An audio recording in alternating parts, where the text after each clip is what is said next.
and Mike Salk. All right, hello. Good morning, everybody. Brock and Salk Show, Seattle Sports here on 710, seattlesports.com, Seattle Sports app, all the podcast platforms as well, not to mention 97.3 HD2, YouTube. All good places to find us. I know a lot of people did yesterday maybe come across the YouTube clip of us talking to Mike Macdonald. Certainly, we will spend some time on that this morning. I wrote about it last night at seattlesports.com. If you got some time to read that, it'll kind of give you a little view and insight into that conversation. We'll play it for you coming up here in a half hour. So you'll hear kind of the whole conversation with Mike Macdonald.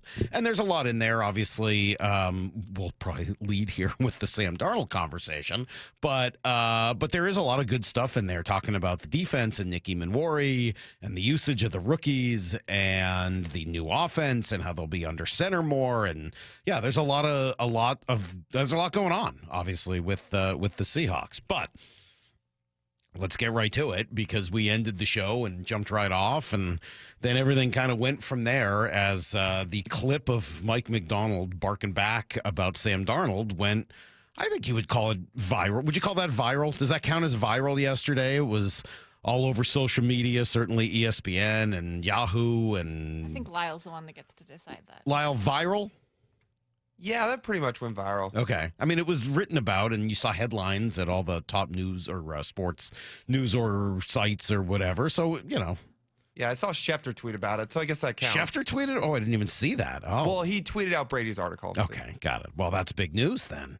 Ian Rappaport tweeted about it, and I wrote about it, I think even accurately, which was exciting. So, yeah, there was, it definitely generated a little bit of conversation. I'll play it for you again. Again, the lead up to this is Sam Darnold didn't look very good in practice. I know that, there's a focus on the two picks. It was more than the two picks. I mean, I wouldn't make a judgment call based on two plays. It was kind of throughout the practice. Yes, there were some good. There was some bad. There's supposed to be some good. I mean, it's 7-on-7. There was some good. There was some bad. There were a couple of picks. There were a couple of throws behind. There were a bunch of tentative plays where he held the ball longer. And I'm sure some of that has to do with guys not being open. But some of it is quarterbacks got to anticipate and kind of look in command. And, didn't see that yesterday. And so given, and this is kind of what I wrote about, given that, we all watched 2012, right? I mean, Lyle didn't. He was 7 years old. But the rest of us kind of remember 2012, and sorry, Lyle, and the big quarterback competition that took place. I'm just kidding. The big quarterback competition that took place. Matt Flynn was signed. Oh, he's the starting quarterback. Wait a minute. No, he's not. Right? There's an open competition for it. And it's real easy to put these three quarterbacks into the three roles that those three played that year. Is it exactly the same? No, of course not. But Sam Darnold, Matt Flynn, yeah, there's a similarity there. Russell Wilson and Jalen Milroe, of course. And then Drew Lock coming back now to play the role of Tavares Jackson. You can't help but see a similar setup. The difference is obviously Darnold being paid more than Matt Flynn, and Darnold having a whole lot more experience. But until last year, most of that experience is negative. So I don't think it's out of line to ask, is there any reason to think that at some point this could be a competition rather than just handing one guy the job? And that's really kind of behind the question here, because we haven't spoken to Mike Macdonald since Geno left, since they signed Darnold, since they drafted Milroe, since they brought back Drew Lock. They've 100% completely changed over their entire quarterback room since we last spoke to Mike Macdonald. So, yeah, I'll stand by the question. I don't think it's crazy. I appreciate 100% Mike Macdonald backing his guy. That's what he should do. I had no ill will at all. The opposite. It's a fair question. It's my job here on the show to ask the question. And it's 100% his job to back his guy and to give an impassioned answer. I love it. I got no issues at all. To be fair, some teams don't like to, even if you know a guy's probably the number one quarterback, some teams don't like to name that. They like to say it's a competition. Mm-hmm. So, you're just asking if that's the case. There's two different philosophies on Clearly that, right? not here. Clearly not. This is a crazy question. There's just not going to, like, Sam's our starting quarterback. We love him. He's doing a tremendous job. I think it's funny that the media is out there for like the first day and all of a sudden they know exactly how good we're going to be and how good all the players are and all the tempos. Like, we don't even put on pads yet. Like, we haven't made one tackle. And it turns out in practice, like, it's a great way to build culture by letting guys know that, like, they can't make mistakes. That's exactly what we're shooting for. So go out to practice, be tight, make sure you don't make a mistake. Because then, God forbid, you're the worst player of all time because you made one bad throw or one bad decision. It's like, that is not what we're trying to build. We want these guys to go prepare the right way, and then when they go out on the practice field, go freaking let it rip. And then we'll go fix it. We'll go. We got time. It's June. It's June 3rd. We'll go. Okay, they're going to get plenty of reps. We'll get those things fixed. I mean, Sam made a lot of great throws yesterday. He's gashing us on 3rd and goal to start the day out too. So yeah, that was kind of a crazy question. It's kind of a crazy question. Well, I disagree. I don't think it's a crazy question. Well, I also, to shorten that, had to cut off the beginning where he told you 2 times that it was a crazy question. So he said it 4 times. That was like the 3rd time. So he said it 3 or 4 times. Yeah. Okay. Well, look, I disagree. And that's just kind of the way it is. I don't think it's a crazy question. He said later in it, I understand you got to ask the question. Yeah, we do. Do have to ask the question. I think it would be irresponsible not to ask the question. As for his philosophy, I think that's a really great look into Mike Macdonald's philosophy on coaching quarterbacks. He wants them to be out there letting it rip, not afraid. That being said, as long as you're, and we got into this a little bit later, you guys will hear it coming up in a bit, kind of got into coaching positives versus negatives. And he wants to coach up the positives, not have guys thinking about the negatives. And as long as you are planning a lot and doing all your prep work, and great, then the process has been taken care of. I appreciate that. I don't know whether I would describe Darnold on Monday as having let it rip. In fact, he kind of looked the opposite. He looked a little tentative. I think that was the problem that we were noting. That's sort of what the buzz was in the media. And by the way, this is not just me. I mean, like, go through everyone. I mean, like, everyone who was there watching that practice came away a little bit like, ugh, that wasn't good. Now, again, I'm not sitting here saying you should replace Sam Darnold. That's not the point of that question. It's one practice in June. I said that 1,000,000 times yesterday. But it's a fair question to wonder, hey, what's the future? Is there anything, like, is this job 100% set in stone? And he made it clear, yes, it is. It's set in stone. Okay, good. Now, does that mean it's true for the entire season? I doubt it. Right? I mean, like, Drew Lock looked great. Does that continue? I don't know. This is an organization where its last 2 quarterbacks are now reclamation projects who figured it out mid-season. Sam Darnold and Geno Smith. So, like, it wouldn't be impossible to imagine, right? Not at all. Anyway, it was an interesting conversation. I understand some of the he put you in your place, you're an idiot. That's fine. I don't agree with that. I don't think that's what happened yesterday, unsurprisingly. I think it was exactly the way it's supposed to be. Look, we got to ask the question. You know, it's a news story because literally everybody who could write about it wrote about it. Right? It's in the Seattle Times. It's in the ESPN, the AP, Pro Football. Like, anybody who's concerned with football saw it and said, okay, there you go. That's the news story. So I don't have any regrets about asking that question. But I say this in all honesty. I love the way Macdonald answered it. Full-throated support for his quarterback. Gave him an opportunity to get his guys back. By the way, he did that all last year on Geno Smith. Anytime he had an opportunity, he had Geno's back. Then they moved on at the end of the year. Well, and there was obviously some built-up frustration with, I think, the way Monday's practice had been reported. Yes. That came through in that answer, too. Yeah, and I'm sure he had read it everywhere, right? Because that, too, was in the Seattle Times and on ESPN.com and everywhere else, that his guy didn't look that good. And he didn't. That's okay. But he didn't. He didn't look very good on Monday. I'm curious to see how he looks today. That's the probably more important. And even still, it's not that important because, as he said, it's June. But does he bounce back? That'd be great. Right? Again, I've not been like Mr. Anti-Sam Darnold here. Quite the opposite. I feel like the Seahawks kind of done this whole thing right in terms of opening up their opportunities and the competition and everything else. Long term, they give themselves a chance here with Darnold, and they have an out. Mike Macdonald should say everything he said, but in the back of his mind, I do wonder if John Schneider views it differently. Because Schneider's the one who signs Darnold, gives himself an out after 1 year, drafts Milroe, brings back Drew Lock, sets up a similar situation to what he had in 2012. So, yeah, Mike answers it exactly the way I'd want him to. I think John would back Mike and say the same thing if you were to ask him publicly. I wonder if in a private moment, John would say, yeah, leading up to the season, there's probably nothing anyone could do to win the starting job over Sam Darnold. But long term, yeah, we've set this up the same way. We've set it up the same way to give ourselves 3 options to try to find our next quarterback as opposed to just one. And I respect that. There's a reason they drafted a quarterback after so many years of not doing that, right? Like, it's not, I don't think that means that Jalen Milroe is pushing Darnold for that job this year. Right. But it means that they aren't certain that he's their quarterback of the future, or that they want to have that insurance. Totally agree. All right, so you guys are going to hear this coming up at 6:30. We'll play you the whole interview, and you can make your own decisions on it, what you hear and what you think is going to happen next. Before we do it, we'll give you everything you need to know. Not a great night for the Mariners, but hopefully some good news around the corner next on Brock and Salk. Wyman and Bob, afternoons 2 to 7. You know, when Cal comes into work, I mean, he's a catcher.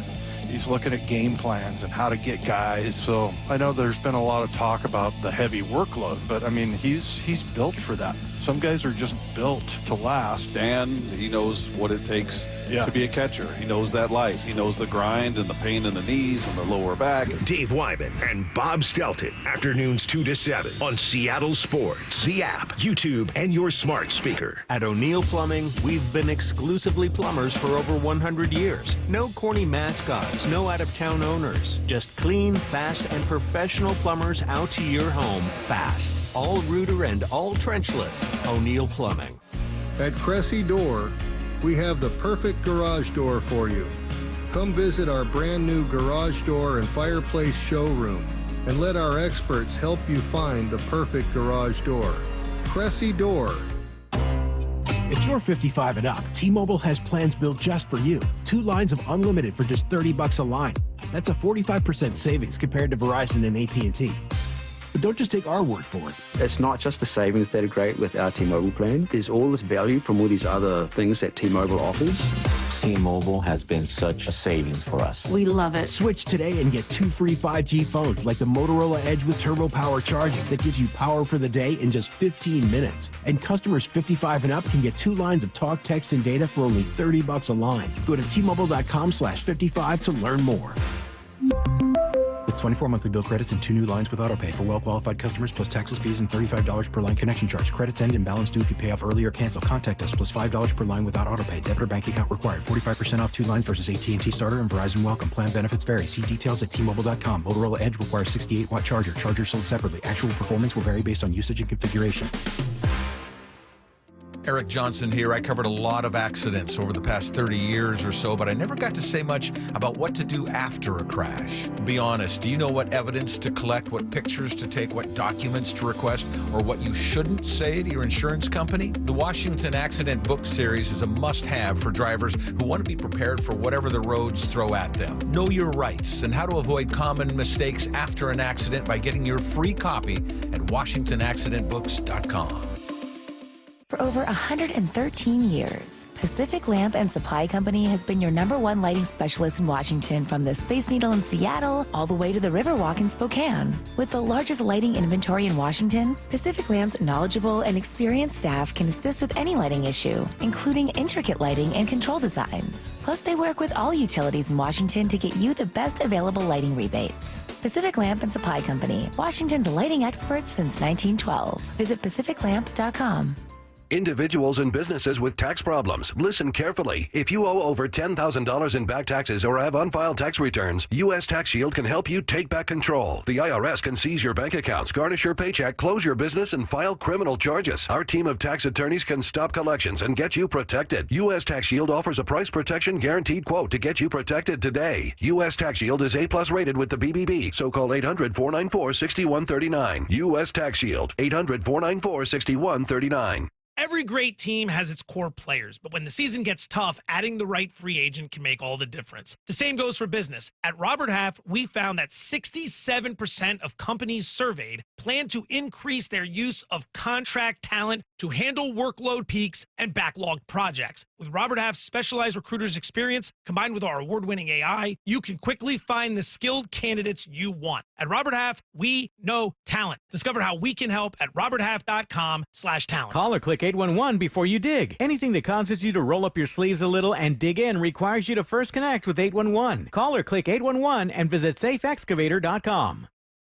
G. Scott here with former Seahawks Cliff Averill and Doug Baldwin. I heard you guys are having a celebrity pickleball tournament to raise money for Nourishing Champions. Why pickleball? Obviously, it's a growing sport, but also this model is that we will actually be playing with community. We are the most competitive people, so regardless of how sorry Doug might be, he will be out there competing like it's a Super Bowl. Sign up for the Celebrity Pickleball Tournament, open to all skill levels. For details, go to championsofchangefoundation.org/pickleball. Does your building company have a strong website? One with a solid organic search presence, engaging prospects, and filling your pipeline? You know, a site that speaks loud about your company. I'm Rusty George. My local agency specializes in creating websites and marketing strategies for building companies, including construction, manufacturing, and material suppliers. We develop strategies and tactics to attract and win more quality business. See how we can help your business get louder at rustygeorge.com. That's rustygeorge.com. The Mariners are transforming T-Mobile Park into Seattle's hottest karaoke club for Sing-Along Fireworks Night. Don't miss an incredible postgame show on Friday, June 13th, presented by T-Mobile, after the team squares off against the Guardians at 7:10. He does it again. Home runs in 3 consecutive games. Cal Raleigh, the big dumper. It's your chance to belt your heart out on the big stage to chart-topping hits and feel-good throwbacks. Fireworks and Mariners baseball. That's 2 spectacular shows in one unforgettable night. Strong play call. Triple digits to end it and complete the sweep. Visit mariners.com/fireworks to get your tickets and see the complete lineup of Mariners fireworks nights this summer, including a patriotic palooza on July 3rd and an 80s show on July 18th. Plus, check out everything else on deck at T-Mobile Park, including a Father's Day socks giveaway Sunday, June 15th, thanks to Muckleshoot Casino Resorts. Mariners baseball. Tridents up. This hour is brought to you by Community Transit. Need to know. 15 minutes past every hour with Brock and Salk. Here's what you need to know. Up first. Well, in what has become a bit of a tradition, the Mariners drop the opening game of a series. They've done that a lot this year. Doesn't always mean much as they've rallied back to win a ton of those, but another quiet night offensively. Rowdy Tellez accounting for the 1 run as he hit a solo shot. That was about it. They've now actually scored 3 runs or fewer in 8 of their last 11 games, as just 1 run last night was not going to get it done. George Kirby was back on the mound. He looked a little better, but I would say still not quite himself. Dan said it got better as the game went on. Yeah, I mean, I think, again, I thought he had a good fastball, especially later in the game. The last couple innings was really attacking with the fastball, and it looked good. And again, just not a lot of solid contact, just a lot of ground balls and whatnot. And, I thought he attacked the zone well. He got first outs in the innings, which were good, and able to, helped him get out of a lot of things too. So, there are some positives to take, and again, just glad that he was able to come out of the comebacker unscathed. Yeah, there were some positives. He was better, and the fastball was in the 97 range, but he still struggled to put away hitters. He only struck out 3 guys in his 5 innings, had a little trouble kind of finishing the job. And then, as Dan alluded to, he was hit in the face with a line drive. I laugh because thankfully everything is okay. It was more of a glancing blow, which is easy for me to say. Pretty good. I didn't even hurt, honestly. Got my hand, like 50-50 hand mouth, but we're good. So. thankfully, because that could have been bad. 103 miles an hour back off the bat. Seemed okay. Back to it for game 2 tonight. Emerson Hancock and Cade Povich, who, like many of the Orioles, has struggled this year. Here's the second thing you need to know. All right, interesting conversation with Mike Macdonald yesterday. Yes, he was adamant in his support of Sam Darnold, but that wasn't the only interesting thing he said. Really liked the description on how they could use Nicky Manwari this year. We joke with him that it's up to him. It's really not. It's not as easy of an answer as you'd like. Like we had this with the similar situation with Kyle Hamilton, because Brandon Stevens is another guy that was drafted the year before I got back to Baltimore. But these versatile guys that can do like a lot of things. It's like, okay, you're only going to get so many reps. How do you get good at one thing and then you expand? You start in the third level and then work forward. I think with the way our team is structured now, with the safeties that we have and Nick's just natural ability, like I think we're starting with focusing more at the second level nickel position. See if that translates possibly to like dime on third down, which is kind of a similar skill set, and then like roles that you play schematically, it's kind of mirrored. And then there'll be some opportunities to play safety too.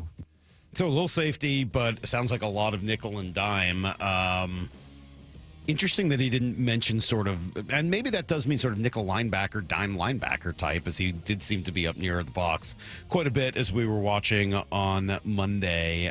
Team's back on the field for another practice today, and then they'll actually do mandatory minicamp next week. They moved it up a week because the coach canceled the second week of OTAs, and I'm sure the players will absolutely love that. Here's the third thing you need to know. All right, all-star voting in baseball opens today at 10 a.m. The Mariners have a chance to be well represented. We'll see. Any world in which Cal Raleigh does not start behind the plate is broken, but obviously that's up to the fans as voters. Jeff Passan joining us yesterday is pretty impressed with Cal's season. This is no ding on Cal Raleigh. This is not me saying that Cal Raleigh has to do more. You just can't. Like, it's an impossible standard to say be as good as Aaron Judge is right now. So put Cal Raleigh in the National League, and he's running away with it. Put Cal Raleigh in an alternate universe where Aaron Judge doesn't exist, and he's the American League MVP right now. But I just cannot see Judge getting to the point where he slumps enough to bring them together. And that's it's wild that he is that good. But guess what, guys? He's that good. All right, so Cal's not the only one, the only Mariner who could use votes. Munoz should be a sure thing. I know you can't vote for pitchers. Other Mariner candidates, Julio and JP? I mean, Woo, obviously, but again, you can't vote for pitchers. So if I'm voting as a Mariner fan, I would think Cal, Julio, and JP, but Cal's really the push. Logan Gilbert set up for a second rehab start tonight. They'll see how it goes before determining the next step. And keep watching these Orioles. Ryan O'Hearn, who we've talked about quite a bit, is a good fit for the Mariners with another couple hits last night, a walk, drove in a run. Could be an interesting piece as his deal is up at the end of the year. That is everything you need to know, 1/4 every hour here on the Brock and Salk Show. Yeah, Mariners wrapping up that 9-game homestand with the Orioles. Bark in the Park was last night, but then Pride Month, Mariners value games all this month. Fans can purchase tickets during the homestand here at mariners.com/tickets. And then when you go, you can vote. You can vote at MLB.com as well, or mariners.com. Lots of ways to go show your support for Cal, who certainly has done so much for the fans this season. All right, you want to hear the whole Mike Macdonald interview? There's a lot in there. Stick around. It's next on Brock and Salk. Wyman and Bob, afternoons 2 to 7. In Cal, you're seeing a superstar start to develop. He's starting to get that national recognition. It's always been, when you talk about the Mariners, you'd sort of talk about the rotation as a whole. Sure. Talking about an individual, it's been Julio. And it feels like Cal is starting to move into that spot. Now, here's the thing. Neither, by baseball standards, are being paid as a superstar. Dave Wyman and Bob Stelton, afternoons 2 to 7 on Seattle Sports, the app, YouTube, and your smart speaker. LeeJohnson.com is a dynamic research tool. We want to give the customer enough information to where they don't have to go anywhere else to research any of the questions they have. And if they want more information, we'd love to be there to help. We don't want them to feel like they're dependent on emailing us or texting us or calling us just to get the information they need. So we put it all out there. We call them digital retailing tools, big fancy calculators where you can get in there and change the terms and change the payments and change the cash down. And it'll give you a disclosure of, hey, when you do this, this means here. And a consumer can get on there and do a lot of this themselves. And then if they choose to get us involved, we can actually get involved on the backside of it and help them along the way. We want to give the consumer the same tools that we have and let them understand what we understand. Yup, that's pretty much what you'd expect. The LJ Way is the Lee Johnson Auto family. Diabetes, high blood pressure, anxiety meds, everyone's on them. If you're a 50-year-old male, maybe a bit porky, and you may even have type 2 diabetes, $1 million of term insurance may only cost you about $200 a month. Call Term Provider. Speak with Big Lou at 800-777-1225. Big Lou will find a term life policy for you even if you have type 2 diabetes, are overweight, or have high blood pressure. Term Provider has helped thousands of people like you who think they can't afford term life insurance. To buy $1 million of affordable term life for you, all you need to do is call Big Lou at 800-777-1225. Lou will make sure the scales are tipped in your favor. Call 800-777-1225. Big Lou will answer your call and work to fit you into a term life policy that you can afford. Remember, Big Lou's like you. He's on meds too. Call 800-777-1225 or biglou.com.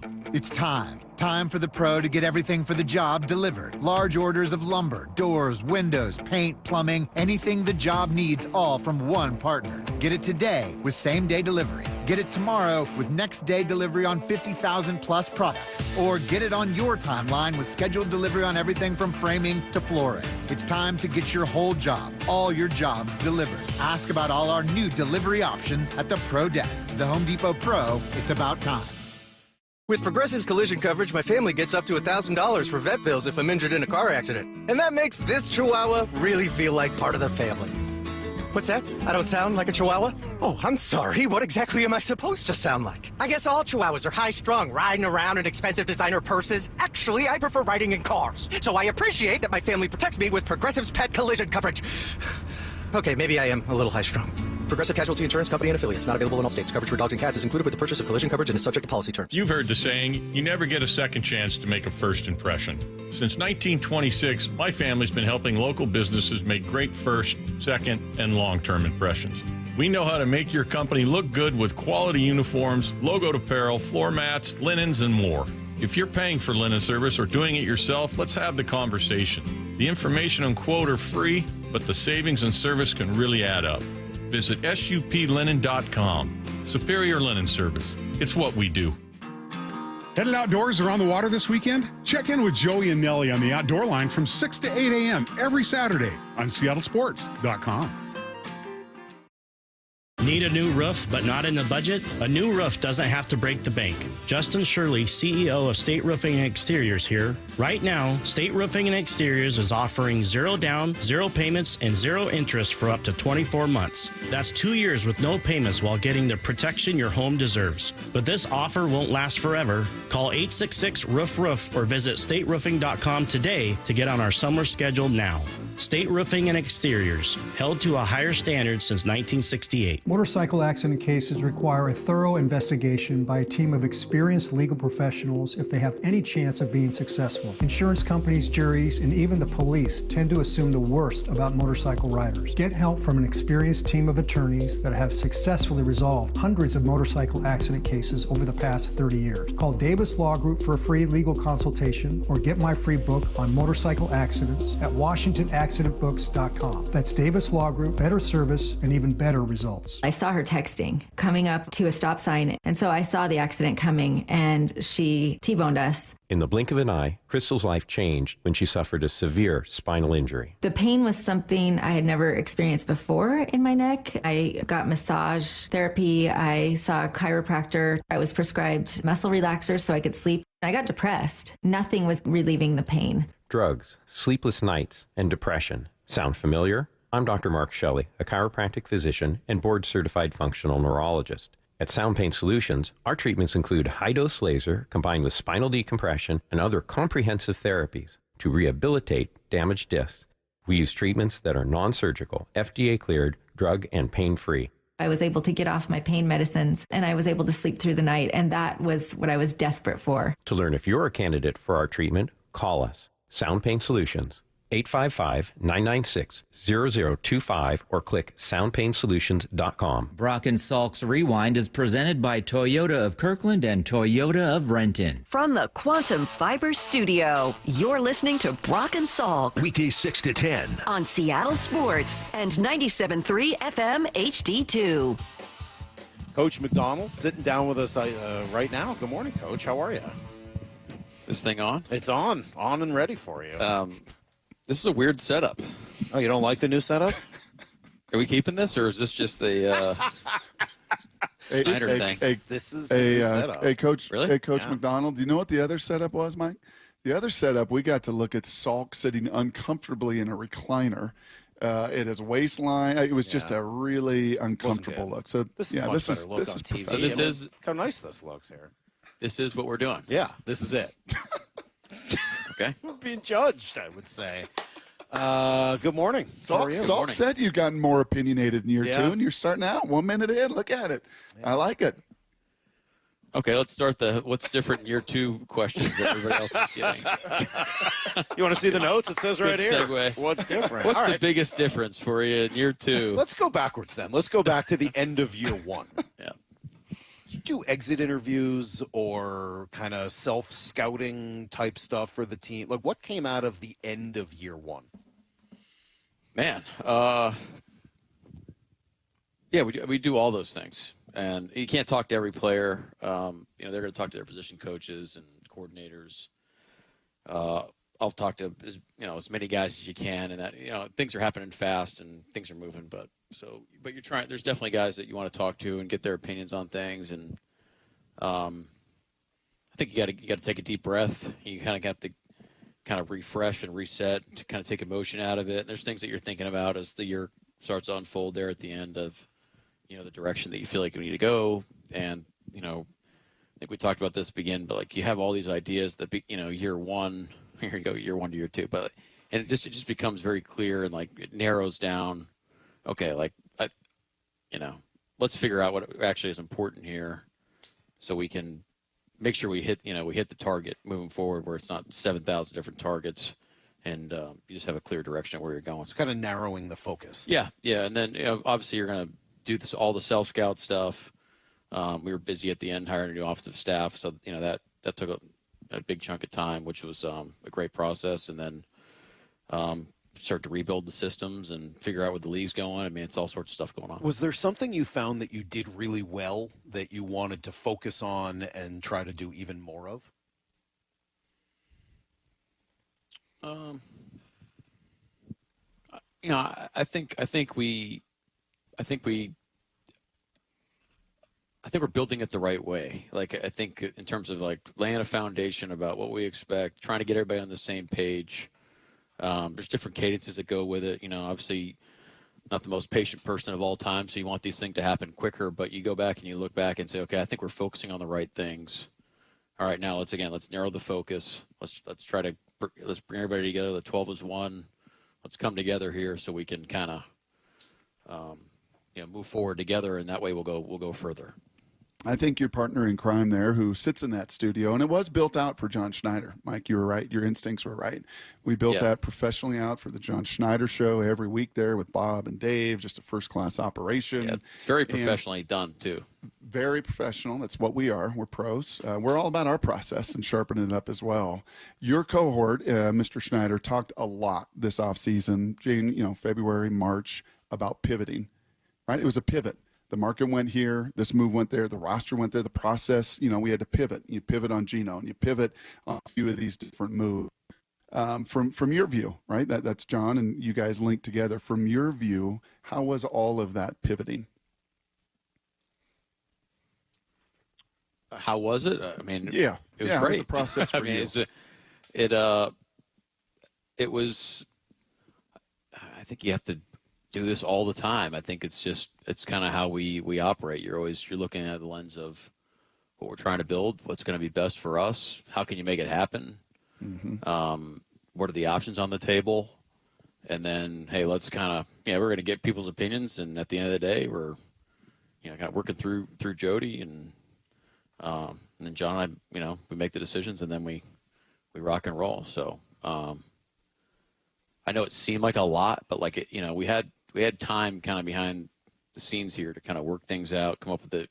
It's not like you kind of knew, okay, it's going to go one of these few ways, and as it started to unfold, just kind of seemed like, okay, all right, here we go. What's the next thing? What's the next thing? And all of a sudden, I thought we ended up with a team we're really excited about, and the guys that are here we're fired up for. Is it different? And maybe this is a year one to year two question, but maybe more specifically, coaching guys that you, for lack of a better reason, a word, chose versus guys that you inherited because they were here before? No, I think you're just looking at a shared understanding of everybody involved in all these equations. So, you go to our defensive meeting room is unique to the rest of the league. It's really our style now. It's just like the guys understand what the expectations are. There's a spirit in there that we're really proud of that we've been able to create. And offensively, we're in that mode right now where it's a lot of install, it's a lot of scheme, but we're also building our identity and kind of our style of play and our personalities and having all that kind of fuse, which is an exciting process. And you can feel it, when we're sitting there with the team and during practices. And, again, you go out for the first time for practice with a new coach, and you're like, okay, like, what are the expectations? You try to explain it the best you can. Time's ticking. You got to let it rip out there. And there's a little bit of maybe just a little bit of unease or uncertainty on what expectations are. I could see how that could happen to me if I was a player. And but having gone through everything and then kind of recalibrated, and now we're on the second cycle of this thing. I think there's less drag, more confidence involved with everybody, and again, just a shared understanding about like what we're doing, what we're trying to get out of all these phases, what the expectations are, where we're going, how we want to do it, all those things. So it's a really fun process. I mean, it's just I think you have to understand where you're at. We're in the latter parts of the spring program here, and we're trying to finish this thing out with a bang so we can have a great off season. Guys can go take a break, go train their butts off, come back in the best shape of their life, and then go have the best training camp we could possibly have. That's kind of the big picture, but let's figure out what's important. You mentioned the defensive side of things there, Mike, and the defensive staff, and kind of year two with all that continuity. It's year one now for Clint and so much of the offensive staff. If we were in those meetings and kind of getting a chance to watch behind the scenes, what would we see and hear? What are you seeing and hearing from your new offensive group? Well, it's a lot of clarity. I mean, these guys, they know exactly what to expect, or what they know what they're looking for, and I think the players really appreciate that. It's really demanding. I mean, we're installing a lot of scheme, but it's important for these guys to hear these things and these coaching points, and get these reps on tape before we take off, and then we kind of reinstall it in training camp. So there's a lot of great coaching, a lot of great teaching going on. The expectations are high, the standard is high, and I think the players respect that. What we're trying to create, but there's a clarity too, on how the scheme is built and then how to make that come to life on the page, and how all 11 work together, to create a successful play. And I think that fires me up, because it's very similar to how we coach our defense, of making the play come to life. When you talk about 12-1, like just everybody working together all the time. Hey, I'm set. I took on, I played this double team so this guy could make the play. Same thing on offense. Hey, the timing of the quarterback is right, the footwork, we're on a no hitch or we're on a hitch, and then that ties into our, our actions and the protections, and then the route, distribution, and all those things work together all the time. And when we've had a lot of great reps where it's worked, and say, hey, this is it, and then you can see where there's missed opportunities, and I think that's eye-opening for the guys. For a layperson, how do you think the offense will look most different this year compared to last year? I mean, just out here yesterday, I saw fullback in a bunch of those sets, so that was different. Look, it's what will look different? Like someone told me one day, like one time, it's like we have our defense. Every defensive system has won a championship if you do it the right way. You go back to the Bears, the Legion of Boom, we're doing their thing. The Ravens have done their thing. Chicago, the Bears are, you know what I'm saying? Like, it's methods versus principles about how you play. We have this scheme now about what we're going to be, but we're going to be more under center and more wide zone and more actions, and which is exciting. It's but that's married to this philosophy and this system and what plays best and how you put everything together with how we're going to do it moving forward. Coach, I will try not to bore you this upcoming season with my coaching life experience. I'm going to try not to bore you. But today was our first day with the freshmen, right? So the fresh schools ended out here. The freshmen got to be together last week, kind of like you guys do with rookie minicamp. And then today, they got to all be in the team room with the seniors and the juniors and the battle-tested guys. And it was so fun to see them try to even get in stretching line, right? Where do I go? Where do you have them sit in the team room, though? That's important. Ooh. Well, those older guys, they take the first row seats. Yeah, Titus was a little pissed I had to stop for coffee. He's like, if I don't get in the front row today, it's your fault. And I was like, all right, we'll make sure we get there 15, 20 minutes early. So there's a fight for the front rows with the veteran guys. Awesome. The freshmen come in a little bit later. Kind of curious to flip it to your guys, to your rookies. Yeah, rookie minicamp a couple weeks ago, right? They all find their footing, and now they get to assimilate with the veterans and the system. What are you seeing from this rookie class in its entirety? Yeah, I don't tell them this, but I love our rookies. The intent is great. Like the work ethic, these guys are putting in the time. It's a class that loves football. I think they respect their teammates. Smart. Again, they're trying to do it. Basically, it feels like they're trying to show the guys that are here, like, hey, I understand what it means to be a Seahawk, how we practice. They're prepared. Now, there's mistakes all over the place, and that's everybody. But but they're playing the right way. They're practicing the right way. The mental is there. The attention to detail is there. But they're on a different timetable. These guys, this is the first time they're doing it. They're in pro ball now. They're in a different city. A lot of different variables going on. And our message to them is just like, look, we're just going to you're going to just go through it. Just stay in the fight with it. And at some point, those connected tissues are just going to connect a little bit quicker the next time, and then connect a little bit quicker the next time. All of a sudden, you're going to find yourself in a position where you're going to be, being productive, being able to make plays, contribute to the team, give yourself a chance to make the squad and really prove yourself at the beginning of your career. So, but right now, all the inputs, really pleased with that, and we'll see how the summer goes with them, and we got to take that momentum into training camp. I was looking for a text we got at about 6:05 this morning that says, I wonder how long it will take Brock to start talking to Coach Macdonald about his own coaching experience this year. And it took about 12, 13 minutes, just for the record. Now we've got an answer. No, it's awesome. That's great. So I was out here yesterday, and I wasn't charting this or anything, but it looked like fairly even number of reps between your three quarterbacks that were out there. Is that something that we should expect to continue through training camp, or is that more unique to this time of the year? Yeah, I think it's more unique right now. I mean, Sam's getting them. Your math is off. As I said, I wasn't charting it. It was just sort of an eye test thing. Yeah. So Sam's getting the vast majority of the reps. It's important for everybody to rep and get the experience. And now that there's only so many minutes that you can be out on the field, but we want Drew to get a ton of reps too. We want J Mill to get a ton of reps. So how do you manage it? You can handle it with move the ball periods, and when the threes get their opportunities, different ways you can kind of balance them out. So the ones aren't just taking a trillion reps on the field. You can use that time to develop the young guys, give them opportunities to go. So there's different things that are going on, but yeah, Sam's going to get vast majority, and as we'll go closer to the season, it'll get skewed even further. So I feel bad asking this because it feels like a gotcha question, but I really don't mean it that way. And if there's no way to answer it, I guess I would understand that. But look, was out here yesterday. Sam didn't have his best day. Obviously, a couple of picks, etc. And I guess I almost have to ask, but I hate asking this.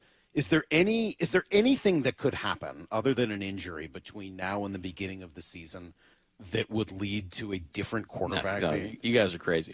There's no way to ask the question without sounding like an idiot. Like, I respect you got to ask it, but you guys, it's just a crazy question. There's just not going to, Sam's our starting quarterback. We love him. He's doing a tremendous job. I think it's funny that the media is out there for the first day, and all of a sudden they know exactly how good we're going to be and how good all the players are and all the tempos. We don't even put on pads yet. We haven't made one tackle. And it turns out in practice, it's a great way to build culture by letting guys know that they can't make mistakes. That's exactly what we're shooting for. So go out to practice, be tight, make sure you don't make a mistake, because then God forbid, you're the worst player of all time because you made one bad throw or one bad decision. It's that is not what we're trying to build. We want these guys to go prepare the right way, and then when they go out on the practice field, go freaking let it rip, and then we'll go fix it. We'll go. We got time. It's June. It's June 3rd. We'll go. Okay, they're going to get plenty of reps. We'll get those things fixed. I mean, Sam made a lot of great throws yesterday. He's gashing us on 3rd and goal to start the day out too. So, that was kind of a crazy question. Mm-hmm. Talk to me about your Eman. Everybody we've had on, from DJ to Mayock to all the guys, I think similarly, I wonder how Coach Macdonald and Dirty and staff are going to use him. Is he going to be a deep safety? Can he be a nickel? Can he be a big nickel? What kind of different roles can we see that freakish athlete in? Well, we joke with him. It's kind of we joke with him that it's up to him. It's really not. It's not as easy of an answer as you'd like. We had this with the similar situation with Kyle Hamilton. Because Brandon Stevens is another guy that was drafted the year before I got back to Baltimore. But these versatile guys that can do a lot of things. It's okay, you're only going to get so many reps. How do you get good at one thing and then you expand? You start in the 3rd level and then work forward. I think with the way our team is structured now, with the safeties that we have, and Nick's just natural ability, I think we're starting with focusing more at the 2nd level nickel position. See if that translates possibly to dime on 3rd down, which is kind of a similar skill set, and then roles that you play schematically, it's kind of mirrored. And then there'll be some opportunities to play safety too, in different packages. But it's a balance there of okay, how do you get them to get really good at these things, and then build the role as you go, Mm-hmm. But what I really appreciate about Nick is he loves the process of football. There's a lot of part of the game that comes natural to him. He has a great feel for the game naturally. On how to do things, but it matters to him. He's working really hard to get caught up, because he's getting a lot of reps with the ones out there too. So the expectations are high out there to be able to execute. So he's fun to work with, but he knows he's got a long way to go. But you love the intent, you love the preparation, the coachability, all those things are there. You kind of answered this or talked about this, hinted at it in the answer about the quarterbacks, but we were having a debate, Brock, a week or two ago about coaching the positives versus coaching against negatives. And I think it was after listening to a Belichick interview, right, where he was somebody was saying about Belichick, he stressed so much, don't turn it over. And it sounds kind of the opposite of what you often hear about coaching, which is, tell people what you want them to do, not what you don't want them to do. As a coach, how do you balance that, kind of the need to not do the negatives with focusing on the positives? I don't want to make it seem like I'm going against Coach Belichick in anything, because he's probably the best to ever do it. But I think our philosophy here is we're going to be positive, man. There's a way to word things where you can have best of both worlds. And so that's our job as coaches, to kind of make that simplicity come to life for the guys. And again, what kind of team do you want? You want a team that's going to go out there and understand what their responsibility is, and then let it rip kind of within the commander's intent of what we're trying to achieve. That's what we want. We want a team operating like that, especially in those critical moments. But you have to understand where there's a line there, and when you're below the line, the way we explain it is if the intent's right, the guys are prepared the right way and we're below the line, hey, as coaches, like, we're with you, man. We're coaching you up. Come on, let's go. Like, we're in this thing together. Now, when one of those guys, one of those sides of the equation isn't prepared, homework isn't right, didn't really do the things to earn the right to go let it rip, that's when we have a problem, because it's like you're letting the team down at that point, on both sides. So as a coach, either I wasn't prepared enough to put them in the right situation. That's when I'm really upset with myself, or, coaches or things like that. Players, hey, look, if there's things that they should know, or if it's a repeat offender or something like that, to me, those are things that you can avoid through effort and preparation and taking care of the team. It's almost like if you do enough work in prep, the bad things, you don't need to focus on the bad things because you focused on the preparation. Yeah, it's just a sense of confidence. I've earned the right to come out here at practice and go take this rep and go let it rip, and then, like, whatever happens, and we'll either, hey, this is awesome, this is what we want, you guys see this is great. We had this today in our defensive meeting. There's a lot of great stuff that we're hitting the bar that we want to show this is the fruits of our labor, and then there's some things where hey, this is an opportunity to do it a different way, or maybe we're trying to teach the whole group about, hey, let's learn from something that didn't happen the way we wanted to, and that way we can grow for it. Hey, Mike, in the last minute or two, can I ask just a couple nuts and bolts, kind of quick fire questions here? Just personnel wise, do you expect Ernest and Uchenna and Torrey to all be full go by training camp? I know that they're all being a little protected and guarded through this OTA season. Should we see all three of those at full speed by training camp? Yeah, I'd love to give you an answer on that. I just don't really want to right now. Okay, perfect. So how would you? I wouldn't. So I really wouldn't love to give you an answer. Okay. How would you? Putting a timetable on those guys right now probably isn't fair to them. Gotcha. How would you characterize your swing in BP at T-Mobile? Well, I was tempted, since I was really the only one that knew we were going. I probably should have taken advantage of it by going to the batting cage or something. Homework. Do your preparation. I wasn't prepared for that, so I was hard on myself. Did you get one out? I got one to, like, mid outfield. Yeah.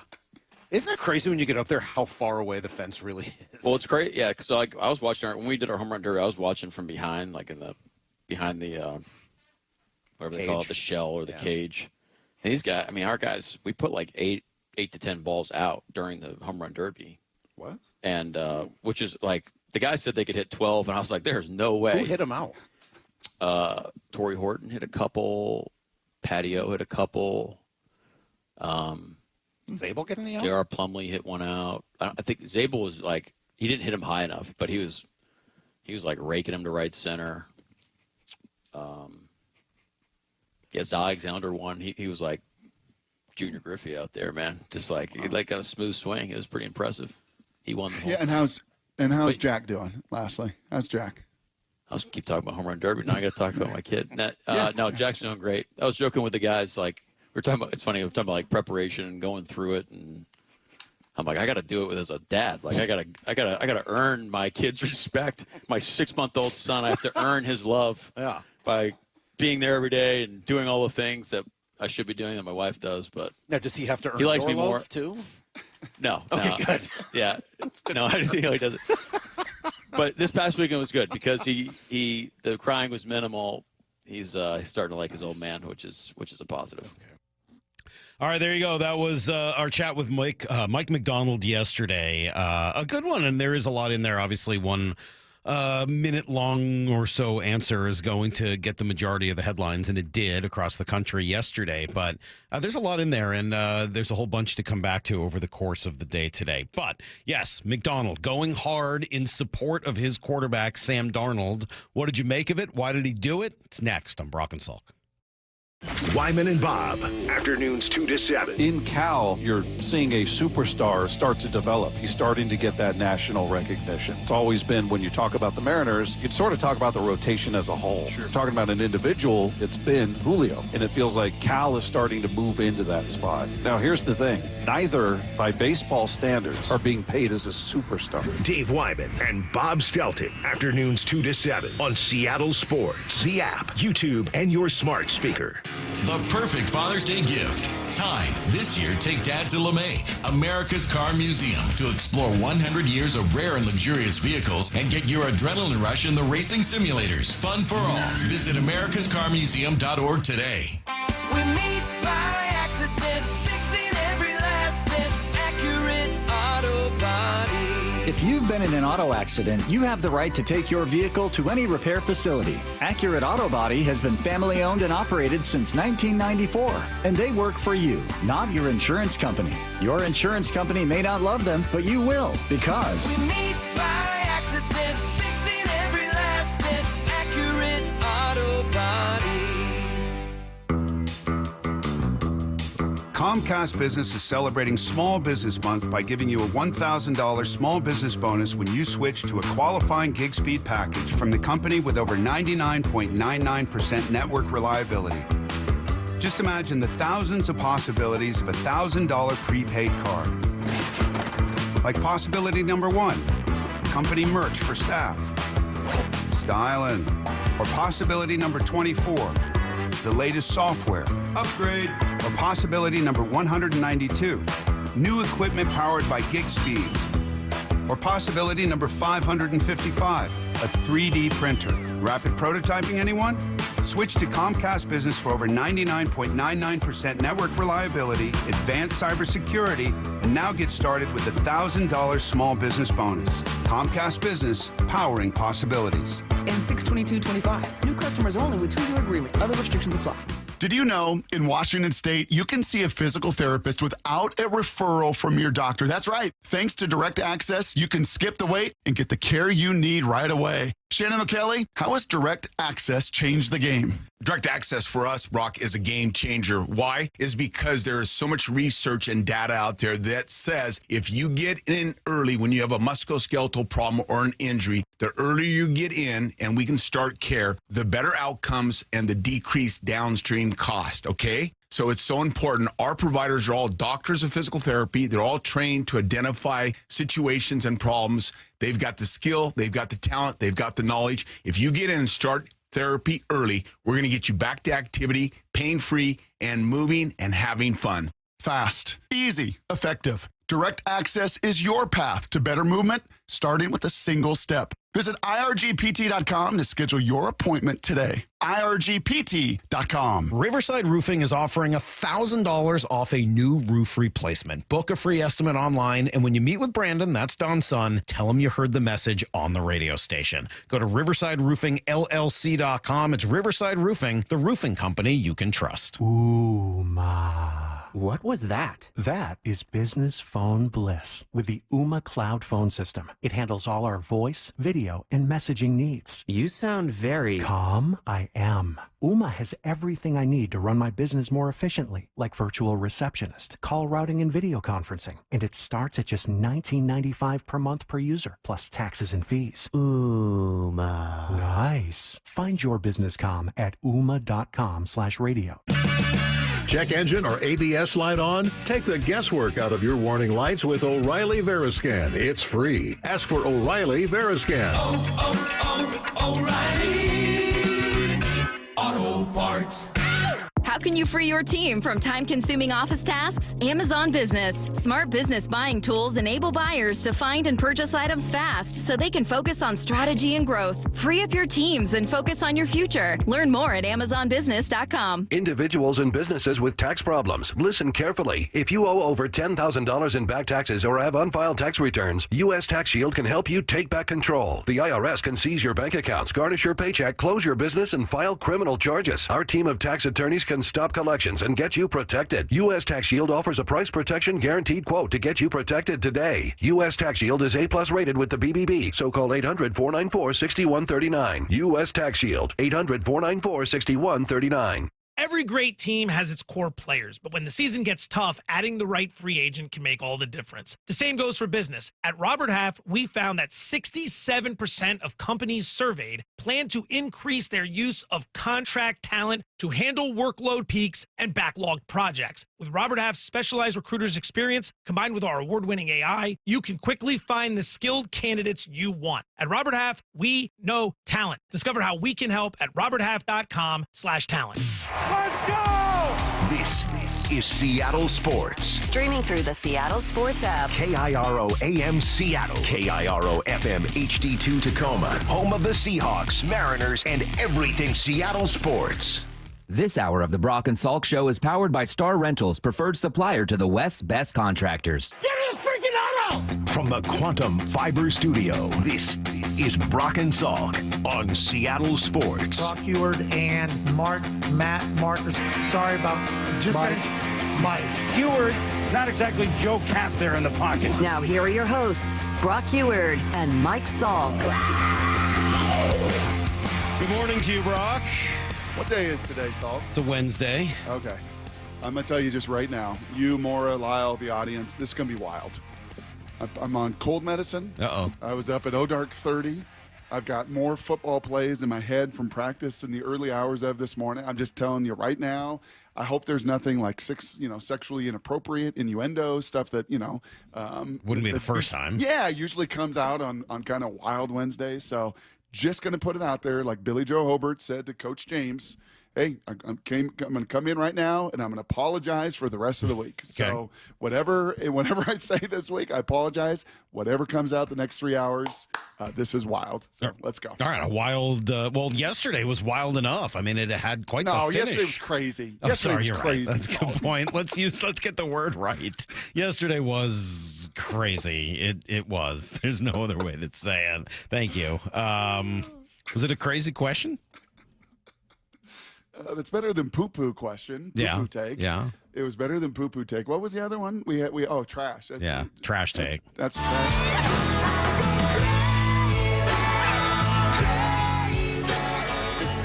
And you know what was really beautiful about it, the craziness of yesterday, is how well you tried to set it up. Like a pitching sequence. Let me go here. Let me get the eye level here. Uh-huh. Let me just change it. Let me really preface it 3 different ways with, I am sorry I got to ask the question, but if the town needs a hero, if the media needs a hero, I'll be that crazy hero. You're crazy. I like you. But you're crazy. You're crazy. You're crazy. Dart in your neck. You're crazy. Yeah, I tried, Brock. Were you feeling his body language, by the way? Tensing up? As the question was building, what did you feel? What did you feel next to you? Let's go crazy. Yeah. What exactly were you feeling, Salk, as you were sequencing the question, as you were trying to kind of gird your loins? I was honestly, I talked a little bit about this at 6. I do have some sympathy that there is an element of, like, I don't like the idea of an impossible question to answer where it's sort of a trap question. Uh-huh. And I was trying to be aware of that while we were talking, that like it's a hard position to put him in. Just by asking the question, it opens up the idea that the other thing is a possibility. Do you think it'd have been easier if you'd have done just what the text toy told you to do and just say, hey, Coach, why did Sam Darnold suck yesterday? Yeah, no, I don't think that would have been better. Do you think that would have been better? No, I don't think so. Either. I don't think so. I think it was done fine. Honestly, I have no regrets. I would ask it the same way, and I would do the same thing. And I love his answer, and I think we both did our jobs yesterday. I think that it's my job or our job, one of us, to ask that question yesterday. We haven't spoken to him since he completely changed over his entire quarterback room. Are you kidding me? Of course you're going to ask him, is there anything that can happen that would make for a competition there, especially given that the coach that we'd seen for the previous 10 years plus was all about competing everywhere all the time and set up a very similar competition with 3 quarterbacks who all fall into the same roles as these 3 in 2012, 13 years ago. So I'm sorry, it is absolutely not a crazy question, but I have 0 issues whatsoever with him saying that and defending his guy, and he did exactly what he should do as a coach, which is to say, this is how I love my guy. I want him to feel comfortable making mistakes. I want him to go do his thing. This one?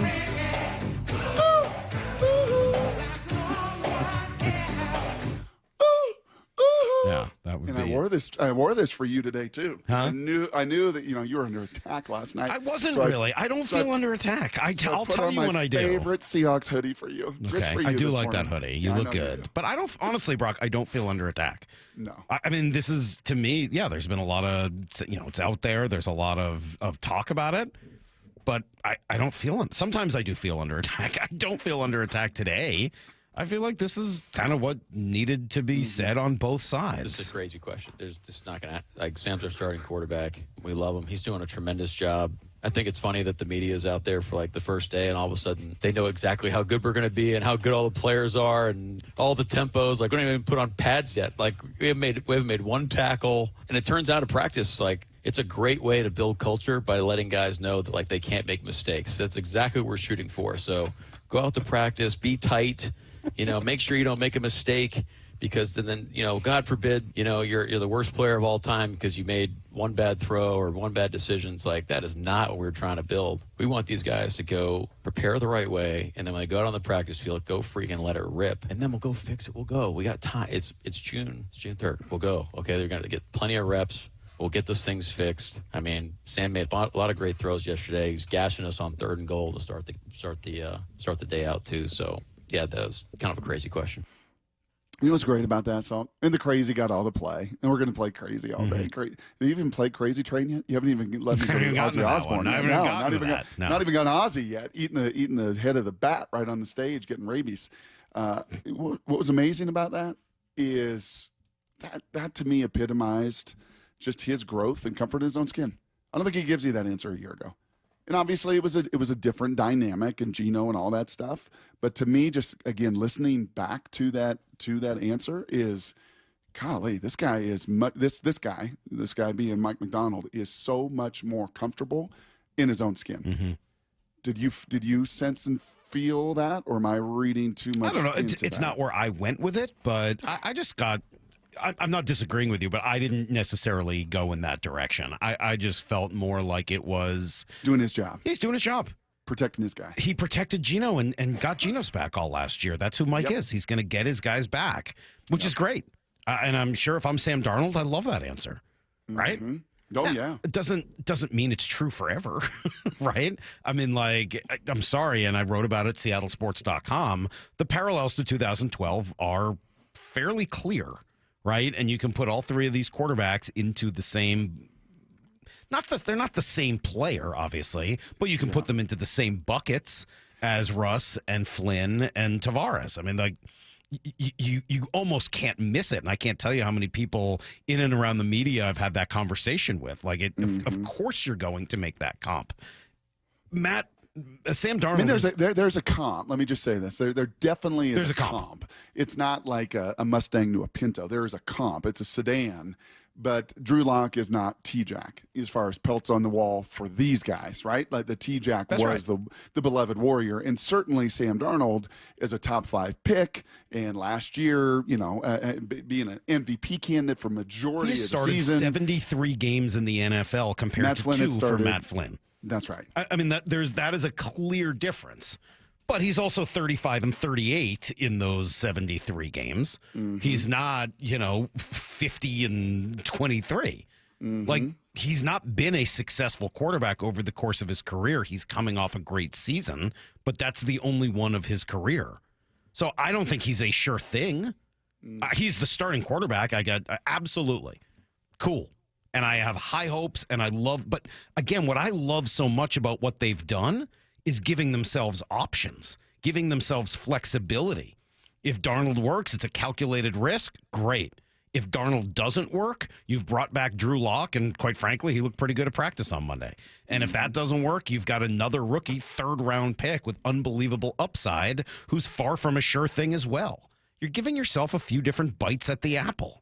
And that, to me, is the strength of this quarterback room, much more so than Sam Darnold's one of the best quarterbacks in football. I don't know that anybody thinks that today. Percentage chance on, what did he say yesterday was? June 3rd. So yesterday was June 3rd with that just kind of crazy way all of this is unfolded. Percent chance, if healthy, right? I mean, take health off the table. So they're all healthy. Percent chance for snap number 1 versus San Francisco at home in the opener, percent chance that it's not Sam Darnold? 1. Yes. Yeah, I mean, I think he made it pretty clear yesterday. That's not the direction he's going. Correct. 1 at best. I mean, like, that's Correct. just sort of allowing for the, randomness of the universe. Yes. But yeah, I mean, I think it's almost impossible. But if you had asked me that before the show yesterday, I might have said 10. 5, 10, like not impossible, very unlikely, but again, like, look, Sam Darnold was just ranked the 21st best quarterback by whoever it was we were paying attention to that day, and he's probably going to find himself in the 20s throughout the ranking system and list system. Asking whether or not the 20th or so best quarterback, according to the national folks, is 100% secure in his job no matter what is not crazy, despite what the coach may say. And that's fine. He should say that. Just the way Kevin Stefanski should say, all my quarterbacks are great and I love them and they're all doing the right thing. Like, what else is he going to say? Of course he should defend his guy. Thank you. Thank you, Randy Rhodes, quite frankly. Yes. There we go. Again. Huh? Crazy. Yeah. You got darted. You got a dart in your neck. All right, we're going to go here, Brock. Let's take a quick break. We will come back in just a few minutes. Thank you, Paul Simon. We'll talk about the Mariners. They didn't look very good yesterday, but that's coming up next on Brock and Salk.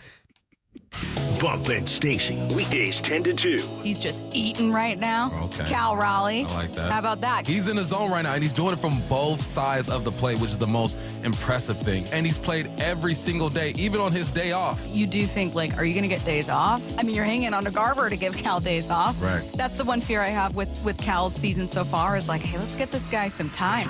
Bump and Stacy, weekdays 10 to 2 on Seattle Sports, the app, YouTube, and your smart speaker. Oh, man, you guys been looking at the weather every day. It just looks nicer and nicer. Summertime has come early here in Western Washington. So you start thinking about the beach, the barbecues, the golf, the vacation, and you want to look your best for all those pictures that end up coming with them, right? Well, Eastside Weight Loss Clinic can help. Trust me, you can do this whole thing super fast. I lost 15 pounds in the first 2 weeks. I lost 35 pounds in 8 weeks, so you can do this as well. Schedule a 15-minute, no obligation, free consultation right now at eastsideweightlossclinic.com. And you can expect safe, healthy, sustainable weight loss, no pills, no injections, no surgery. You'll eat real food. You will lose real weight. You will look and feel your very best. And yeah, again, you do all of that while eating real food that you buy at the grocery store. You can get all these details at eastsideweightlossclinic.com. Schedule your quick intro today. Again, go to eastsideweightlossclinic.com. Dr. Ryan Coogan, D.C. Results may vary.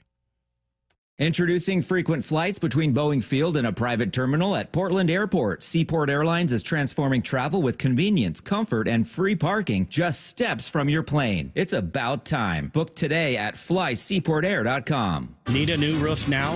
With State Roofing and Exteriors, you can get started with 0 down, 0 payments, and 0 interest for up to 24 months. That's right. Protect your home now and pay later. Call 866-ROOF-ROOF or visit stateroofing.com today. Synthetic Turf Northwest is now open in Fife, the South Sound headquarters for premium synthetic turf. They help homeowners with a turnkey solution, DIYers, and contractors and landscapers needing quality products.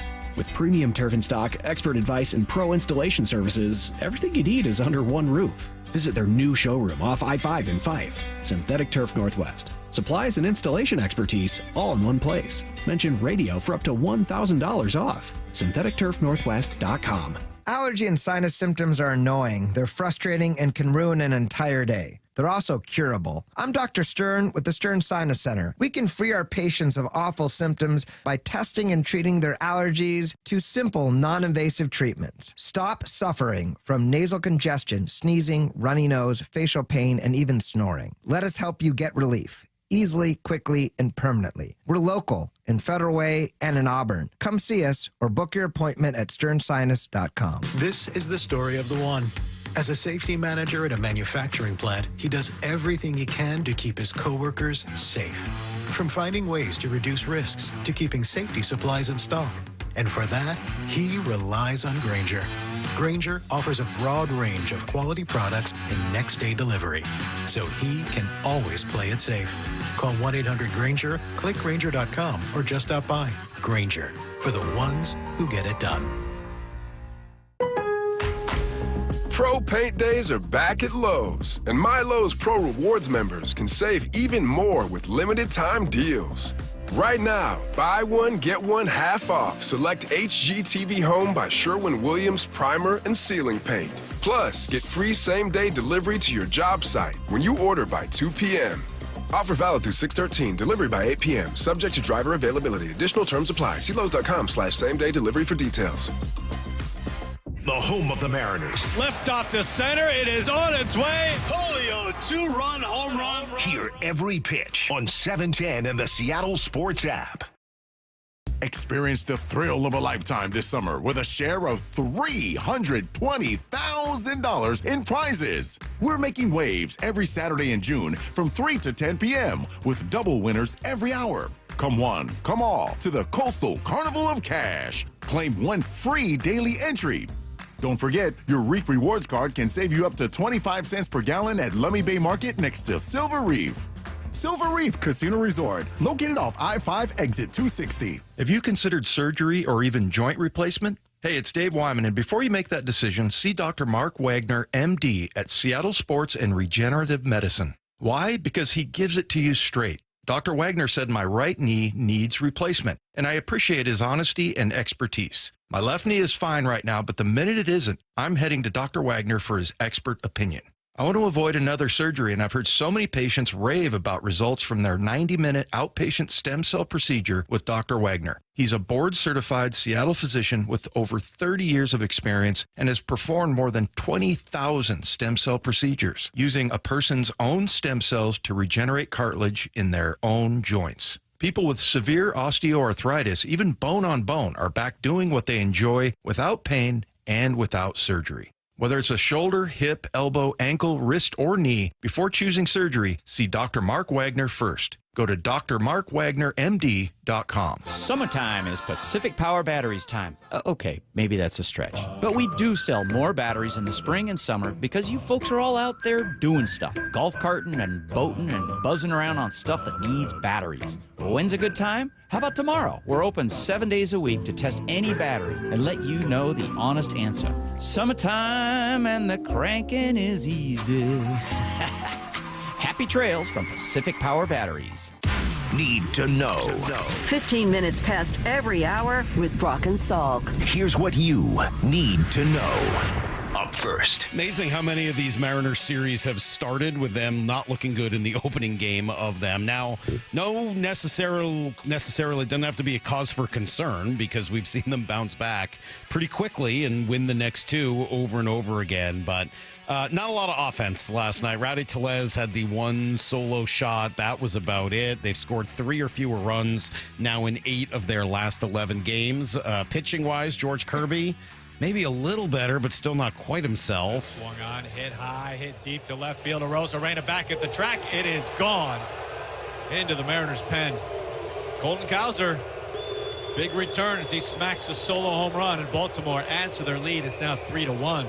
O's here in the 6th. Yeah, the fastball 97, Brock, but couldn't really put hitters away. Only struck out 3 guys, went 5 innings. It just... I think it was stuffier. The stuff was stuffier. It looked, at least to my eye, and some of those numbers that popped. Can you please tell me, Lyle? Lyle, you love numbers, right, Lyle? Yeah.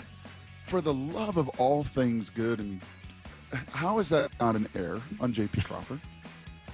How is that not an error? He knows it's an error. You could see his body language. Like, it was not a hard hit ball. It had a little knuckle to it. But he started to do what young football players do. They don't watch their fingers wrap around the ball, and they drop the ball. He started to turn the double play before he fielded the ball.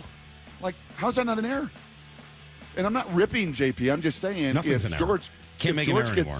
If George gets out of that inning, I think at that point it was like 15 pitches in the first inning. It's a 0, and who knows? That is all true, but I also would say, Brock, that he only had 3 strikeouts in the game, and I think I appreciate Dan saying this.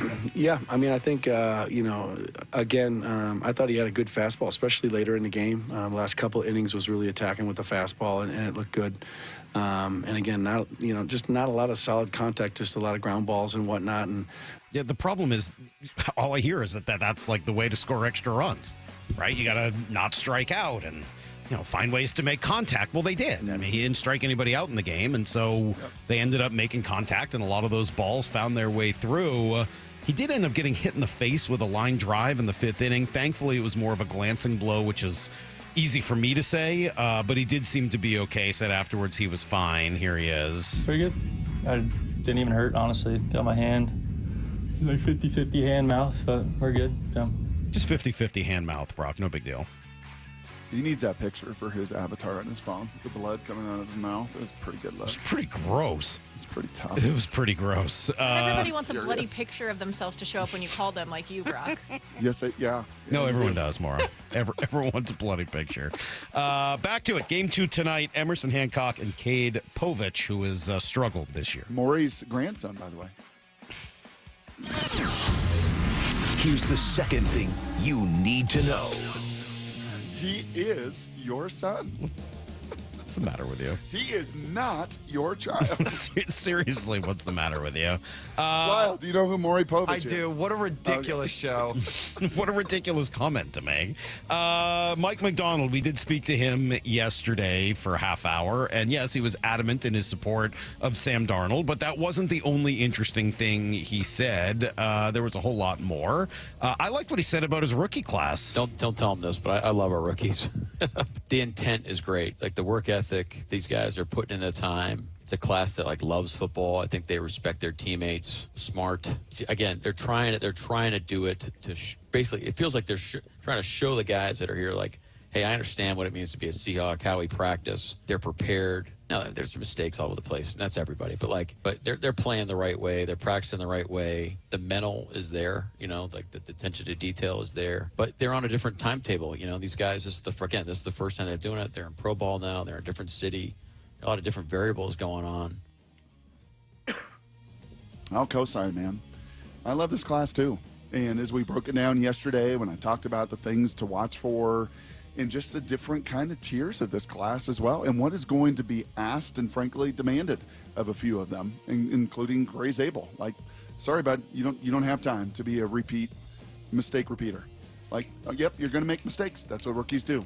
We don't have time for you to continue to repeat those mistakes. You're going to be counted on. Some other guys are going to have a little more developmental time. Some guys are going to have tremendous opportunities. And I'll keep ringing the bell for Bryce Cabledew until somebody tells me otherwise. I think that guy's going to be right in the hunt for the right guard competition. And this could be a young line that has an opportunity to grow together for years and years and years. Here's the third thing you need to know.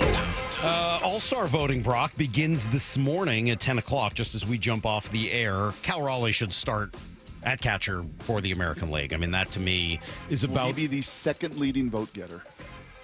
He should be. I know it just gets going, but you think by tomorrow? No. By I don't Friday. think he will be, no. But I think he should be, and certainly Mariner fans have an opportunity to try to help their guy out. He's done a lot for the fans, and I think takes that part of it seriously, and a chance to support him and show, how much he means to this community. So voting starts. I don't know, man. I think he will. I hope you're right. I just don't have a lot of faith I think his name has been out there so much nationally. I think the casual fan just sees this guy that's leading the league in home runs. I think that he's, hit back-to-back. It's not like he's out of nowhere. He's put together. But he doesn't play for the Yankees.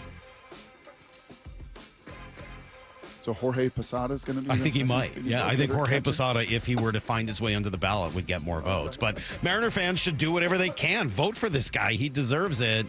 What other Mariners are you voting for? Remember, you don't vote for pitchers. So Munoz and Wu, two guys who should definitely be all-stars, aren't there. JP? Julio? I mean, those are sort of the next two guys that I feel like you'd be voting for. JP, his numbers are really good, man. He got a 786 OPS this morning as a really good fielder at shortstop. That's pretty good. He's hitting 280 on base of nearly 400. Yeah. What's his WRC plus or OPS plus? I don't have them in front of me, but give me time and I will get them for you. How's that? That is everything you need to know. That's everything you need to know. Yeah, 138. There you go. 138 what? WRC plus? Yeah. What do you like better, Lyle? WRC plus, OPS plus? WRC plus. OPS plus doesn't factor as many things in. Okay, WRC plus factors in field, right? OPS plus is what it sounds like. It's OPS based. WRC plus takes in quality of contact. In other words, WOBA, which is another stat, which is a little more indicative, I think. WOBA. Weighted on base average. Yeah. There you go. What about BABIP? It doesn't take that. So you start talking this language, it's just kind of like our high school offense with the York slam box. Like it's just a different language, totally different foreign language. I would submit to you that I think JP has been the biggest beneficiary of whatever changes the Mariners have made in terms of approach. Just watching him, and last night it sort of jumped out to me just how comfortable he is just taking that ball to left field. Not everyone is. I mean, Ben Williamson, I think, has done a nice job with it. He'd probably be the second guy, I would say, on this team that kind of benefits from that. But JP just feels, I think, a little bit, again, I haven't talked to him, just sort of my feel watching him. He feels to be a little unlocked mentally, that he doesn't have to pull the ball. He's not trying to elevate. That wasn't ever really his game. And occasionally he'll, hit a 400-foot home run. But his nice, smooth inside-out stroke, it does seem to benefit him maybe more than anybody else. Because when he gets pull happy, he starts grounding out to first and second all the time, and it is a tough watch. So whatever zone JP is in, he should stay there because I really like watching him hit right now. Speaking of these Mariners, Brock, I've got 3 concerns and 1 big positive next on Brock and Salk. Bump and Stacy, weekdays 10 to 2. He's just eating right now. Okay. Cal Raleigh. I like that. How about that? He's in the zone right now, and he's doing it from both sides of the plate, which is the most impressive thing. And he's played every single day, even on his day off. You do think, are you going to get days off? I mean, you're hanging on to Garber to give Cal days off. Right. That's the one fear I have with Cal's season so far is hey, let's get this guy some time. Bump and Stacy, weekdays 10 to 2 on Seattle Sports, the app, YouTube, and your smart speaker.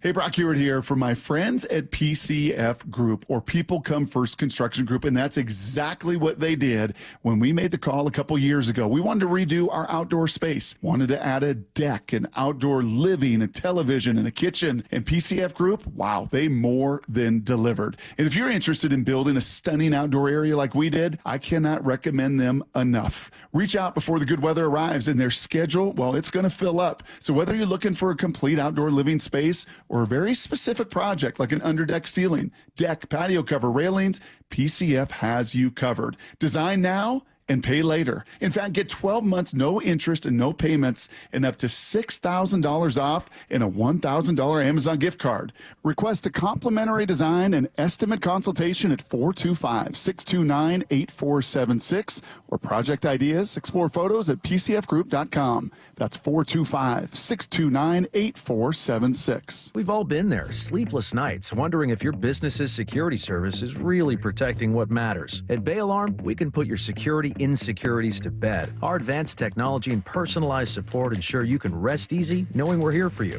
BayAlarm.com. At Cressy Door, we have the perfect garage door for you. Come visit our brand new garage door and fireplace showroom and let our experts help you find the perfect garage door. Cressy Door. Warmer weather, more sunlight, and your new car. That's right. At Toyota of Kirkland and Toyota of Renton, summer starts here. With their combined inventory of new, used, and certified pre-owned inventory, you're in for a summer to remember. Their fantastic teams will set you up with a test drive so you can ride off into that summer sun the same day. Summer starts here at Toyota of Kirkland and Toyota of Renton. Whether you're in the north or the south, they got you covered. Visit their incredible showrooms today or online at toyotaofkirkland.com and toyotaofrenton.com. O'Brien. If you're 55 and up, T-Mobile has plans built just for you. 2 lines of unlimited for just $30 a line. That's a 45% savings compared to Verizon and AT&T. But don't just take our word for it. It's not just the savings that are great with our T-Mobile plan. There's all this value from all these other things that T-Mobile offers. T-Mobile has been such a savings for us. We love it. Switch today and get 2 free 5G phones like the Motorola Edge with Turbo Power charging that gives you power for the day in just 15 minutes. And customers 55 and up can get 2 lines of talk, text, and data for only $30 a line. Go to T-Mobile.com/55 to learn more. With 24 monthly bill credits and 2 new lines with autopay for well-qualified customers plus taxes, fees, and $35 per line connection charge. Credits end and balance due if you pay off early or cancel. Contact us plus $5 per line without autopay. Debit or bank account required. 45% off 2 lines versus AT&T Starter and Verizon Welcome. Plan benefits vary. See details at T-Mobile.com. Motorola Edge requires 68-watt charger. Chargers sold separately. Actual performance will vary based on usage and configuration. Do you know a woman who gives her all to the sports community, encourages diversity, and empowers those around her? Stacey Rost here. Seattle Sports is partnering with the Seattle chapter of WISE, which stands for Women in Sports and Events. We want to recognize a woman in our community, and we need your help finding her. Nominations for the 4th annual Women of Inspiration Award are open until July 11th. The winner will receive a donation to the cause of their choice. Nominate an inspiring woman today at woiseattle.org. That's woiseattle.org. Call or click 811 before you dig. Anything that causes you to roll up your sleeves a little and dig in requires you to first connect with 811. Call or click 811 and visit safeexcavator.com. 1877 Cars for Kids. KARS Cars for Kids. 1877 Cars for Kids. Donate your car today. Donate today at carsforkids.org. That's cars with a K. Your car can be picked up as soon as the next day. Receive a tax deduction and vacation voucher. 1877 Cars for Kids. Donate your car today. Now accepting donations of land, homes, buildings, or any kind of real estate. Safety comes first. When money is tight, don't neglect maintenance on your vehicle. Keep it safe. At Bucky's Complete Auto, we have you covered with available financing. For over 50 years, Bucky's Complete Auto has been servicing and repairing cars and trucks with modern-day technology and good old-fashioned customer service. There's a Bucky's just about everywhere for oil changes, wiper blades, brakes, tire rotation, tune-ups, and factory maintenance. No appointment necessary and financing's available. Check Bucky's.com for the location near you. This is Matt Coker from West Coast Men's Health. Has Viagra stopped working for you? Do you hate the side effects? If you've taken Viagra for any length of time, you already know that pills are not the solution to ED. Here at West Coast Men's Health, we have a better approach to ED. Acoustic wave therapy creates blood flow circulation by safely removing the plaque in your arteries and restoring function naturally. No pills, no shots, no surgery. We can also treat Peyronie's disease. Our non-invasive treatment for ED is painless and highly effective. We have treated thousands of men just like you. Stop living with this problem and do something about it. Do yourself a favor, do your partner a favor, and call us today. Call 206-519-6541. That's 206-519-6541. 206-519-6541. Online at westcoastmenshealth.com. HSA cards welcome and financing available. From the Quantum Fiber Studio, you're listening to Brock and Salk. Weekdays 6 to 10. On Seattle Sports and 97.3 FM HD2. 360 says, I got to side with Brock on this one. I'd be framing that bloody picture if it was me. Mm-hmm. Looked pretty good. Looked like you had that dog in him, right? Like, it was pretty good. Watching the Mariners last night and just sort of thinking through where the team is at today.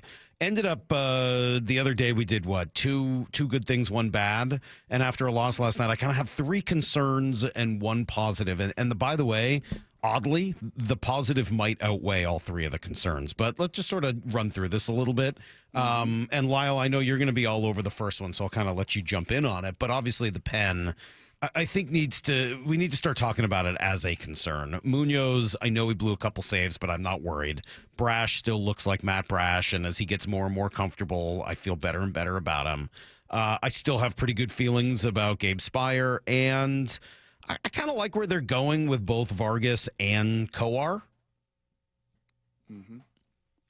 And that's kind of where that ends. I mean, like, Legamine has been up and down. Snyder, I think, has been a whole lot more down than up. Bizzardo is, to me, I mean, maybe you keep around a Bizzardo because he can give you length.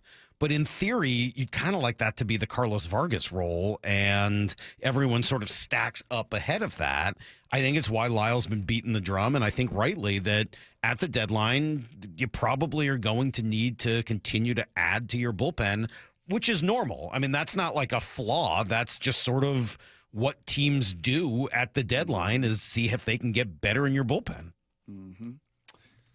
You can't ever have enough pass rushers. Can't ever have enough wide receiver. You just know that over the course of a season, you just honestly, from a supply standpoint, you can't have enough. You really hope Legamina goes back down to Tacoma and works on some things. You really hope someone you were counting on, although injured early in spring, Troy Taylor, right, is somebody that was going to be in that mix and just has not had it when he's been up at the big league level. But there is an element to relievers are fickle, right?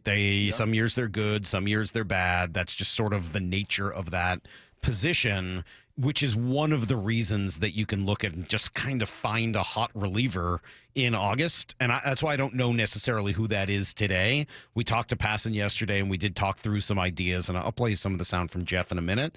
But look, I don't know who the right reliever is going to be by the time you get to the deadline, but they're probably going to need to go out and get one or two of them.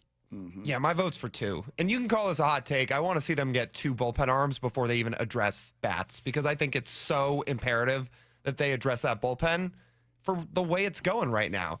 They're not striking anybody out. The bullpen has regressed each of the last 3 years. It's even regressed from 24 to 25 in a lot of ways. And frankly, when you get past the big 3 guys, there just isn't enough there right now. Yeah, the 509 says, you just said you trust 5 guys, Mike. That's a lot. Well, I really trust 3. I'd like to see the other 2 more in a lower leverage role, and I think they're fine as your lower leverage relievers. But if you got an opportunity to add 1 or 2 more guys you trust in a big spot, that would really take a lot of the pressure off of Matt Brash. And it's further heightened right now. It is further heightened because of your injury situation with George, with Logan, with Bryce, with so many of your arms. Yeah, they're just not getting as deep into games. Correct. That are either building back or restarting or, like it's just that I think it just puts an even height. Well, and that's probably worth saying as well that, for all the success the Pen has had over the last few years, it's been aided by the incredible rotation that generally gets deep into games and helps them out. Concern number 2 is just the overall offensive production. Mentioned it in Need to Know. 8 of 11 games, they've scored 3 runs or fewer. I went back to the beginning of the kind of where everything seemed to change, the Toronto series of that homestand. And, they're scoring over 3 runs per game. I think it's like 3.5 runs, almost 3.5 runs per game during that stretch. But it's aided by a couple of 9-run outbursts, the 5 runs, the average they scored in San Diego. After that, it's kind of a...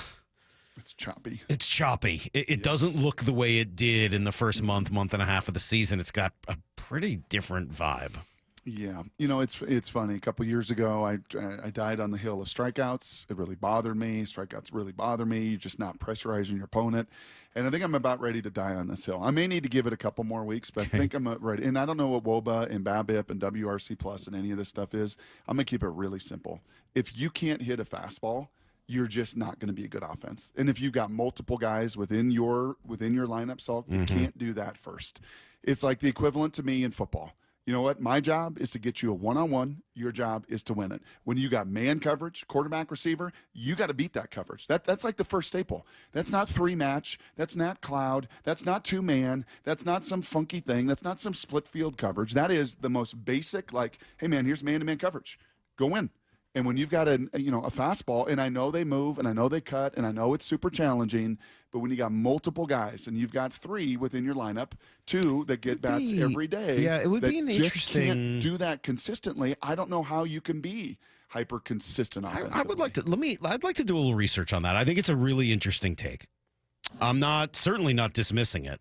I think there's a lot of validity to it, and for years, I think managers would tell you they would do things to try to get guys a fastball, right? Hey, why did you do this? Well, I moved him up in the order, and then we did this and that, and all to try to get a guy a fastball and then see if he could do something with it, because you're right. I don't know how much that's changed. I mean that seriously. I wonder whether that's still the same, whether managers are still trying to get guys a fastball in this world where a fastball is 98, dotted wherever you want, cutting and sinking and moving in 7 different directions at once from funky arm angles. I don't know if that's still the case. I want to agree with you for sure, Brock, because I think you're dead on with that. You got to be able to hit the fastball, and they're not doing that nearly well enough. But I just don't know if that's true in this modern weird pitching game that Like we the live last in. 5, World Series champs, were they all teams that were in the top half of hitting a fastball, Right. top 10? I don't know how you're going to dig into that further or add, contextualize it. I was just going to see if I could ask some people. Like, I mean, has that strategy changed? I don't know that I necessarily need to see the numbers on it, but I let me ask around about that, because I think that's a really interesting point. And as you watch this team, they're just not scoring enough. I mean, just the production offensively is not what you need it to be right now, especially given some of the problems they have injury-wise. The third one is it's just Jorge Polanco, and I'm going to keep coming back to this. He did get a hit last night, which was nice. It came after a strikeout and a double play. He did go the other way, but that makes him, 2 for his last 33? I think I have that number right. If it's not, it's very close to that. He's batting second in the lineup every night, and for over a month now, he's been one of the worst hitters in baseball. And I understand that the first month was great, and I credit Dan for a lot of the sort of support and loyalty that he has, but he's getting extra at-bats every night he's in there, and he's not done anything to earn those for a really long time. Yeah, I think the on-base, I think Luke Arkins tweeted this last night, I think the on-base is just over 200. Since the start of May, is the number 2 hole hitter. Like, you've got to set the table. As wonderful and amazing and remarkable as Cal Raleigh is, there'd be even bigger numbers, Salk, and more crooked numbers if those weren't just solo home runs more often than not. That if people, were doing their jobs in front of them. And yeah, he is getting opportunity after opportunity after opportunity. March and April probably provided that. When does that faucet turn off?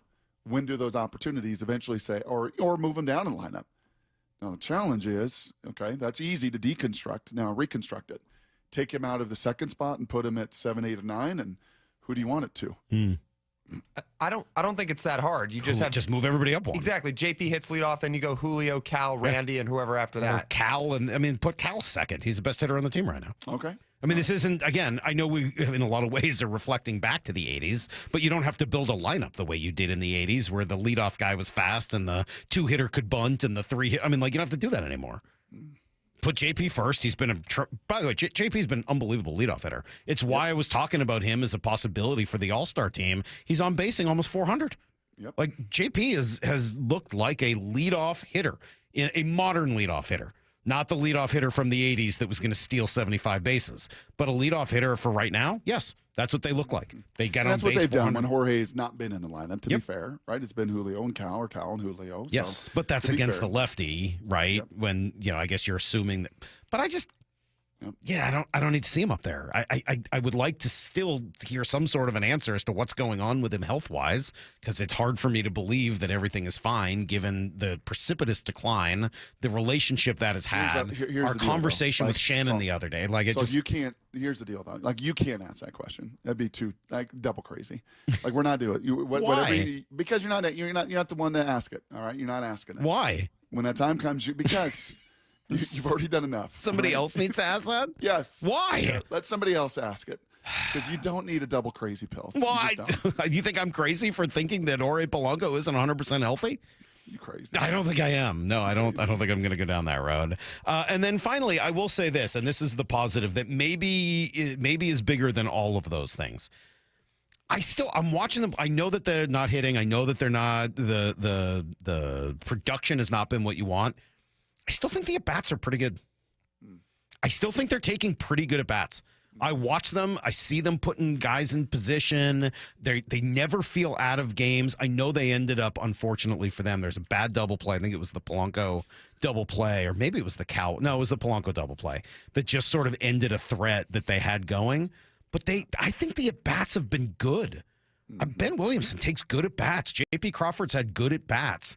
Julio's had much better at-bats. Obviously, every Cal at-bat is good. Kind of go up and down the lineup. Even Taveras, who I'm not in love with as a player, I think his at-bats have been, good. He doesn't feel like an automatic out. Dylan Moore, when he's in the game, good at-bats. I get the sense some of the offensive production will shift. Not necessarily all the way back to where it was in April, but I just think as long as the at-bats remain pretty quality, eventually some of those things will turn. Hope so, yeah, because there's been just a fair amount of opportunity. Now, not last night, just for at-bats with runners in scoring position. That's not gonna do it for you on a nightly basis. You need more than that. And you know from our own private text chain that the one guy that I continue to look at and want more is Randy. And you said it. I think you hit the nail right on the head to begin the year. Just give me old school runs batted in. That's what I'm. That's the. If you're going to hit fifth, find ways to drive in runs. And if you're going to strike out 36% of the time, okay, I'll live with that. Is that what he's doing? Yeah, 36. I think it's 35 or 36%. What? I believe so. You can, or maybe that was like the month of May or something like that. I looked at it the other day. What is it, Lau? It's 29%, or just over 29%. That's really high. I mean, it's not 36, but it's still really high. Month of May was. That's bad. Yeah, I didn't realize it was that bad. Yikes! Yeah, it's been a rough stretch. That's not good. I don't like that. No. So we need a little more consistency and need to find a way to bounce back. Yes, Lau? Yeah, and to your point about the fastballs, Brock, when you look at Randy, he's hitting $179 against four-seamers right now. That was a thing last year for him too that I think I documented before the season started is, hey, I'd like to see him get back to hitting fastballs. Right now he's not yet. He's not doing it. Yep. So just find a way. Is there any? I mean, we're going to move on here in a moment. And by the way, there's a lot of baseball to talk today with passing and sound and everything else. And Adam Jude, what next time? Adam Jude is going to join us at 8:30. Yes. Okay. Is there any relationship between whatever changes have been made to the hitting philosophy and the struggles they've had hitting a fastball? I mean, I think if you listen to Buhner and Edgar isn't that like the most basic principle when we've heard from the old school guys? I know. Is like be on time for even Mike Blowers over the last few years. Like be on time for the fastball, the sweeper, the slider, the curve, the rest of that stuff, whatever. But be on time for the fastball. Don't miss that. Don't miss that opportunity. I don't know. I guess, and I don't know the answer to this. Again, I'm speculating. I just thought of this as we're talking. With, part of what they've done is simplify everything, right? It's trying to take away from the players the need to think through all of the numbers and tendencies and this, that, and the other. Does that stuff help you recognize the fastball? I mean, that's why those things exist. That's why Brant Brown is having success right now in St. Louis that he didn't have here, right? Like that information overload, as it was considered here, was considered very helpful in other places. Are they struggling to know when it's coming? Because I don't think these guys are bad fastball hitters. Yeah. To me, it would be much more they're late because they're expecting something else or they don't know when to expect it or something like that. It would be weird to me if good hitters couldn't hit the fastball. Well, it's weird to your point. Like, I just started to look through a few of the players' numbers against it and coming back to Polanco, a guy who the year before he came here, he slugged 600 against fastballs. That was always his bread and butter, hitting the heater. Right now, he's actually hitting almost every other pitch he sees pretty well. He's hitting 115 against four-seamers. It's crazy. That is really remarkable. Yeah, and Brock, I think you're right on in thinking you got to be able to hit the fastball. Maybe the next question is, why aren't they? Because I don't think it's inherent in the players that they have. I think Adam Jude has that answer. I don't know, but why don't you text them ahead of time? You like to give people homework. In the meantime, I'll ask you some Blue 88 questions. Why don't you do that? This is Brock and Salk's Blue 88. Blue 88! Blue 88! We take you to the field as Brock Ewart breaks down 3 football questions as only he can. Now here's your hosts, Brock Ewart and Mike Salk. All right, I'll text them. I don't mind. You know that usually at this time, I know exactly what the 3 questions are, and I don't know what any of them are. I don't even remember. You don't remember it? No. Really? No. How come? I told you, cold medicine, early hours of a foreign language that's floating around in my head, the crazy pills, the crazy train, the crazy dart in my neck, all of it. All of that stuff. I think I know one of them, but let's go. All right. I'll rock and roll. Brock, question number 1. What was the one word Mike Macdonald repeated multiple times that we will hear more this offseason? Was it this? Crazy right now. Wasn't crazy? No. You sure? You played it. No, you played it. The word came up in the answer with the word class. Not that either. Not this? No. It's this one? No, not that. Crazy little thing called love? No? All right. No, Intent. Okay. Intent. I don't have a whole bunch of songs with that. No, you don't. You never ranked intent because it's probably a hard word to put in a song lyric. Intent. Intentions by Justin Bieber. There we go. Okay. Yeah, did you hear? Did your ears perk up the 3 or 4 times that he talked about intent? Didn't he call it at some point commander's intent? I thought I heard him say that. I think I heard that as well. Talking about the intent of the offensive line, the intent in the run game, the intent of the rookie class. I think that is going to be a word we hear early and we hear often because it's a staple of this offensive system as well. We don't just run inside zone. We don't just run outside zone. We don't just run to run, like run to run. No, we have intent within the details of every single concept that we do. And now, honestly, I think you pair an offensive staff, and this is not a slide on Grubb, or, because I was pretty excited to watch that system and that tempo and all of it come to life. There just was not enough volume, not enough depth, not enough understanding to attack these NFL defenses like Mike has on the other side. Intent for intent, and we're going to hear that word an awful lot. All right, question number 2. I know you love those Warren Sharp numbers, Brock. What'd you see yesterday with this stat he had? Okay. Yeah, there we go. See, I forgot that I put that question on there. Yeah, so you don't have it in front of you? No, I'm going to put my Ebenezer's on. I got it. Morris sent it yesterday. The Soundhound also found stats, stat significance. Percent of drives ending in a punt or turnover. This is a problem. Right? This is like not hitting the fastball. This is a problem. The Cleveland Browns were atrocious. They were an atrocious football team, and they ended a drive in a punt or turnover 70% of the time. Then the Titans, then the Giants, then the Bears, then the Panthers. What do you notice? Then Jacksonville, then New England. No playoffs, no playoffs, no playoffs, no playoffs, no playoffs. New Orleans that you are tied with at 57%. In fact, what's the first playoff team? First playoff team would be Denver at 54%. So you're right there, and you want to look at why you were in that class of not making it to the tournament, not making it to those playoffs. You've got to sustain drives. And we know that sacks, Warren pointed to that a year ago, sacks are an enormous part of those punts, right? Turnovers, they weren't the most turnover-happy team. Unfortunately, those were in the red zone too often. But it was really those sacks, those drive killers, those stalls. And that percentage, if you want to make the playoffs, pretty black and white there, thanks to Mr. Sharp. You got to be better than you were a year ago. All right, question number 3. Remember when Mark Cuban said the NFL was hoggy and that hogs get slaughtered or something like that? Yes. What would he say about the SEC and the Big Ten? Yeah, you're being real hoggy. And the No Big 12 kidding. screaming it, the ACC screaming it, the future Pac-12 screaming it, the non-revenue sports are screaming it. Yeah, I mean, have you seen, Salk, what they want to do? By the way, can I go back to that last answer? Did you see the Washington Commanders football team? Do you want to know where they ranked percentage-wise of drives that ended in a turnover or punt? Number 1 in the league at 38%. Detroit and Buffalo, 39. That's where you want to be. Those are outstanding numbers. So the SEC, Salky, and the Big Ten, you know what they want? They want a 16-team playoff. And then you know what they want? They want 4 guaranteed spots in those playoffs. And then you know what they want? They want 3 other spots to remain when it's all said and done, so they could probably fill in those gaps as well. What are we doing?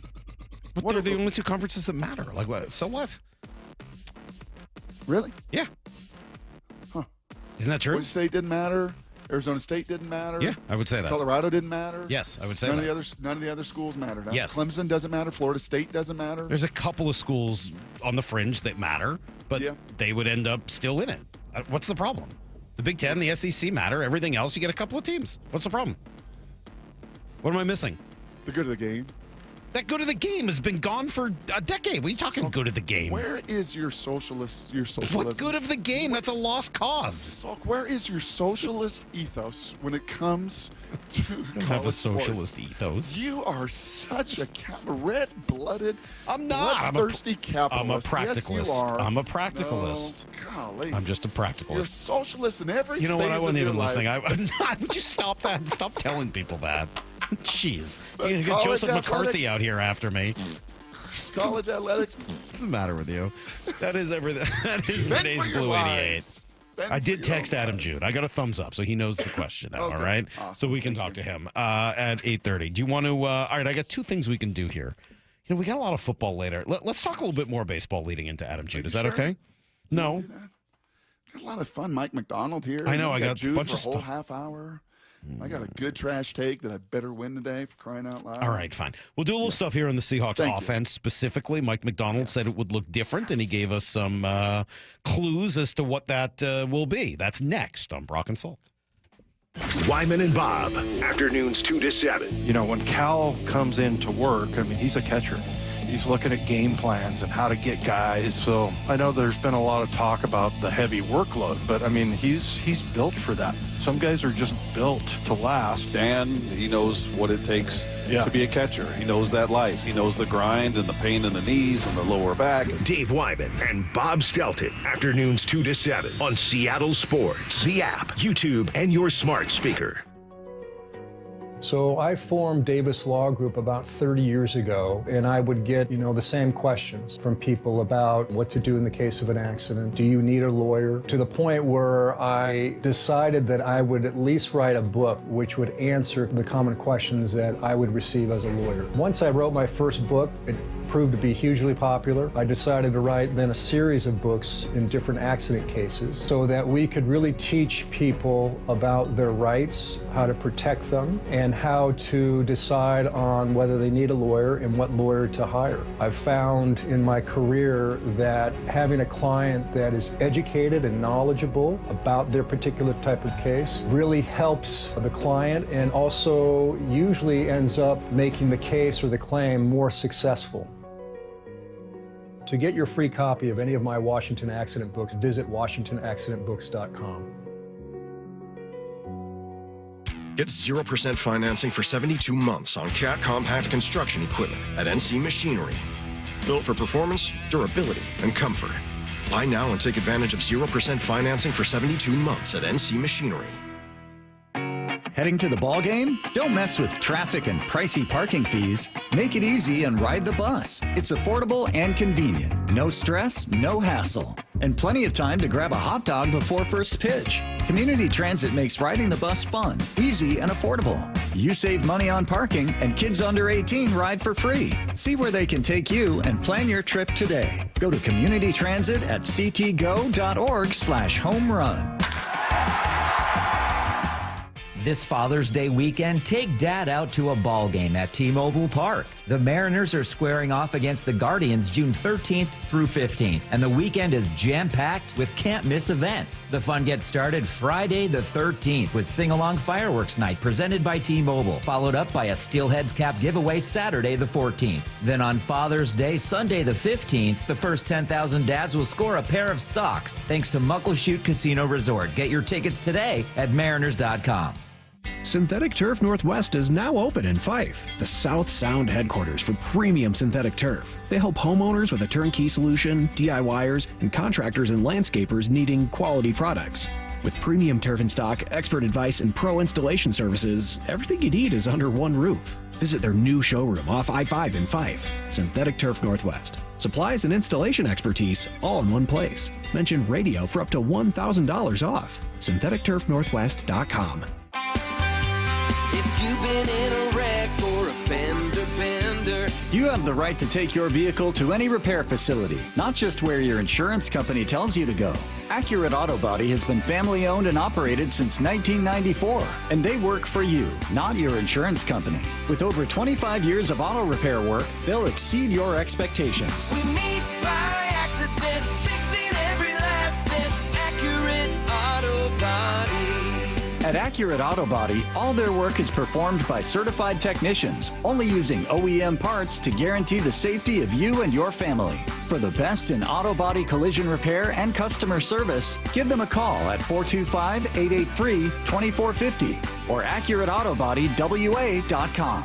Your insurance company may not love them, but you will, because We meet by accident, fixing every last bit. Accurate Auto Body. At O'Neill Plumbing, we've been exclusively plumbers for over 100 years. No corny mascots, no out-of-town owners. Just clean, fast, and professional plumbers out to your home fast. All rooter and all trenchless. O'Neill Plumbing. Diabetes, high blood pressure, anxiety meds, everyone's on them. If you're a 50-year-old male, maybe a bit porky, and you may even have type 2 diabetes, $1 million of term insurance may only cost you about $200 a month. Call Term Provider. Speak with Big Lou at 800-777-1225. Big Lou will find a term life policy for you even if you have type 2 diabetes, are overweight, or have high blood pressure. Term Provider has helped thousands of people like you who think they can't afford term life insurance. To buy $1 million of affordable term life for you, all you need to do is call Big Lou at 800-777-1225. Lou will make sure the scales are tipped in your favor. Call 800-777-1225. Big Lou will answer your call and work to fit you into a term life policy that you can afford.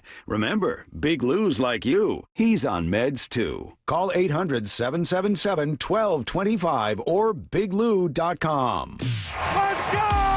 This is Seattle Sports. Streaming through the Seattle Sports app. KIRO AM Seattle. KIRO FM HD2 Tacoma. Home of the Seahawks, Mariners, and everything Seattle sports. Get in the freaking auto! From the Quantum Fiber Studio, this is Brock and Salk on Seattle Sports. Brock Ewart is my hero. Jay Buhner just punched me in the kidney. We're going to accuse you of minute. Doesn't really work that way, Sherm. This is a show that has my name on it. It kind of does, though. Now here are your hosts, Brock Ewart and Mike Salk. All right, let's see. Adam Jude going to join us in 30 minutes. Want to talk to him about Harry Ford. He wrote a good piece yesterday about Harry Ford's future and a whole bunch of other stuff going on with the Mariners right now. Trade deadline, and we got some Jeff Passan sound, so a lot of good stuff coming up. On the baseball front, we did speak to Mike Macdonald yesterday, and I know everyone's nationally writing about and talking about the headline news, and I wrote about it as well. You were a headline on ESPN. Like all night last night. I was just perusing before I go to bed. Oh, what? Look at what? Yeah. Yeah, like 2 o'clock, 4 o'clock, 11 o'clock. I mean, us, Brock. It's a we. Isn't everything a we? You always say that it's a we. Yeah, we. Yeah, it's we. It's really us. I mean, we work together on these things. We do. But yeah, I mean, NFL Network, Ian Rappaport, Adam Schefter, ESPN, Yahoo Sports, Pro Football Talk, AP, like. Yeah, that news got out there yesterday of Mike Macdonald saying that Sam Darnold is in fact his starting quarterback, and any other conversation around that is crazy. It's not the only thing, however, he said. There was a lot of other cool stuff from Macdonald, so let's kind of talk through that. And I'll play you some of the sound. Here he was talking about their new offense and what it will look like, how it will be different. Every defensive system has won a championship if you do it the right way. You know, you go back to the Bears, the Legion of Boom, they're doing their thing. The Ravens have done their thing. Chicago, the Bears are, you know what I'm saying? Like, it's methods versus principles about how you play. We have this scheme now about what we're going to be, but we're going to be more under center and more wide zone and more actions, and which is exciting. Those are the first specifics he gave us, maybe the only specifics he gave us in a 25-minute interview. So he went from all of those different defenses, the 85 Bears, the Tampa 2 Buccaneers, the post safety, spot drop, 3 deep Seattle Seahawks. He went through all of those, and then in the last 5 seconds, and talked about methods versus principles and flipped it to the offense. Do I have that right? Yeah. Am I reading the room right? I think so. Okay. But he said they'll be under center more wide zone, more play action. Yes, they will. Yes, they will. Because this offense, Salk, much like those defense, I think that's the point he's making, and I'm trying to reinforce, is that this offense has that level of methodology. Right, and then can tweak principles and some of the different play paths and how you. But they know by methods exactly, or principles exactly what they want to be. And I don't think we can say that about the last few systems. I really don't. I don't. I think of Ryan Grubb collegiately with speed and space and tempo and spread and all the wonderful concepts that you get to utilize and he gets to utilize and has at Fresno and at Washington and now at Alabama and everywhere along the way with Kalen. There's a real clear methodology principles at the collegiate level. But squeezing that into the NFL game, into the phone booth, into the hash marks, and especially the run game element, that there was no volume to it and why they hardly ran the ball last year, yeah, that's a totally, totally different animal. And you were kind of hoping in Shane Waldron to get a McVay, Mhm. right? To get what Minnesota's got, to get, off of his tree, a branch that can call it, see it, put it together the same way. And not only did it not happen here, unfortunately for Shane, it didn't happen in Chicago either, which means he'll probably go back to that analyst or position coach role and not get to call plays for some time. He went on a little bit farther here, and I like this as well. This is a little bit more philosophical as opposed to just the specifics of the new offense, but I like the way he put all this together. There's a clarity too, on how the scheme is built and then how to make that come to life on the page, and how all 11 work together, to create a successful play. And I think that fires me up because it's very similar to how we coach our defense, of making the play come to life. When you talk about 12 as one, like just everybody working together all the time. Hey, I'm set. I took on, I played this double team so this guy could make the play. Same thing on offense. Hey, the timing of the quarterback is right. The footwork, we're on a no hitch or we're on a hitch, and then that ties into our our actions and the protections, and then the route distribution, and all those things work together all the time. And when you've had a lot of great reps where it's worked, and say, hey, this is it, and then you can see where there's missed opportunities, and I think that's eye-opening for the guys. There's a word he did not use in that answer, but I think it probably describes it very well, and that is holistic. It's a holistic approach to what their offense is, and he likes how the guys are starting to understand, if I hear him right, how each one of the pieces of the offense fits with the others. Yes, and I think a term, Salk, you would hear, and maybe you heard it, was someone in your ear the other day at practice. If you were around the facility long enough and chatted with people on every floor of it, I think you would hear. And again, this is not to rip in an assault and point the finger at Ryan Grubb or Shane Waldron, but there was a Rolodex way to the play calling. Meaning, like, okay, here, let me pick this one out. Oh, let me pick that one out. Oh, let's pick this one out. Like, you just kind of a Rolodex versus that word, either holistic or clarity. Like, no, very clarifying in what we're going to do. I appreciate that thought. I'm not disagreeing with you. How is it possible that one of the 32 play callers at the NFL level is acting like a Rolodex? There's only 32 of those jobs. Because a lot of them do, because it's really hard to do. But it's really hard to have an idea of why one play fits with another. That's that hard. So hard that many, like, there's not that many guys that can do it.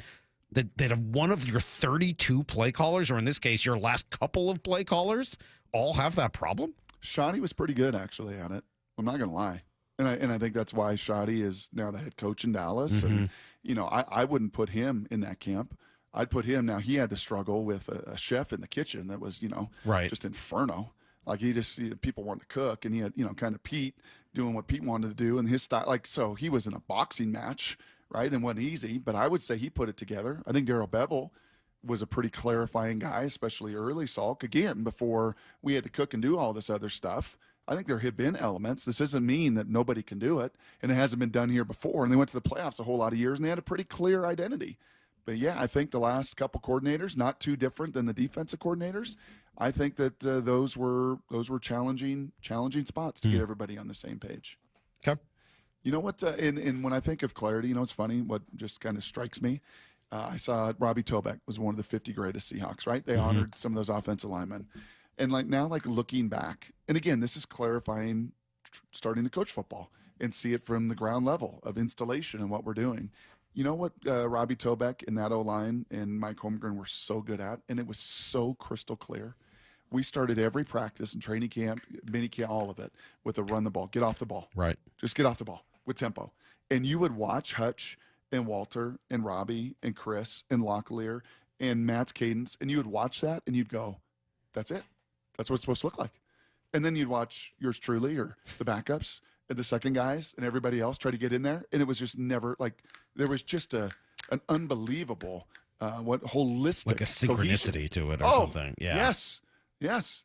And that has just not been, that really just unfortunately has not been the case, especially within this. Well, there's no doubt. And I did find myself thinking a little bit about those old comments about, playing for your teammate as opposed to with your teammate, and understanding the whole idea behind why you're doing each thing as opposed to what you're doing. And yeah, I thought it was a nice way of explaining what this offense could be this year and how it'll be different. Again, Come on, Brock, faster. I'm trying to do as fast. Come on. Tobeck would be like, do you not understand the cadence? Why 80? Why 80? And I'm like, I'm trying. I'm. What am I doing different than Matt? Why aren't you faster at that? What was your problem? I don't know. I tried, Salk. I tried. And then I tried too hard. And then you get in your own head, and then you start, paralysis by overanalysis. Faster! Yes. Why weren't you better about that? Still one of the great drops in our system. Why weren't you better than that? It really feels like you should have been able to go faster. Yes. Adam Jude, we'll talk some baseball with him coming up in 20 after everything you need to know next. It's Brock and Salk, Seattle Sports on 710. Wyman and Bob, afternoons 2 to 7. When Cal comes into work, he's a catcher. He's looking at game plans and how to get guys. So I know there's been a lot of talk about the heavy workload, but he's built for that. Some guys are just built to last. Dan, he knows what it takes to be a catcher. He knows that life. He knows the grind and the pain in the knees and the lower back. Dave Wyman and Bob Stelton, afternoons 2 to 7 on Seattle Sports, the app, YouTube, and your smart speaker. Hey, on this Wednesday morning, do you find yourself, maybe I don't know where your insurance is and when it updates and when your annuals are, but man, if you're coming up to that, or you're just looking at it and you're just frustrated every single month as your rates and your premiums have gone up, you don't know what is covered, what's not covered, then you need to do what Molly and I did. Take the First Mark Insurance Challenge. We heard so many of these victories through the years. We needed to do the same. Just take the challenge. It's totally free. And boy, am I glad we did. That was years ago. And it has not only saved us significantly, it also gives us a very clear understanding of what we've got covered and what we don't. Here's how they work for you. They will fully analyze your current coverage, making sure you're not overpaying for the wrong coverage. Then, unlike you and me, they go to the market. Dozens of major carriers they've worked with for years to find you and your situation the best fit. That's it. No stress, no confusion. They're your teammate. And they spent the last 3 decades helping thousands of families successfully manage this world of insurance. So don't wait a morning longer. Take the First Mark Challenge. As I said, it's totally free, and you might be that next First Mark Challenge victory. Just go to firstmarkinsurance.com. Firstmarkinsurance.com. Your teammate that goes to work for you. Warmer weather, more sunlight, and your new car. That's right. At Toyota of Kirkland and Toyota of Renton, summer starts here. With their combined inventory of new, used, and certified pre-owned inventory, you're in for a summer to remember. Their fantastic teams will set you up with a test drive so you can ride off into that summer sun the same day. Summer starts here at Toyota of Kirkland and Toyota of Renton. Whether you're in the north or the south, they got you covered. Visit their incredible showrooms today or online at toyotaofkirkland.com and toyotaofrenton.com. O'Brien. Hey, Green Gobbler here. So you've got a clogged drain in your bathroom. Water in the sink's overstaying its welcome. You're spitting today's toothpaste on top of yesterday's toothpaste. You hope that it go away. Yeah, clogs don't just go away. I make them go away. I'm Green Gobbler, the only clog dissolver you need. I'm bleach-free, safe for your pipes, and I work. Guaranteed or your money back. Because I never met a clog that was gonna unclog itself. Green Gobbler. Let the gobbler get it. You ever try fixing your car and realize you're missing that one part? Yeah, been there. That's why eBay's my go-to. They've got millions of parts, guaranteed to fit. I'm talking brake pads for when yours have seen one too many miles of stop and go. Oil filters, because you don't mess around with your engine care. Even got this cold air intake on my watch list. I might just go for it. To keep the ride cool and your DIY streak hot. Find all the parts you need at prices you'll love. Guaranteed to fit every time. eBay. Things. People. Love. Eligible items only. Exclusions apply. Get a $15 prepaid MasterCard after rebate when you buy 5 quarts of Mobil 1 full synthetic motor oil at O'Reilly Auto Parts. O'Reilly Auto Parts. Go from daydreamer to industry leader with Amazon Business. From office supplies to IT essentials, Amazon Business provides tools that help you save costs and make insight-based decisions. Learn how to bring your visions to life at AmazonBusiness.com. Are you having trouble hearing? Hearing loss can devastate the quality of your life. Now, there's an affordable fix for you or your loved one. Rated the best hearing aids of 2025 by Forbes Health, Audion Hearing has the highest quality hearing aids at the lowest prices, starting at just $98 a pair. I actually like them better than my old $5,000 hearing aid. I could not believe how my hearing and life changed. Join over 1 million happy customers by going to audionhearing.com. That's AUDIEN hearing.com. The home of the Mariners. One hopper snared at short. Not a quick hop by J.P. Crawford. That guy's a magician over there at shortstop. Seattle Sports. Download the Seattle Sports app. June is Men's Health Month, and we want to place a special emphasis on prostate cancer awareness and treatment. Prostate cancer can be silent. It's important to get checked, even if you have no symptoms. Ask your primary care doc for a PSA screening if you're 50 or over, and 45 if there's a family history. If you or someone you know is diagnosed with prostate cancer, consider treatment at Swedish Cyberknife right here in Seattle. It only takes 5 short treatment sessions. Go to swedish.org/cyberknifeprostate. Hey guys, did you know that half of men over age 50 have erectile dysfunction on some level? Whether you have mild, moderate, or severe ED, West Coast Men's Health can help. We don't prescribe pills and hope they work. Instead, we treat the root cause of the problem with acoustic wave therapy, which breaks down plaque, unclogs arteries, and restores blood flow. We have treated thousands of men across our 11 locations nationwide and have established ourselves as a leader in the industry. So whether you have ED, Peyronie's disease, or suffer from chronic pain, such as neuropathy, carpal tunnel, or Dupuytren's contracture, West Coast Men's Health can help. No pills, no shots, no surgery, just results.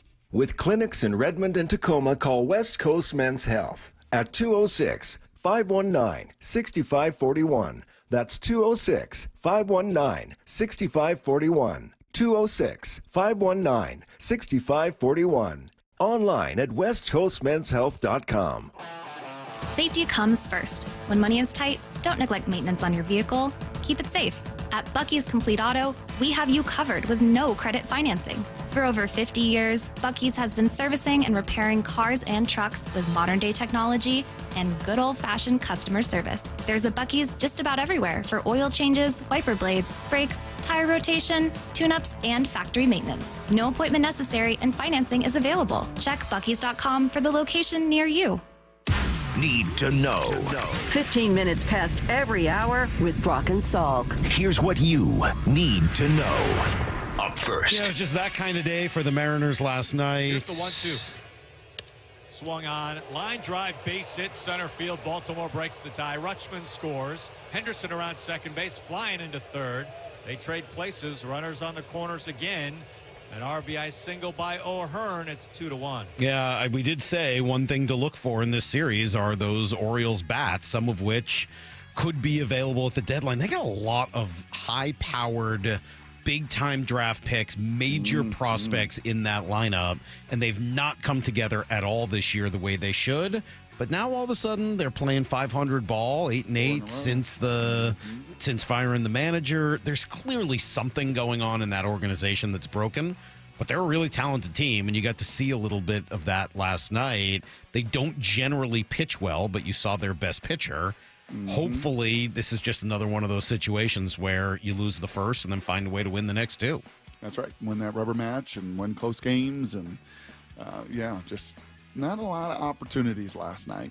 I think I would agree with you just as far as like the quality and the good at bat and what that process looks like, but just to not give yourself many scoring opportunities. And when you did, it was a strikeout or it was a double play, and it just kind of squashed. Everything kind of fizzled, it felt like, last night. And on the other side, George Kirby, good, not great, I think is how I would describe it. He was fine. I mean, step forward, though, from his previous two? I think so. I mean, the one concern is just not missing enough bats, right? The fastball at 97 was great. The command seemed okay, not quite to George Kirby level. Look, for George Kirby to be successful without a true out pitch, he's got to have pinpoint command. That's his thing. And it's been very good, but it's not been quite at that elite level, which is why I think you end up seeing another 5 innings, 3 runs and only 3 strikeouts last night. And then he takes a ball off the hand/face. I don't know if it went off the beak. It seemed like sort of more the lip area, but he seemed to be okay. You call it beak? Did you say beak? I mean, pretty good. I didn't even hurt, honestly. Got my hand, 50-50 hand, mouth, but pretty good. Okay.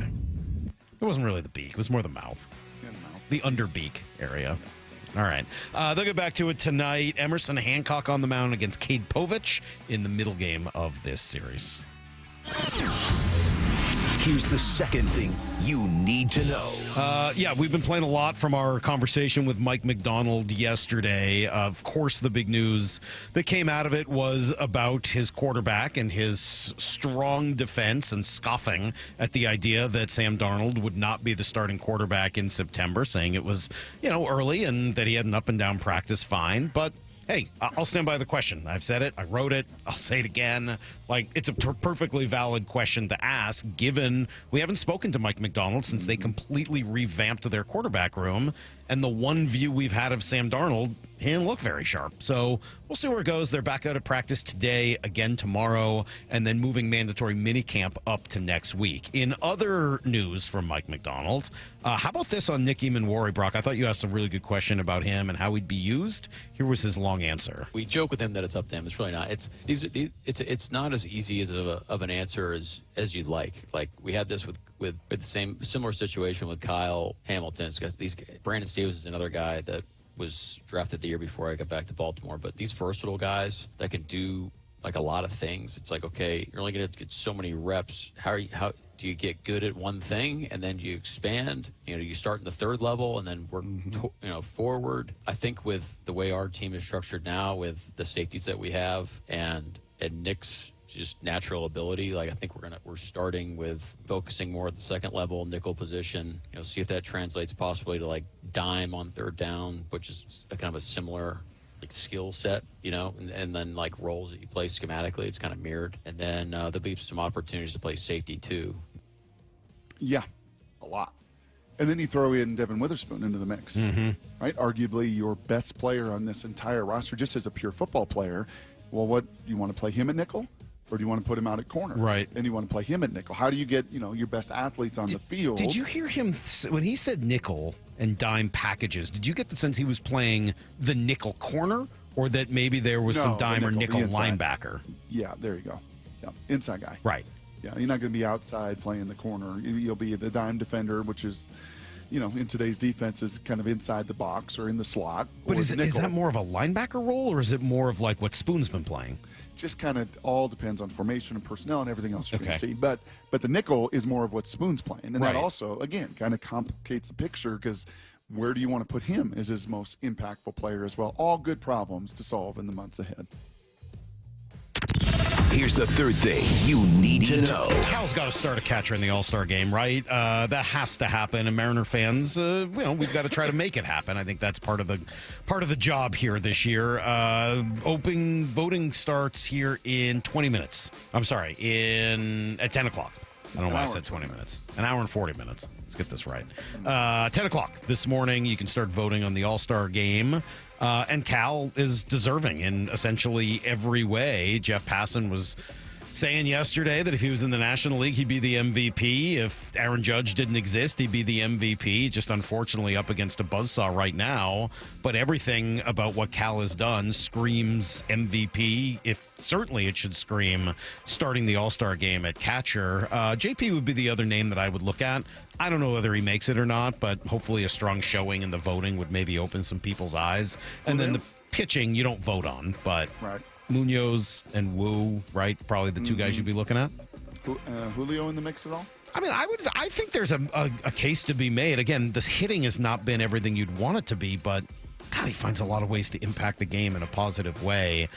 Look, this Mariner team still needs some help. Jeff Passan, joining us yesterday, said there's one guy that's a perfect fit for them at the deadline. Ryan O'Hearn, the first baseman for the Baltimore Orioles. They need another bopper in that lineup. And the notion that O'Hearn, who is batting 320-something this year, on base over 400, slug over 500, that the fact that you can add him and that it's not going to be a truly exceptional cost because he is an impending free agent. And the Orioles understand, hey, for rental players, there's only so much you can ask for. This is lining up very nicely for the Mariners to have options and possibilities. And I think they're going to be aggressive. I think they're going to go out there, and I think they're going to get a bat that the fans like and appreciate. And I think if they don't, that will be a tremendous disappointment.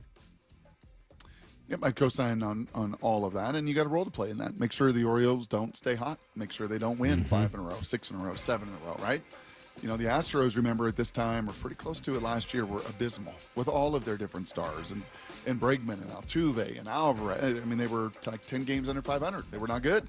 And then they closed that gap, and then they passed you. Yep. And this Orioles lineup, you look at it like really last night. lineup. It's a good lineup. Yeah, and I will say, okay, that's everything you need to know. We were kind of going through with Jeff, all right, like what's a fair deal?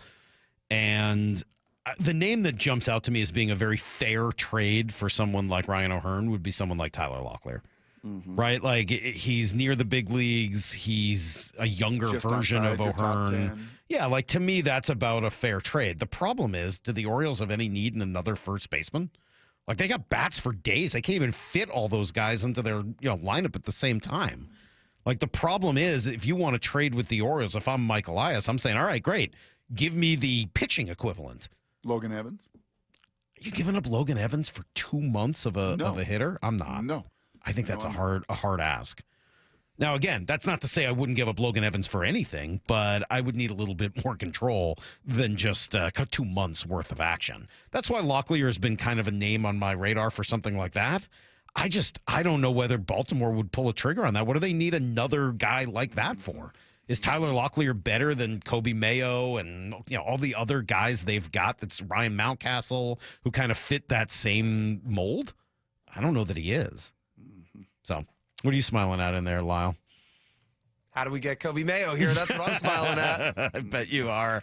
All right, coming up next, Adam Jude will talk with us about some more of this, and we'll talk deadline with him. He wrote a great piece yesterday about the future for Harry Ford, whose name has been all over our text line. What's going to happen next? We'll hear from the guy covering the Mariners coming up on Brock and Salk. Wyman and Bob, afternoons 2 to 7. In Cal, you're seeing a superstar start to develop. He's starting to get that national recognition. It's always been, when you talk about the Mariners, you'd sort of talk about the rotation as a whole. Sure. Talking about an individual, it's been Julio. And it feels like Cal is starting to move into that spot. Now, here's the thing. Neither, by baseball standards, are being paid as a superstar. Dave Wyman and Bob Stelton, afternoons 2 to 7 on Seattle Sports, the app, YouTube, and your smart speaker. Hey, it's Mike Salk here. We are gearing up for summer. It started early with some of the great weather that we've had. Barbecues, golf, vacation, beach, the whole deal. And you're going to take pictures, right? So you want to look and feel your very best. Eastside Weight Loss Clinic can help. Trust me, you can do this super fast and lose a ton of weight. I lost 15 pounds. Just in the first 2 weeks, I lost 35 pounds overall in just 8 weeks. So you can do this as well. There's time. Schedule something right now. 15-minute, no-obligation consult. You can do that at eastsideweightlossklinik.com. Here's what you can expect. Safe, healthy, sustainable weight loss. No exercise, no pills, injections, surgery, no fake food. Just real food that you buy at the grocery store. You'll lose weight, and then you'll look and feel your very best. The secret? You'll find out in only 15 minutes with Eastside Weight Loss Clinic. You can schedule your quick intro today at eastsideweightlossklinik.com. Dr. Ryan Coogan, D.C. Results may vary.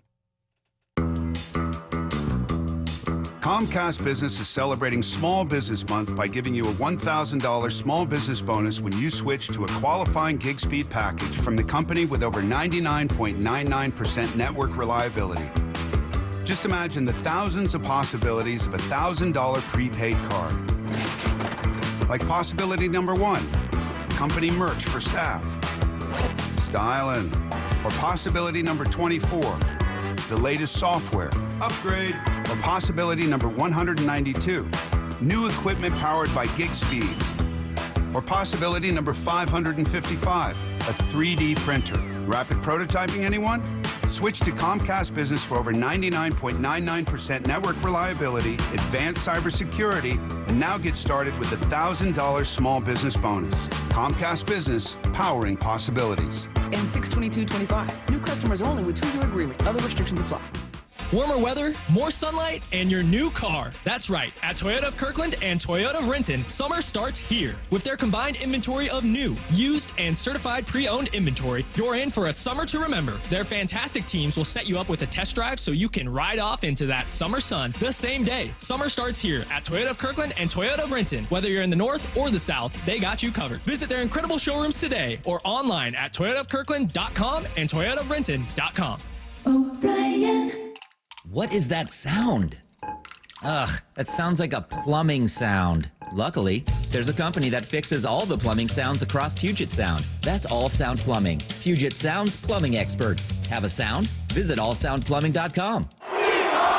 Hey 12s, Steve Rabel here, voice of your Seattle Seahawks. The wait is over, and tickets are on sale now for our historic 50th season. This season is going to be legendary, with past, present, and future colliding at Lumen Field. Get your tickets today at Seahawks.com/tickets. Bonneville International radio station contests are open to participants 18 years of age or older that are residents of Washington State unless otherwise specified. Employees or agents of the station, Bonneville International Corporation, other area radio stations, or any entity associated with the contests are not eligible to win, unless the station otherwise specifies at its own discretion. Persons who have won in the last 60 days from a station contest or event may not be eligible. Full general contest rules are available on seattlesports.com or in person at the station during regular business hours. Call or click 811 before you dig. Anything that causes you to roll up your sleeves a little and dig in requires you to first connect with 811. Call or click 811 and visit safeexcavator.com.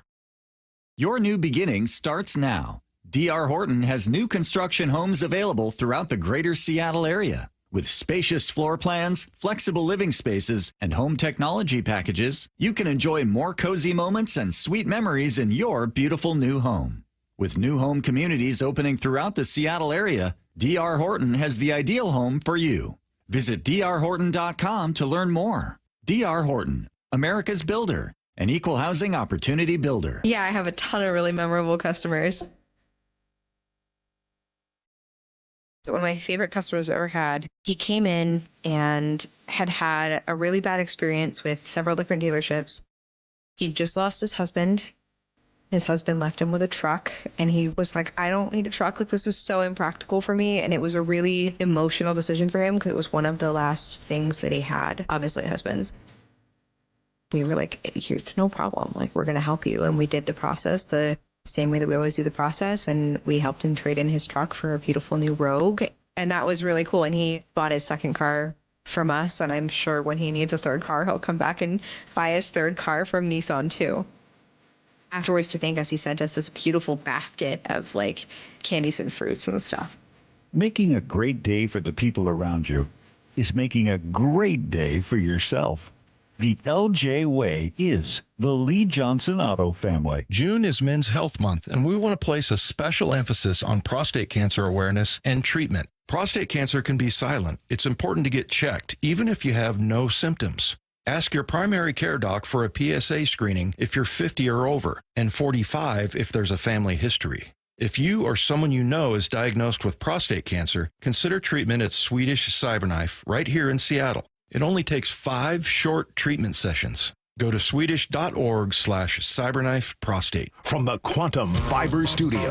This is Brock and Salk. Weekdays 6 to 10. On Seattle Sports and 97.3 FM HD2. All right, and also on YouTube, or you can watch video through the Seattle Sports app or seattlesports.com. That's where, if you're doing that, you will see the beautiful face of Adam Jude of the Seattle Times. I mean, some people get into writing, Brock, because they're just, you don't want to see them on TV. But it's a tough look. Yeah. Not Adam. Adam's he's a handsome devil. Good morning, sir. How are you? Good morning, boys. Good morning. How are you? Yeah. You and Brady, Goldie, like we get some handsome men on this show. So you yesterday and I were chatting off the air. Yeah.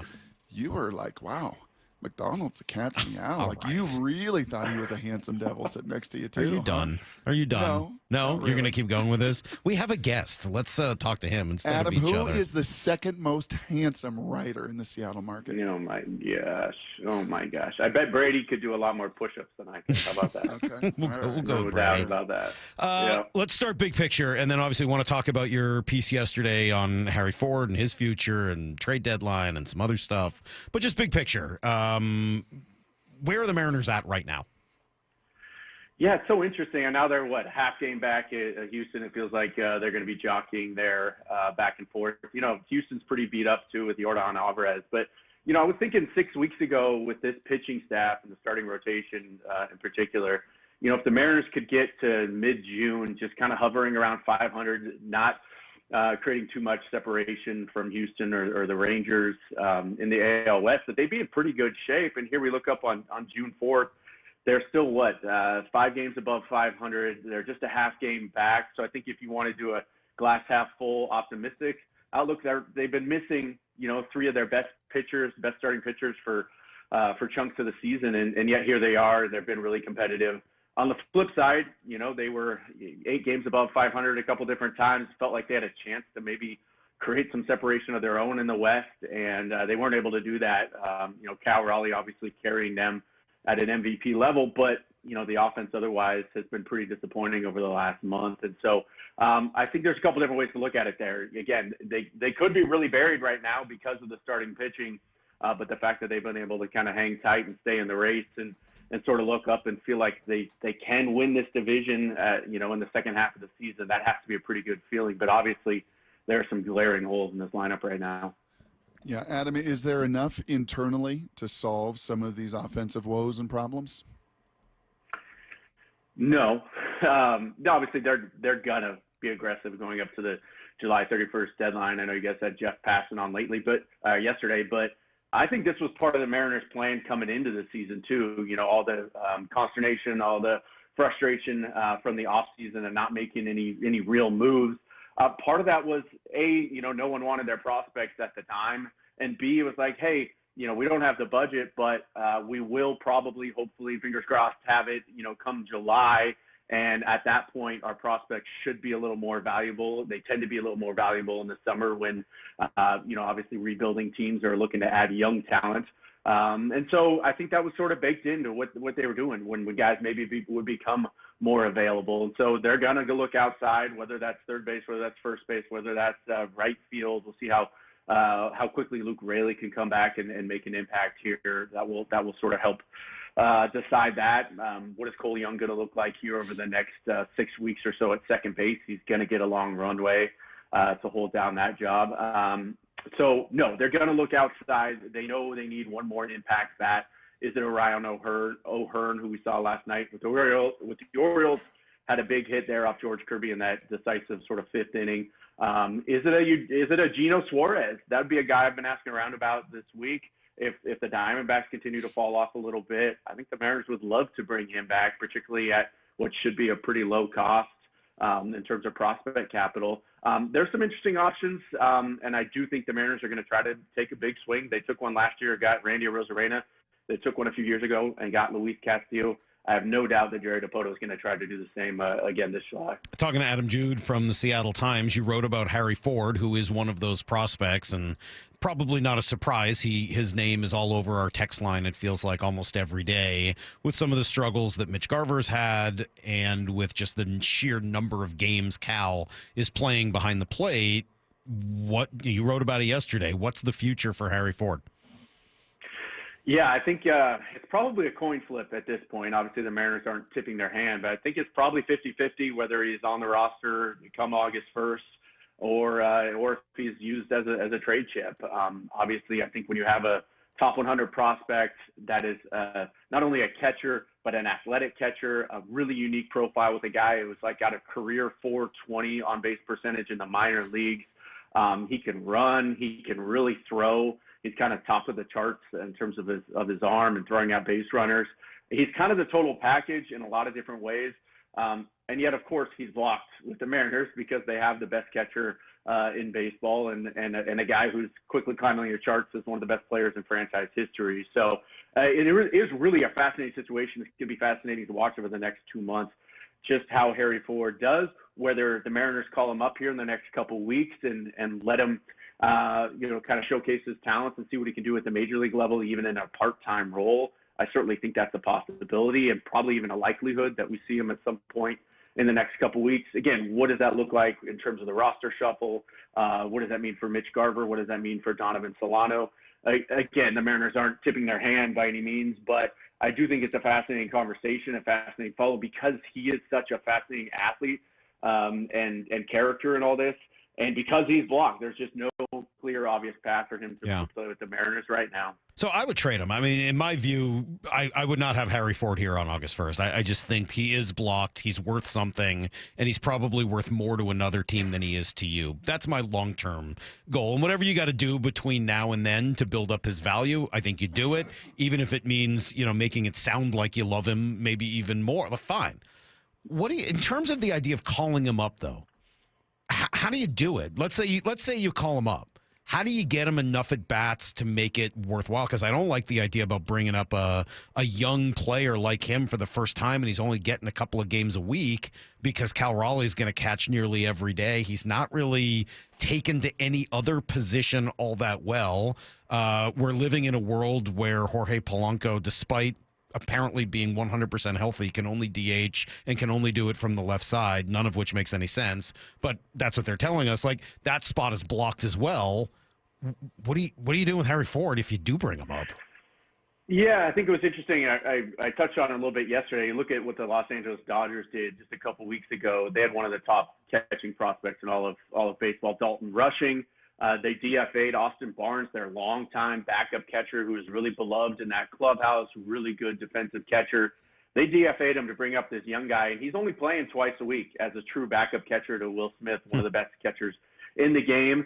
Again, the Dodgers are in a little bit different position than the Mariners, but again, both teams that have designs on the postseason, I wouldn't be shocked if the Mariners do something similar. Again, you pencil in Harry Ford for 2 catching days a week. And maybe two DH days as well. You give maybe Cal an extra DH day in the interim. I think if he is on the roster, if Harry Ford is on the roster going into 2026, I think that would be the sort of tentative plan, right? He's catching 2 to 3 times a week. You're giving Cal an extra day off his feet as a DH day, and then Harry catches maybe a couple days a week there too. Again, that's a future problem, but I could see them doing something similar in the short term here, just to get squeezing Harry a few more at bats per week. In that scenario, again, whether you're keeping Mitch Garver around on the roster, whether you're keeping Donovan Solano, you kind of figure out that part-time platoon at first base, however you can. But, again, as you touched on, Harry Ford has not played anywhere else but catcher in his minor league career. He played a few games in left field last year, did not take to it well. The demands of catcher are just so much, particularly for a young guy, particularly for a kid who was drafted out of high school, that it takes everything you have. It's 95% of his work is catching and working with the pitchers, and then the rest is trying to squeeze in some time getting his swings in. So you just don't know how a young guy like that is going to come to the major league level and handle the catching duties. But you mentioned the Mariners love him. They've had him since he was 18 years old. He's a great kid, really mature. I do feel like the Mariners are genuine when they say, we love this kid. We've grown up with him. He's grown up with us. And I think there's a way to make that work. They would try. But I tend to agree with you, too. Look, if there's a deal to be had out there, you have to include Harry Ford in it. Not only have you showered and looked great this morning with us and bring great insight, you also did some homework, I understand. Salk sent you. It's kind of a Salk way. He sends lots of the guests homework. I don't know how he framed it or phrased it, Adam, but do you have any response to the homework duties he sent you? I'm curious to hear Mike's hypothesis on this, too. I think I know where he's going. But it was interesting. Yeah, I did a little bit digging here this morning. I'm going to have to do some more. But obviously, when you look at the Mariners' offensive struggles since May 1st, a big part of it is their struggles against the fastball. They have the second worst run value in all of baseball against both the 2-seamer and the 4-seamer since May 1st. So that's kind of a hard stop right there. They're 29th out of 30 teams against fastballs since May 1st. That's the root of their issues right now. Now, again, dig deeper. What is the root of that? Why are they struggling to hit the fastball? I think there's probably a few different reasons why, and I'm curious to talk to Kevin Seitzer and maybe Edgar Martinez and Dan Wilson here this week to try maybe get to the bottom of that a little bit. What the Mariners were doing well, I can say, in the first month of the season, and a big reason why they had some success is because they were pulling the ball and hitting it in the air with authority, hitting it hard and hitting it over the fence. That is not Kevin Seitzer, Edgar Martinez philosophy. That is a very modern offense. That's a very modern approach to baseball. Pull the ball, hit it in the air, try hit it off the foul pole. And that's what the Mariners were frankly doing really well in the first month of the season, and it was working for them.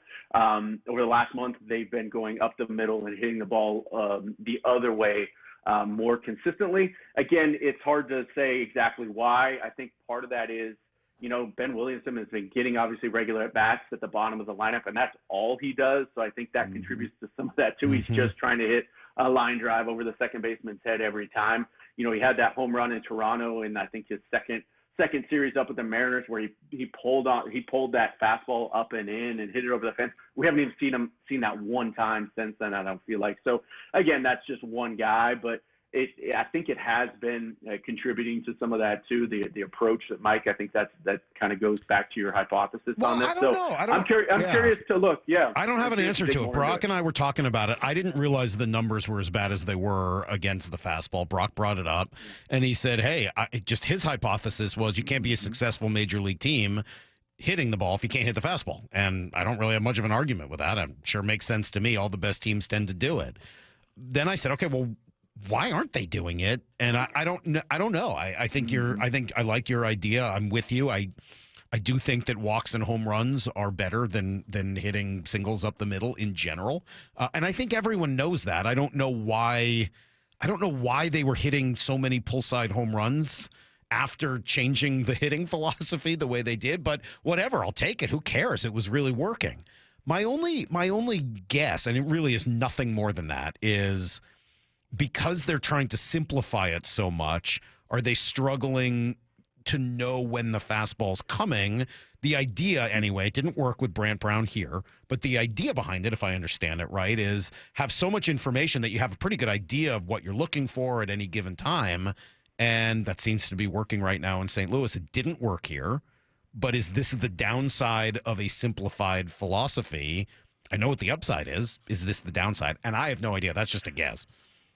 Yeah, I don't know. You would think the most simplified philosophy would be on time for the fastball, because that's hitting 101. For if sure. you're not on time for the fastball, you're not going to hit it all, going back to Brock's point there too. So yeah, it's an interesting issue. Again, I think there's layers to it as well. Mike, you brought up the walk. They were number one in walk rate for the first month of the season. That's dropped dramatically too. I think it's down to about 7%, 7.5% over the last month too. So if we're seeing a lot of home runs from Cal Raleigh, which is great, but if there are a lot of solo home runs, obviously you're not doing as much damage. So got to get those guys on in front of him. And I am curious, sort of the shuffle we've seen over the last week in the top 4, top 5 in the lineup. We've seen Cal up to number 2 a couple times. Dan Wilson hasn't talked a ton about lineup construction, but maybe moving Polanco down would be a smart thing to do given his struggles since May 1st. Just getting Cal Raleigh a guaranteed at bat up there later in the game, if he's hitting out of the number 2 spot, might make some sense too. So again, I do think there's layers to it, but at the end of the day, if you're not hitting the fastball, if you're not on time for the fastball, you're not going to be a very good offensive team. Adam Jude here with us from the Times. As you talk to your peers in the industry, as you go on the road and they come to T-Mobile and you just kind of talk shop with the different reporters around baseball, does it feels, Adam, with all of these injuries, all these moving pieces, all these call-ups, all of the different machinations of this Mariners season, that you are as busy as any beat reporter out there? Is that fair, or are you like, no, Brock, actually most of the organizations and most of the teams have had as much movement as the Mariners have had this year? This last week has definitely felt busy, but shout out to my colleague Tim Booth. We've kind of tag teamed to fill Ryan Divish's shoes. Ryan Divish, by the way, turned 50 yesterday. Shout out Ryan. What? He was running a baseball practice. Yeah. What? What did you just say? All last night. 50. 5-0. What did you just say? Ryan Divish. Dude. Divish is 50? With See, it's funny. You're focused on that. I'm focused on Adam not going with Tim Booth on the other good-looking people in the Seattle media. I was a little surprised that you didn't go with your teammate there. So, I mean, I don't know what Tim will have to say to you later, but okay. Hey, we all make choices. I get it. Yeah. They have kept us busy, though. Yes. Very, very nice. I'm not going to touch that one. Yes. The Mariners kept us busy. Yes, lots of injuries. We went down to Tacoma last week to see Logan Gilbert's pitch and caught up with Cole Young there at the time and Harry Ford.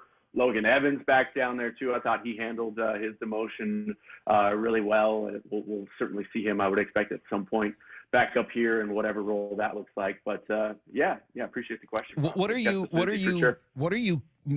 Where are you on some of these injuries in terms of concern meter? Bryce Miller and where he's at and what it looks like since coming back, George Kirby and what he's looked like since coming back, and then whatever is going on with Jorge Polanco. What do you make of those three situations? Yeah, and again, you touched on Polanco too. It is kind of a mystery. I think Polanco's been pretty sensitive talking about it, and I understand he's had to deal with it the last few years of his career. A lot of different injuries, a lot of nagging things. The oblique thing that popped up in early April, I think has lingered. I will say I watched him take a couple rounds swinging right-handed yesterday before the game, and he was absolutely knocking lasers all over the park. He hit one just below the upper deck in left field too, and I hadn't seen that in a while too. Good. So maybe that's a good sign that he's feeling a lot better. I will say Luke Raley, when we talked to him the other day, says he's about 2 weeks ahead of schedule in his return from a real oblique injury. We know he's as tough as anyone in the game, and for him to be gone this long, it was a legit thing. So I think he could actually come back and help them both at first base and right field. They've obviously had to rely on Leody Taveras a lot more than I think they would probably have wanted to at this point. But in terms of the pitching stuff, I thought it was a huge step forward for George Kirby last night. The results aren't exactly what you wanted, but frankly, I think that should have been an error in the first inning on J.P. Crawford. And at the end of the day, if that's just one earned run over 5 innings with 95 pitches for George, that's basically vintage George right there, right? A few more pitches than you would like. But, he gave up 8 hits. They were all singles, and a lot of them soft singles too. That's going to happen when you're pitch to contact type guy. So Bryce Miller is a big wild card for me for this team going forward. Can he regain something close to his form from last season? Obviously, it's been an up and down, really down year for him, and the elbow issue, a big part of that. But if he can provide them something and be something closer to what he was last year, I think this team has a chance. This rotation has a chance to be pretty dominant again. Hey, Adam, last thing for me there. Can you contextualize that a little bit with Polanco? When you say he's sensitive to that, is that because of where he's at and he doesn't want to be thought of in that way? Is it because he's a tough guy and doesn't want, to sound like, he's blaming and making excuses? Can you kind of add some context as to why he would be sensitive? Yeah, I think all of that, again, when you're a major league player, right, the idea is you post, you show up every day and you want to be in the lineup.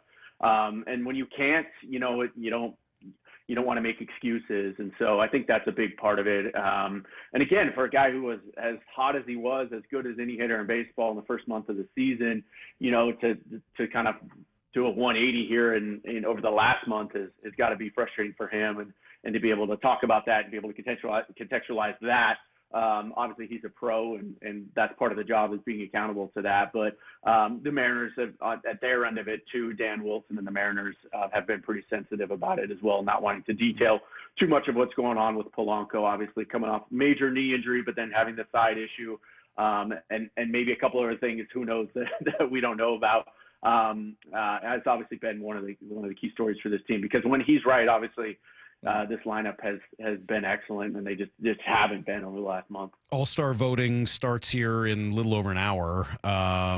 Cal should start for the American League at catcher. I think that's pretty set in stone. At the very least, it should happen. Whether or not it does, who knows the way the voters vote. If you're voting, are there other Mariner position players that you are voting for the All-Star game this year? I think you could make a case for J.P. Crawford. It's just always so tough at that position. There's always so many stars at shortstop. Bobby Witt and Gunnar Henderson, you start there, two of the youngest, brightest stars in the game. But I think J.P. has been so steady for these guys. I think he's really underrated around the game. Again, Julio's going to get votes just because he's popular. He's a marketable star. He's obviously off to the best start of his career. He's not what, I think Mariner fans would hope he would be up to this point in the season. But 10 home runs, he's come up with some big moments. He's had his ups and downs, certainly. But I think there's a case to be made for Julio for sure. Am I missing anyone position player-wise? I'm not sure. Those would be the ones for me, yeah. Yeah. I think I would vote for Julio. I just, the star quality does matter. It is the all-star game. I do put a little bit of something to that. And I just am, he's not hit as well as I would like or anybody else would like. We all know that. I'm blown away by all of the things Julio does to help them win games. I think it's impressive. He won them 2 games in a row over the weekend against the Twins, one with his arm and then with his legs, and that's without hitting the ball out of the ballpark. There just aren't that many guys in the game that can do all of that. Yeah, I think we get hung up on the first 2 months of the season probably too much when it comes to all-stars and all-star voting, too. Yes, you want your stars there. You want your guys that enjoy the game, that draw a crowd, that can hit, whatever it is, 80 home runs in the home run derby, whatever he did a couple of years ago. I mean, he put on a show, and that's what you want in those sorts of things when you're on national TV and you're trying to sell the game and market the game. Who better than Julio Rodriguez? So, yeah, I think it's a great case, and I don't even think it's that hard of a sell. You're right. He's still second on the team in WAR, and he really has just been an average offensive player for the most part. So great case to be made there for Julio. Obviously, Brian Wu, I think, is very deserving on the pitching side of things, and Andres Munoz is a no-brainer as well. For sure. Great stuff, man. Brock mentioned how hard you're working. I've said this to you. I've said it publicly. I'll say it again. I just love having you on the beat. I think you're doing a phenomenal job just from my perspective. Love the stories. Love the insight. Love having you on. Thanks so much. Really appreciate it. Thanks for having me, guys. Appreciate that. All right, there you go. There's Adam Jude, the Seattle Times. I do think he's been a phenomenal addition to that beat. He's really, and that's not a shot at anyone else out there. There's a lot of good people on that beat, some of which turned 50 years old, apparently, yesterday. Those are little shoes to fill. I mean, those are littler shoes to fill. I can't believe he's 50. I'm so distracted. Yeah. I would have. You barely lost said that. anything after that. Like at the Puyallup Fair, I'm pretty good at guessing height and weight and age and all that stuff. Yeah. I've been pretty decent. Sure. Divish, I would have lost. There's no way in my mind that he's over 45. So kudos to him. Kudos to him for pulling that off. You guys not so well. embarrass me when I book guests for you, please. Why? That was really awkward. What was? The whole good-looking conversation. That's a Brock thing. And then you started talking about Mike Macdonald being good-looking, and Adam Jude's just sitting there like, why am I here? Yeah, that was all Brock. Excuse me, you started that. Thank you. I was just trying to pay the man a compliment. I didn't need to get into like the other people and all that. That's where kind of got off the rails. All right. Well, Brock, I'm going to turn it over to you here in a moment. We are counting down 12 things to look for during Seahawks OTAs. There aren't actually even 12 practices anymore because they just canceled 3 of them. So I don't know if we're going to have to cancel 3 of these. Did they officially cancel them? Well, they moved them back. Moved minicamp up. Yeah, they moved it up and maybe I think they'll keep the rookies around. Okay. I don't know if they're canceling those. All I don't right. know if that's quite well, fair. it's kind of in between. All Maybe we'll cancel you. We'll see. Depends what you say. It's Brock and Salk, Seattle Sports on 710, seattlesports.com. Cancel this. Wyman and Bob, afternoons 2 to 7. In Cal, you're seeing a superstar start to develop. He's starting to get that national recognition. It's always been, when you talk about the Mariners, you'd sort of talk about the rotation as a whole. Sure. Talking about an individual, it's been Julio. And it feels like Cal is starting to move into that spot. Now, here's the thing. Neither, by baseball standards, are being paid as a superstar. Dave Wyman and Bob Stelton, afternoons 2 to 7 on Seattle Sports, the app, YouTube, and your smart speaker.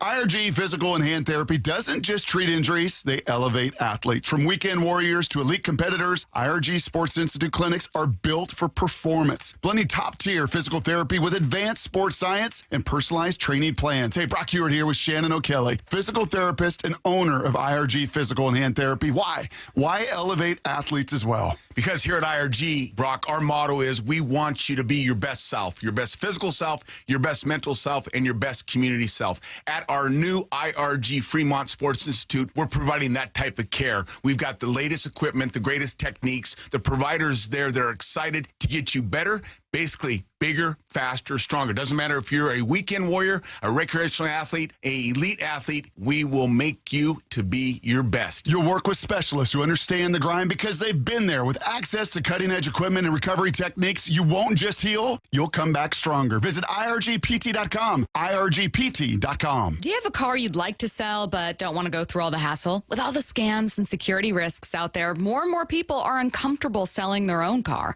So how do you get the most money for your used car without selling it yourself? Stacy here with the answer. Wayscar Ford in Auburn. Not only will they purchase your car and pay you right up front for it, but it gets way better. Once they resell your old car, they share half the profit with you. The question I get most from my friends and colleagues is, what's the catch? And how can they offer this? It's super simple. All the money they save by not traveling to buy cars at auctions, like purchase fees, shipping, and travel expenses, is what allows them to offer this.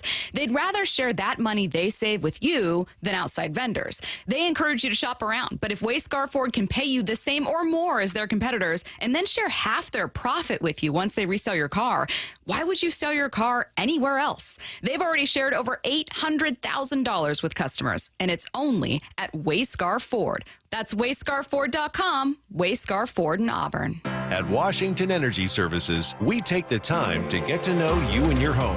We have the passion and commitment to see each project through and to treat our work as more than just a job. For over 65 years, we've offered award-winning home services, from heating and cooling, plumbing and electrical, to windows and doors. Complete home improvement handled from start to comfort. For peace of mind when you need it most, count on Washington Energy Services, bringing good energy to your home. I'm Rusty George. My local marketing agency specializes in helping companies in the building and manufacturing industries develop the right kind of websites and marketing strategies to attract and win more business. Visit us today at rustygeorge.com. You never get a second chance to make a first impression. Superior Linen Service will help your company with logoed apparel, uniforms, floor mats, linen, and more. Give us a call. We answer the phone. Superior Linen Service. It's what we do. Visit suplinen.com. Hey, it's Graz here. Getting a quick round or rain session in before work makes the day so much more fun and is a big-time stress reliever.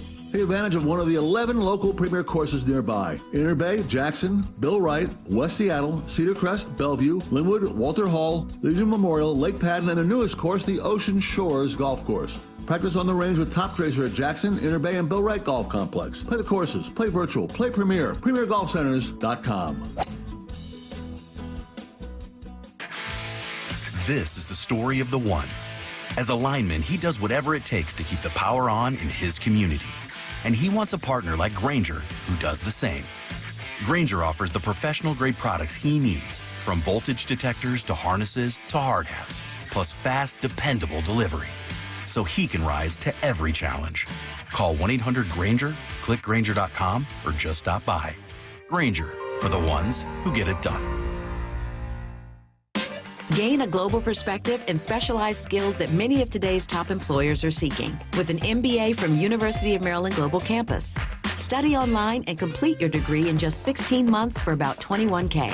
Choose from MBA specializations in global business, marketing, HR, finance, and more. Classes start June 11th. Learn more at umgc.edu. That's umgc.edu. Certified to operate in Virginia by Chev. The Mariners are back in action at T-Mobile Park, and you can be there for big moments all summer long with a Flex membership. Flex plans are perfect for fans who want the freedom to choose their games and seats as they go, while still enjoying all the perks of being a member, like saving 10% or more on tickets with no fees, unlocking access to exclusive pre-sales and year-round discounts, and so much more. Join the squad today at mariners.com/flex. Now Raleigh wins it in the 10th inning for the Mariners. Let's go! This is Seattle Sports. Streaming through the Seattle Sports app. KIRO AM Seattle. KIRO FM HD2 Tacoma. Home of the Seahawks, Mariners, and everything Seattle sports. Get his freaking auto! From the Quantum Fiber Studio, this is Brock and Salk on Seattle Sports. I don't read the internet, guys. Take the bull by the hands. And Brooke, you are. And Brooke, you are. Now here are your hosts, Brock Heward and Mike Salk.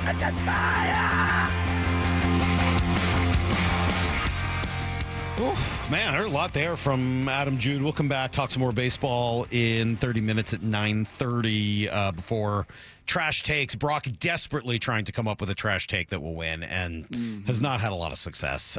You've quite frankly been a disappointing trash taker. AI got me. Santel got me.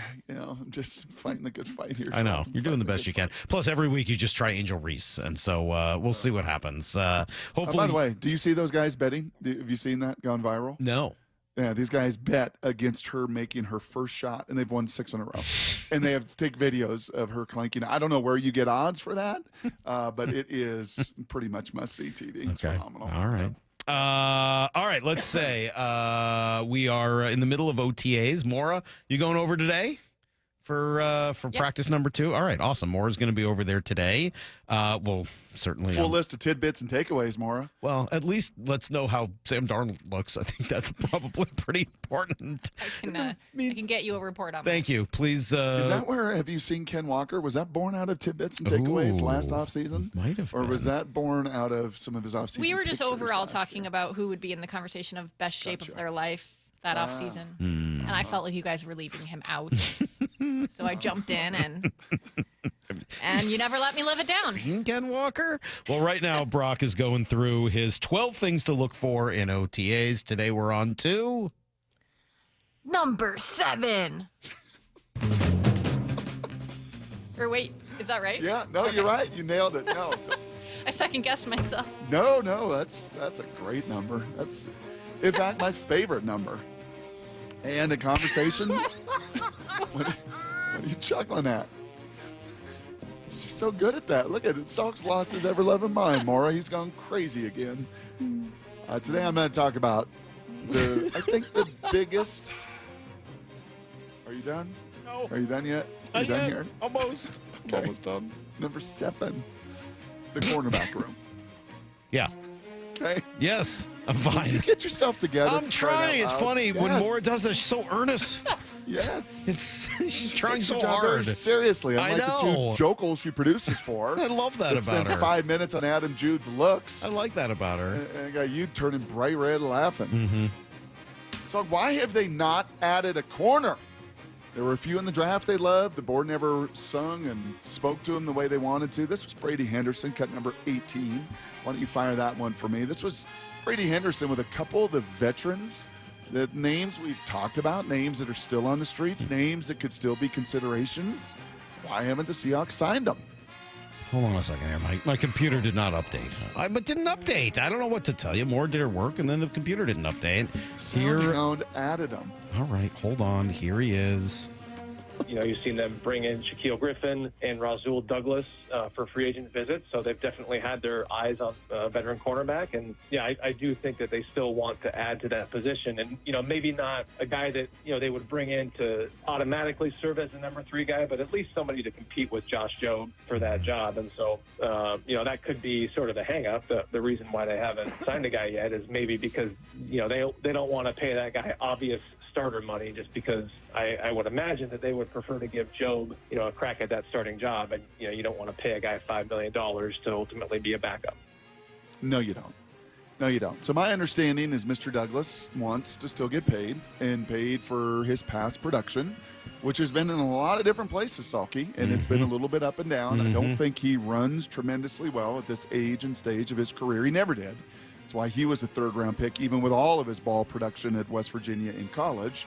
So I think that's a money end of it. And with Shaq, I think there's maybe he's a long ways away from Seattle. He makes home down south. I think there might be some cool family stuff going on for him. And it's just like, yeah, man, it's not front burner for me until we get to training camp. And while, Salk, I love guys to be at OTAs as much as anybody. And you and I sing that and scream that and yell that from the rooftops and have for 16 years.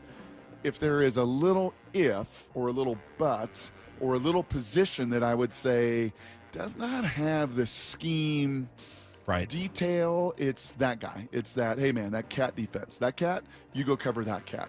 And you've done it long enough in the league that he will assimilate pretty quickly. There's not a lot of stunts. There's not a lot of fronts. There's not a lot of craziness. They're going to do the step kick technique? Yeah, not great.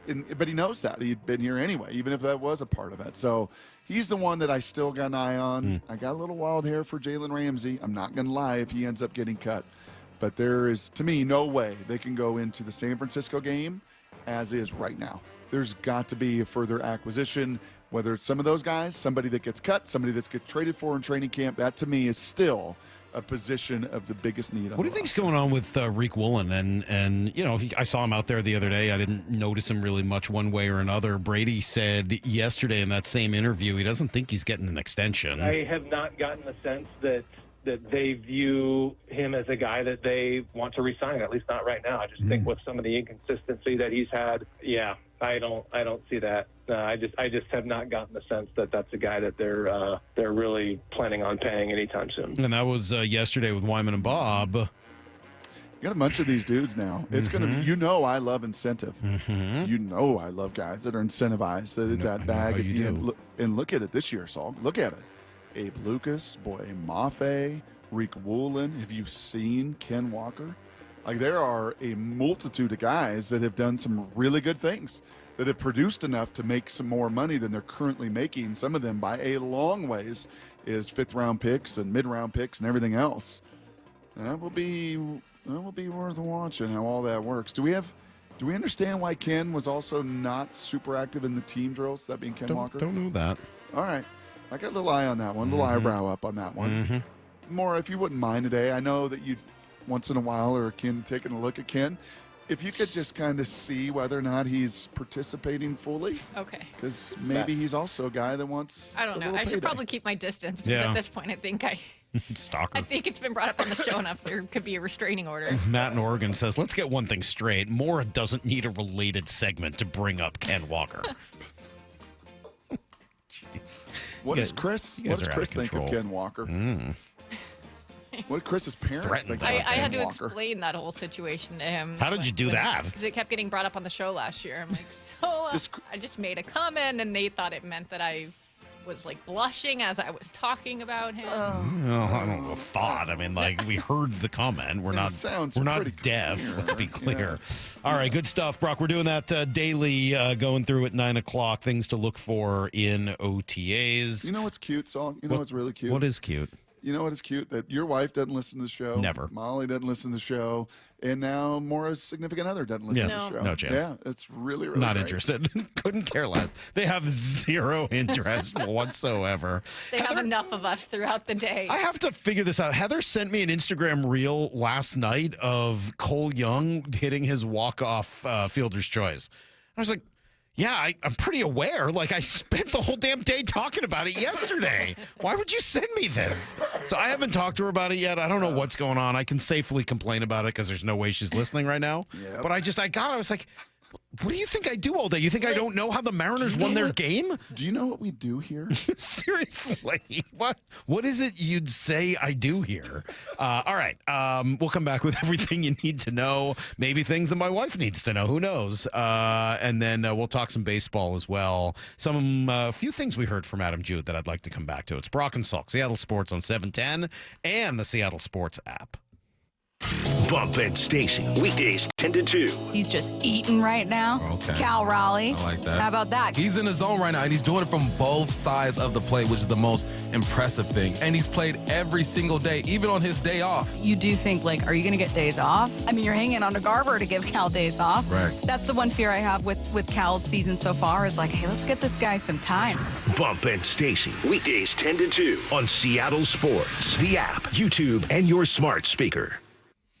Hey, Brock Ewart here, and as football season's going on and we're watching practices, and I run into old teammates, and as we turn in our 40s and our 50s, there's some orthopedic issues that we all have, but you don't have to be a former pro athlete to know what I'm talking about. Many of you wake up this morning with painful joints from the whole itis family, and it affects you. It affects your quality of life, your ability to do the things that you love to do. Well, if it's gotten to that point, then you need to reach out to my friend, Dr. Daniel Nelson from Eastside Pain and Regenerative Medicine right over there in Kirkland. He has seen so many patients through the decades suffering from chronic joint pain caused by arthritis. So don't let pain stop you from enjoying your life. Consider Dr. Nelson. Yeah, I said decades. He's the only doctor with over 30 years of experience in pain medicine techniques. Many have jumped aboard lately with the stem cell therapy and other tools. Not Dr. Dan. He's had those tools for years and years, and he's helped people for well over 3 decades deal with their pain. So give him a call this morning, 425-823-4000.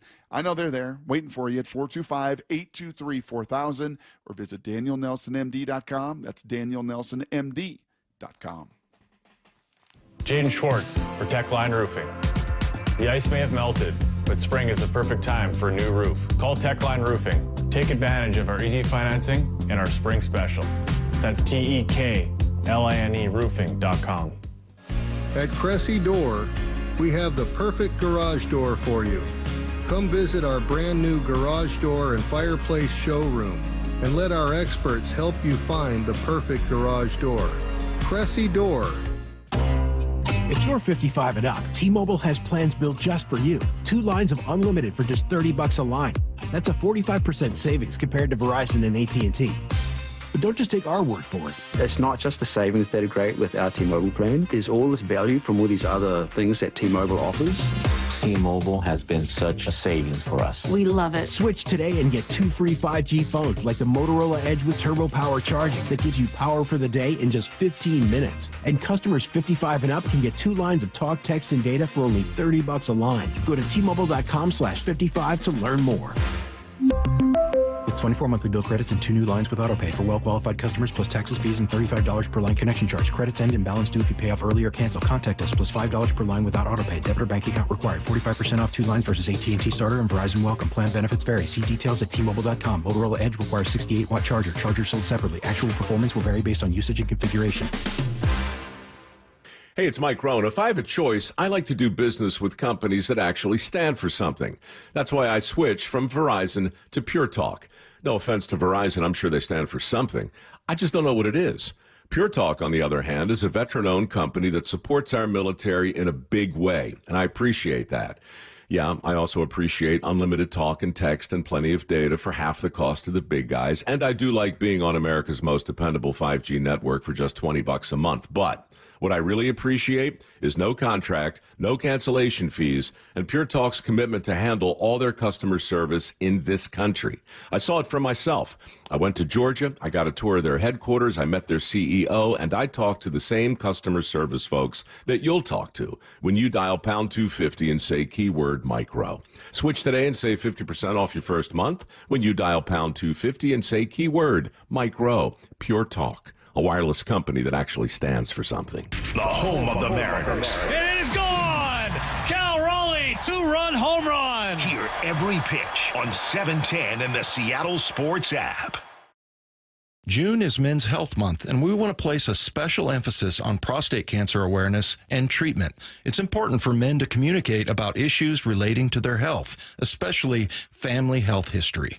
Prostate cancer has been in the news, and right now I'm joined by Dr. Landis from the Swedish Cancer Institute. Dr. Landis, how common is prostate cancer? Prostate cancer is very common. About 1 in 8 men will develop prostate cancer here in the U.S. That ends up being about 300,000 cases per year. How can men test for prostate cancer? Well, first thing, patients should ask to have PSA screening from their primary care doc. Anyone 50 or over, and if you have a family history starting at 45 is pretty typical. If diagnosed, why should patients seek out Swedish CyberKnife for treatment? What we hear from patients all the time is that treatment really was amazing. They didn't have to take time off of work. The side effects are really minimal, and there was minimal interruption in their lives. Treat prostate cancer with Swedish CyberKnife. Go to swedish.org/CyberKnife prostate. The sun is shining. It's a beautiful day out for baseball here at T-Mobile Park. Home. Home is where you gather. With friends. With family. Ball to right field. It continues. Jorge Polanco. Sometimes even folks you don't know. But in a way, you do. Because you share at least one thing in common. And one thing can be pretty powerful when it's multiplied by 40,000. Everybody on their feet here at T-Mobile Park. Mariners baseball. Welcome home. Don't miss this week's action at T-Mobile Park. Cal and the Mariners have 2 more games against the Orioles, tonight at 6:40 and tomorrow at 12:40. And both matchups are Mariners value games, which means you can score seats as low as $11. Go to mariners.com/value to grab your tickets and see the complete schedule. Need to know. 15 minutes past every hour with Brock and Salk. Here's what you need to know. Up first. Man, the Mariners have lost a lot of first games of series, and it has not necessarily affected their ability to come back and win the series. It's been part of their MO this year, and we saw it once again last night as the offense was not pretty, just scoring 1 run, came on a solo shot from Rowdy Tellez, which was nice. The Eclipse showing back up every couple days, hitting a home run, and kind of go back into hiding again. Actually, you know what? He turned a really nice double play near the end of that game. A little credit where it's due. But ultimately, that was about it in terms of the offense last night. They just didn't muster much. They've scored 3 runs or fewer in 8 of their last 11 games, Brock. Yeah. Yeah, what JP have half their hits yesterday. They just didn't get much traction on the bases. And it's odd. Like usually when they hit a home run, I think they were 30 and 13. But just a solo shot there from Rowdy with nobody aboard did not make that big of a dent other than the old Hit It Here Cafe. What happened to the Hit It Here Cafe? Yeah, it's been renamed. Yeah, it just doesn't say that anymore. I don't know. It says nothing. Yeah. It was such a great name. It was a good name. It was so fitting. It was just right up there perfectly. I kind of agree with you on that. It's no longer there. What did you think of George Kirby? Jude, I think, was fairly upbeat and positive about what he saw last night. What did you see? I did. I thought he was honestly more stuffy. You know, I was talking about that 2-seamer, 97, starting at that left-hander's hip and coming back over the plate. Saw that a time or two. Saw a lot of soft contact. That first inning was a bummer. Should not have been 30 pitches. Should have been out of that much, much earlier with no damage to get him into rhythm. So I was more encouraged in this start than I was the previous. Yeah, Dan was also. Yeah, I mean, I think, again, I thought he had a good fastball, especially later in the game. Last couple of innings was really attacking with the fastball, and it looked good.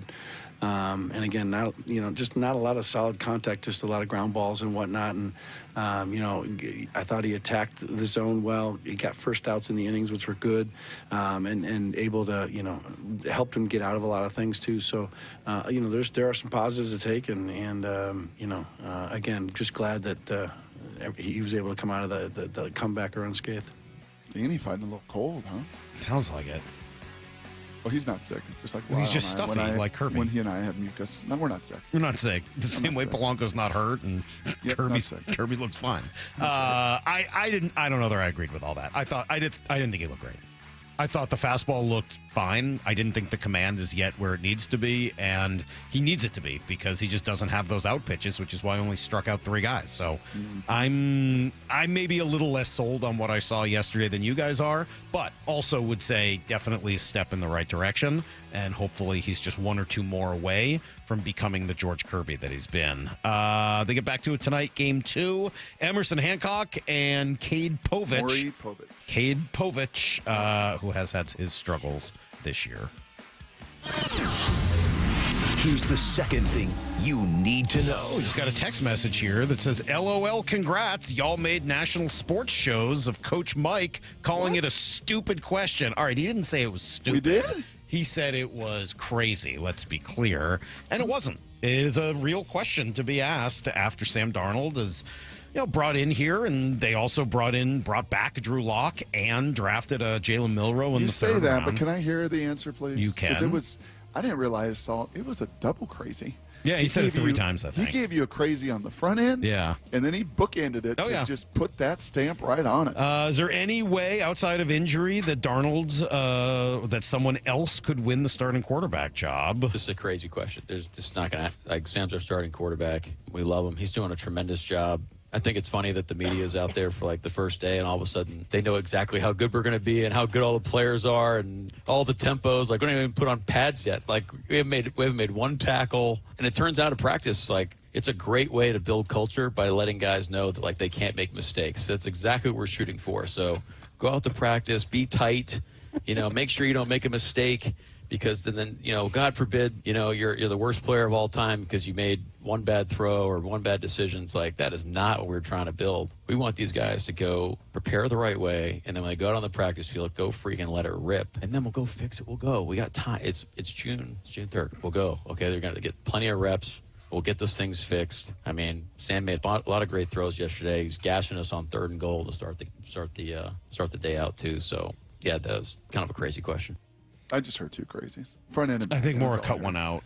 I think there was a third one that was in there at the beginning as well. Regardless, I appreciate him saying that. I have no problems with him saying that. He's unfamiliar with the term blink scout, obviously. No. Well, even more than that, he's got to defend his guy. That's his quarterback. I'm fine with that.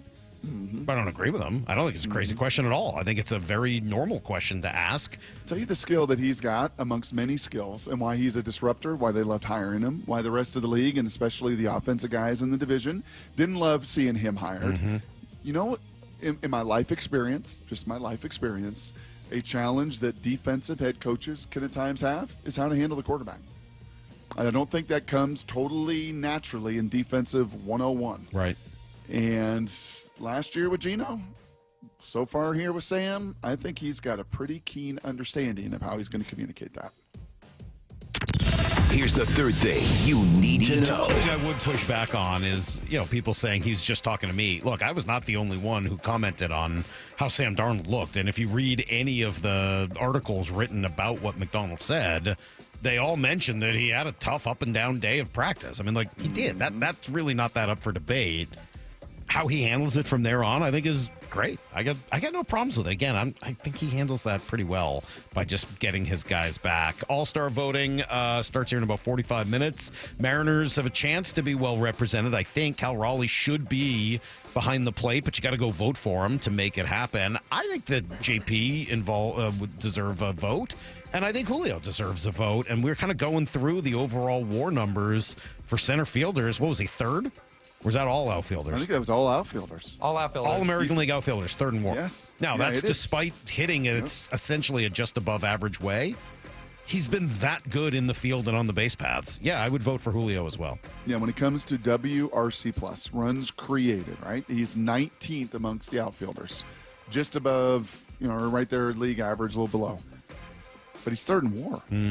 And what that tells you is what you just said. Defensively, base pass, presence, pressurizing the opponent. He's extraordinary in those ways. And this is not a deep American League outfield class. Soto is no longer in the American League, right? It's Aaron Judge, and it's not what we grew up in the 80s and 90s, Salk. No, I would say that is true. And I would also add that, and this is a long-held belief, I'm not just sort of saying this because of Julio, I would look at what he did in August and September last year. I think that we put a lot of value on what guys do down the stretch and put more importance in it. We should vote that way. And, you can't do it for everyone. Obviously, rookies are what they are, and guys can get better from year to year. But I think looking back at players who've had really great late seasons the season before, why wouldn't you consider that part of the All-Star voting? And he's a star. It's the All-Star game. I'd vote for Julio. That's everything you need to know. 15:15 every hour here on the Brock and Salk Show. I'm talking about stars. I do like stars, Brock. I do like stars. 509 says he did say it was a stupid question. He just said it in a passive-aggressive way. See, he's assimilating to Seattle. So, yeah, there you go. And then 206 says, you saw one practice. Overreact much? It's funny. I love this conversation because the question was not Sam Darnold stinks. Are you going to bench him? That's not the question. The question is we haven't spoken to Mike Macdonald since he completely changed over his quarterback room. Anyone who was there last year is gone this year. They have 3 new players. It very much mirrors the situation in 2012 where there was an open competition. Is this in any way a competition? Because believe me, Sam Darnold did not get 90% of the reps at the one practice we were at. It might not have been split a third apiece, but I saw more reps than I was accustomed to for your 2 backup quarterbacks. So I don't think it's a crazy question at all. I'm going to continue to defend myself on this one. Sorry. No, what are you chuckling at? Who, me? Yeah, you. I'm not chuckling. You're literally chuckling. So you're our star. Because of that question, we made it big time yesterday, and Thank you are our hero. All right. Well, I'm glad to be a hero. Did you ever know that you're my hero? And the wind beneath my wings, too. Both of those things all at the same time. Sure. Unbelievable. Yeah, I want to talk Harry Ford. I also have got this thought just resonating in my skull before trash takes about adjustments. Mm-hmm. And it's not just the Mariners adjustments. I got a big baseball question for you and Lyle as well. All right. Well, So we'll can do we, that Can we do next. all that? Sure. It's next on Brock and Salk. Bump and Stacy, weekdays 10 to 2. He's just eating right now. Okay. Cal Raleigh. I like that. How about that? He's in his zone right now, and he's doing it from both sides of the plate, which is the most impressive thing. And he's played every single day, even on his day off. You do think, like, are you going to get days off? I mean, you're hanging on to Garver to give Cal days off. Right. That's the one fear I have with Cal's season so far is like, hey, let's get this guy some time. Bump and Stacy, weekdays 10 to 2 on Seattle Sports, the app, YouTube, and your smart speaker. Hey, Mike Salk here with exciting news from family-owned business locally here in Western Washington. I'm talking Riverside Roofing. Love to root for these guys. And they once again earned the prestigious GAF Master Elite President's Club. So I've talked about this before. Only 3% of roofing companies qualify nationally for the GAF Master Elite status. But how many of those achieve President's Club? Only 2%. So, yeah, this is the best of the best. Cream of the crop. Proudly from Marysville, they serve homeowners all over Western Washington. Riverside Roofing is the roofing company you can trust. So, good news for every homeowner here, because it would mean you're hiring the best of the best, a company that gets high marks in performance, reliability, and service as well, plus that elite warranty to match. Highly reviewed, highly recommended. Riverside Roofing is your go-to local roofing contractor. Book them now for a big summer project and get that roof done fast. I recommend it.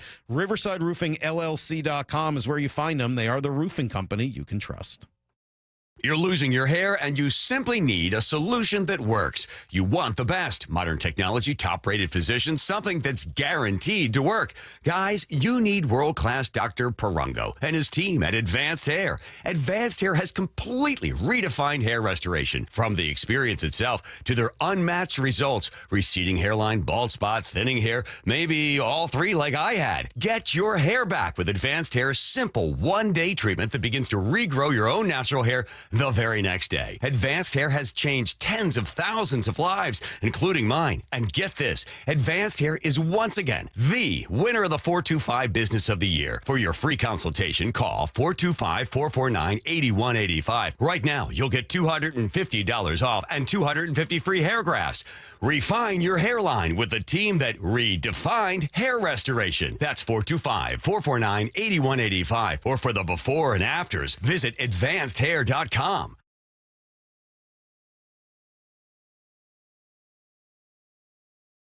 Starts here. With their combined inventory of new, used, and certified pre-owned inventory, you're in for a summer to remember. Their fantastic teams will set you up with a test drive so you can ride off into that summer sun the same day. Summer starts here at Toyota of Kirkland and Toyota of Renton. Whether you're in the north or the south, they got you covered. Visit their incredible showrooms today or online at toyotaofkirkland.com and toyotaofrenton.com. We've all been there, sleepless nights, wondering if your business's security service is really protecting what matters. At Bay Alarm, we can put your security insecurities to bed. Our advanced technology and personalized support ensure you can rest easy knowing we're here for you. BayAlarm.com. Get 0% financing for 72 months on Cat compact construction equipment at NC Machinery. Built for performance, durability, and comfort. Buy now and take advantage of 0% financing for 72 months at NC Machinery. Business leaders know to solve a problem, you gotta look at it in a new way. Like travel between Seattle and Portland. Why is it such a pain? I-5 traffic, TSA slowdowns, SeaTac hassles. Seaport removes those pain points. We fly out of Boeing Field and a private terminal at PDX. You park for free, steps away from your plane. And with flights every 45 minutes, you're always home for dinner. Problem solved. Seaport Airlines. It's about time. Call or click 811 before you dig. Anything that causes you to roll up your sleeves a little and dig in requires you to first connect with 811. Call or click 811 and visit safeexcavator.com. Ladies, and you guys too, have you noticed visible signs of aging, those deep wrinkles, fine lines, and facial creases stealing your youthful glow? Sagging skin, crow's feet, and loss of facial contour are all natural effects of aging, but you no longer have to let them define your appearance. Introducing the new Skin Lift, the groundbreaking facelift led by Dr. Brian Scott. The advanced new Skin Lift addresses key signs of facial aging for women and men, restoring natural youthful contours. Whether it's replenishing volume lost over time or lifting the skin to smooth out those creases, the new Skin Lift can help you look 10 to 20 years younger with both surgical and non-surgical options. It's Hollywood's best kept secret and now available to you. Get a free consultation and save $250 off your new skin facelift. Schedule at newskinlift.com or 206-222-1225. Look 10 to 20 years younger and restore your youthful appearance with the new skin facelift. newskinlift.com. When you have really good leaders, it makes it easy. Gia arrived at Lee Johnson after 10 years at another dealership. You know your job, but then you have people who you can rely on to help you with the big stuff that, you need that support from. And I've gotten that every day with my service manager, with our assistant service manager, with even like our GM and our GSM. The way that, we're now on the showroom together, we are so close-knit just as a department. My service manager here, he's always open to teach you whatever you want to know. He just wants everybody to do good around him, and if somebody wants to learn something, I'm here to do it. And I've never had a service manager like that before. They're really good at promoting from within. That's one thing that I've learned from working here. Is I see people start out as a lot porter, and people work their way all the way up to being a general manager. The LJ way is the Lee Johnson Auto family. From the Quantum Fiber Studio. This is Brock and Salk. Weekdays 6 to 10. On Seattle Sports and 97.3 FM HD2. What was that, Crazy Train? For the crazy co-host of this show. It's the Brock and Salk Show, of course. And I am crazy. Crazy to suggest the Seahawks should trade DK Metcalf. Crazy to suggest the Seahawks might move on from Geno Smith. I get it. Totally crazy. It's insane. So crazy. That guy has no idea what he's talking about and should probably shut his mouth and never offer another opinion on the Seahawks again. Shut your You're crazy. I'm crazy. You're crazy. Do you remember what I said the day after the Seahawks traded DK and Geno? You go to Darnold. Do you remember what I said when I came back and people were like, Salk, you're going to take a victory lap, this and that? And I said, no, absolutely not. The only thing I ask is the next time I say something that you think is crazy, you don't say you're crazy. And what happened? The coach said it. So there you go. The coach said it instead. Anyway, yes, if you would like to read my response on that, you can. SeattleSports.com has it up there, or on the Seattle Sports app. We got Trash Takes coming up, Brock, in about 10, 15 minutes. A few more minutes, though, to talk some baseball before that. Love the conversation with Adam Jude and trying to figure out, all right, what are you going to do with Harry Ford? I think I've said I would trade Harry Ford at the deadline. I just think long-term it's the best bet. I think his value to another team is going to be higher than it is to you. Mm-hmm. What would you do? How do you maximize that value now? I would, help me understand this if you know, Lyle, and if you're on the spot and you're like, yeah, sorry. I mean, I know Logan's dad's name, but I don't know this prospect catcher that the Dodgers brought up. Is that guy is there any comp to be made between him and Harry Ford? So you're talking about Dalton Rushing. Yeah. You want me to play you the Jude sound on this? Because we were kind of, then give Lyle a minute to answer. Mm-hmm. So the idea is, if you bring him up, are there enough at-bats for him? And my concern is, if you're going to bring up a young guy, you better make sure you got at-bats, because asking him to play a couple times a week, I think, is probably a rough plan in general. Here's what Adam Jude said. Yeah, I think it was interesting. I touched on it a little bit yesterday. Look at what the Los Angeles Dodgers did just a couple weeks ago. They had one of the top catching prospects in all of baseball, Dalton Rushing. They DFA'd Austin Barnes, their longtime backup catcher, who is really beloved in that clubhouse, really good defensive catcher. They DFA'd him to bring up this young guy, and he's only playing twice a week as a true backup catcher to Will Smith, one of the best catchers in the game. Again, the Dodgers are in a little bit different position than the Mariners, but again, both teams that have designs on the postseason. I wouldn't be shocked if the Mariners do something similar. He would not be shocked if the Mariners do something similar. Yeah, and he wouldn't say that if he didn't have some sense that was a possibility. And unlike, their backup catcher who was beloved in the clubhouse, Mitch Garver is just unfortunately, I don't think, worn that hat. And he's really struggled. And he's hit 1 home run this year. And he's slugging under 300 after one of the most abysmal season of his career last year. So if the Dodgers do it, and I've seen this on the text toy and in social media realms, if the Dodgers do it, why wouldn't you look into that? And I guess my big question, Salk, is there some precedent? Do you have a hard, fast feeling that, hey, man, you're actually better off letting him cook in AAA and continue to put up 1,200 OPS and just be the star that he is there, than maybe bringing him up here and having a wart shown or 2 or 3 with, this game being at a different level? Like, is there some kind of weighing of the scales that is best practice with a prospect of his nature? And is there any comparison, Lyle, to the catcher that the Dodgers are like? Is that a fair? Is Harry Ford rushing? I mean, are those two guys pretty comparable as far as upside and talent? I don't think so. I mean, Dalton rushing, one, like you mentioned, he's a top 10 prospect in baseball. In all of baseball. Okay. Yeah. So he was a blue chipper. Him and Harry Ford are similar in the way of they both draw their walks and they don't strike out a bunch. Harry's probably a better just true on base guy. Like if you want to break it down that way, rushing certainly got far more power, and rushing was a career like 930 OPS guy in the minors. I don't think Harry's quite going to be that type of hitter. My gut is, how can you maximize the most amount of return for Harry Ford? Because just business 101, you're absolutely right. He's and should be more valuable to somebody else than he can be here because he's blocked by Cal Raleigh and now the extension to Cal. So how can you best maximize his value to get the biggest bang for the buck in return? I don't know the answer to it, and as I said, my feeling has always been that you want to give a guy enough at bats to make it worthwhile.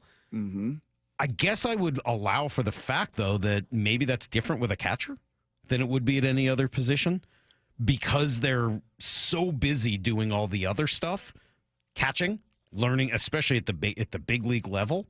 Maybe a guy like that benefits from not having to also worry about hitting 5-6 days a week. But I don't know, man. Catchers can take a while. They're concerned with doing everything else before they're concerned with their bat. Do you think you're going to raise his value by allowing him to come up and play right away? Even Cal, as much as Cal is the best hitter on the team right now and their MVP, he had to get sent down after his first trip to the big leagues because he didn't hit at all. I mean, like, I'd be a little wary of it. I'm not saying that if they call him up, I won't be excited to see him. I will be, but I would want to probably be putting him in the best position to be traded in August, maximizing that value, and I don't know that bringing him up does that. And again, I don't know if this plays the same role in a baseball clubhouse as it does in some of the other locker rooms, but just something you would never measure by any stats, probably wouldn't enhance trade value, but would certainly enhance, I would think, Harry Ford is the benefit of being around Cal Raleigh. Yeah. The benefit, not just at spring training where you watch him do his job in that atmosphere. Yeah, I could see if you're not looking to trade him, then I could see why you would do that because you've got a long-term plan involved. If the goal is to trade him on, August 1st, that would be a little harder. What would you tell the market as well, right? Because I'm sure some in the market would go, "Oh, you're going to trade him? Like, he's way more beneficial to us than he is to you. You're going to trade him."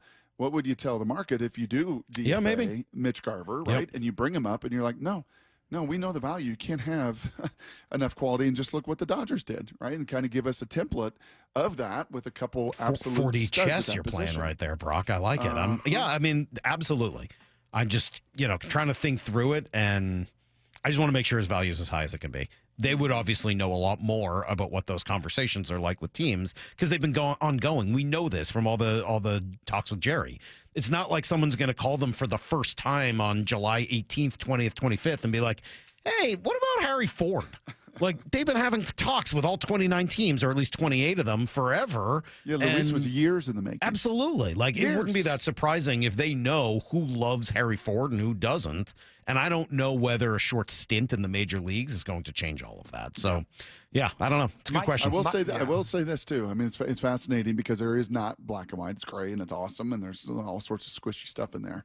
I will say this: what feels fairly black and white, and I don't know if you read this the same way I did in listening to Adam Jude, who's around these guys all the time, who has conversations with Jerry and Justin and off the record conversations. Jeff Passan, who's as connected and more connected than anybody in the game of baseball, and when he calls and he texts, those guys get back to him.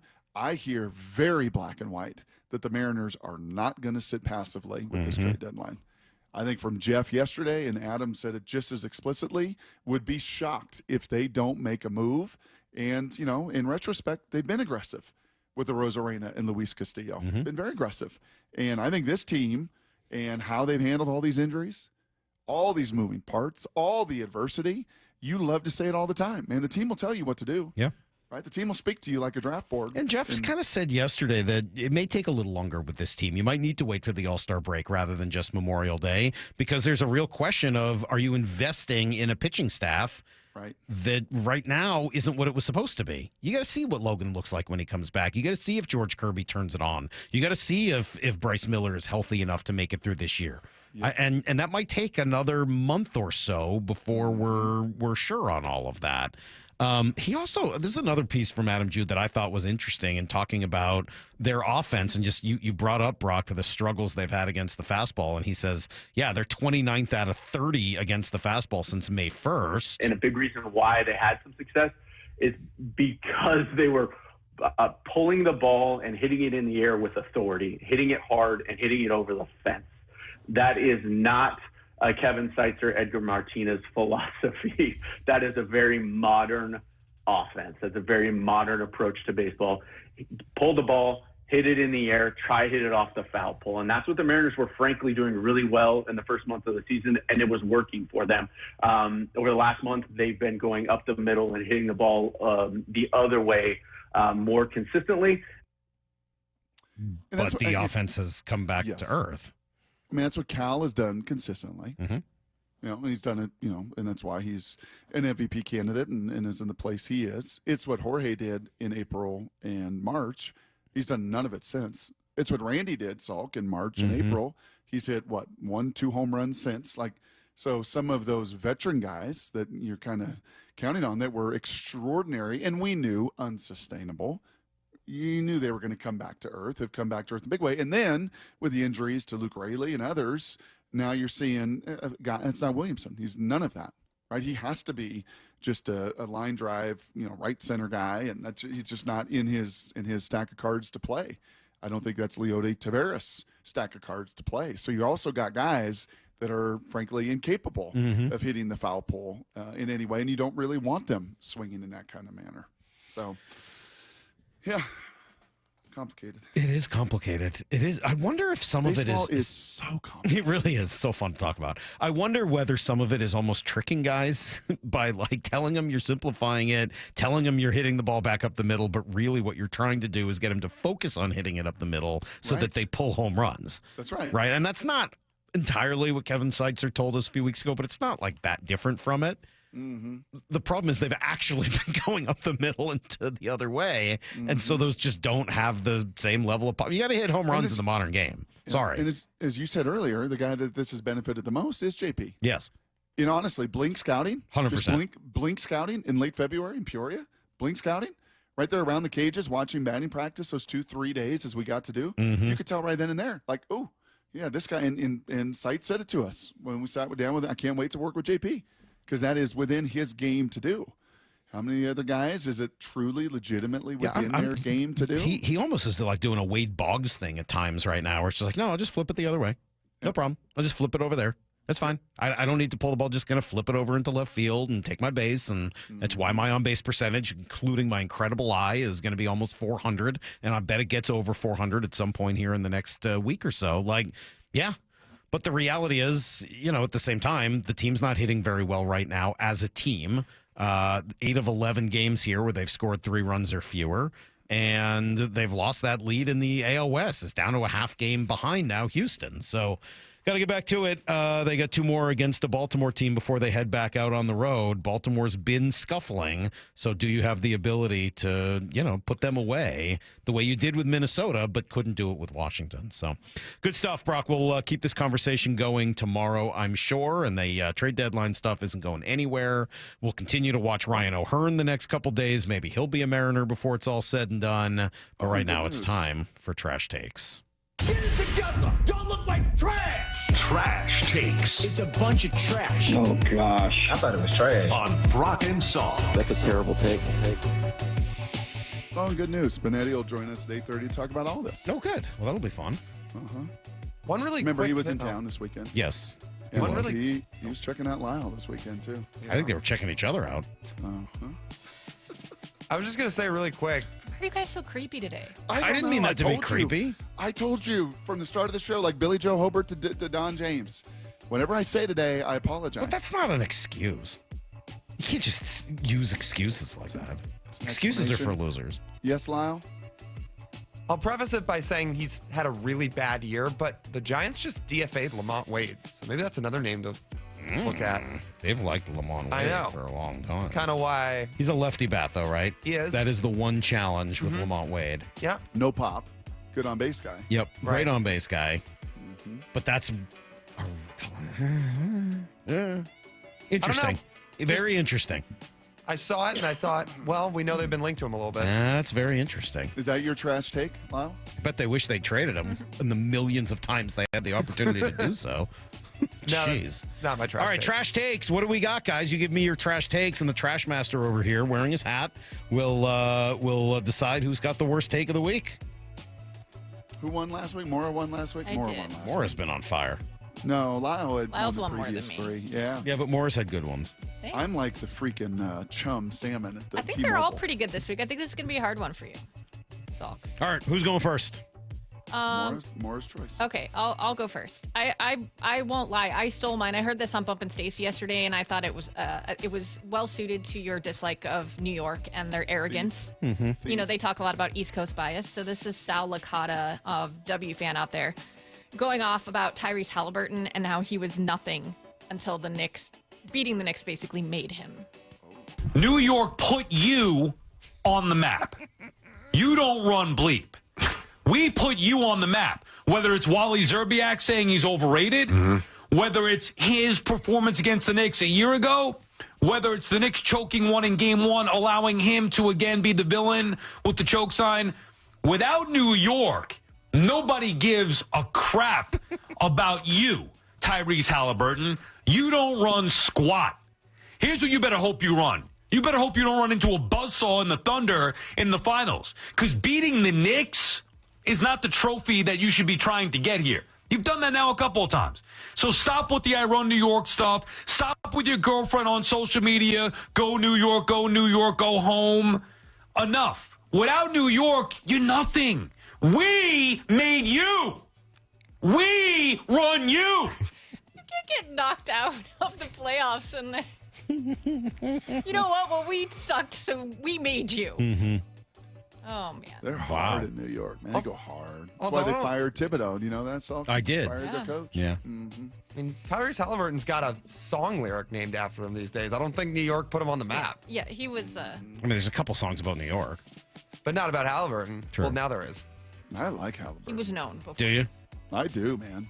Iowa State guy. You seem like a big Classy. Halliburton guy. I'm a big Halliburton guy. Probably more the company than the guy, but okay. Both. Yeah, I'm both. All right, so Mora's got Sal Licata. I don't have my pen, so I can't even write this down. I got to just try to remember it, which you know is hard for me. Brock, why don't you go second? You can force Lyle into the awkward position of going third out of his comfort zone. You know it's not a good look. So these baseball guys lose their mind, especially the SEC managers losing their mind.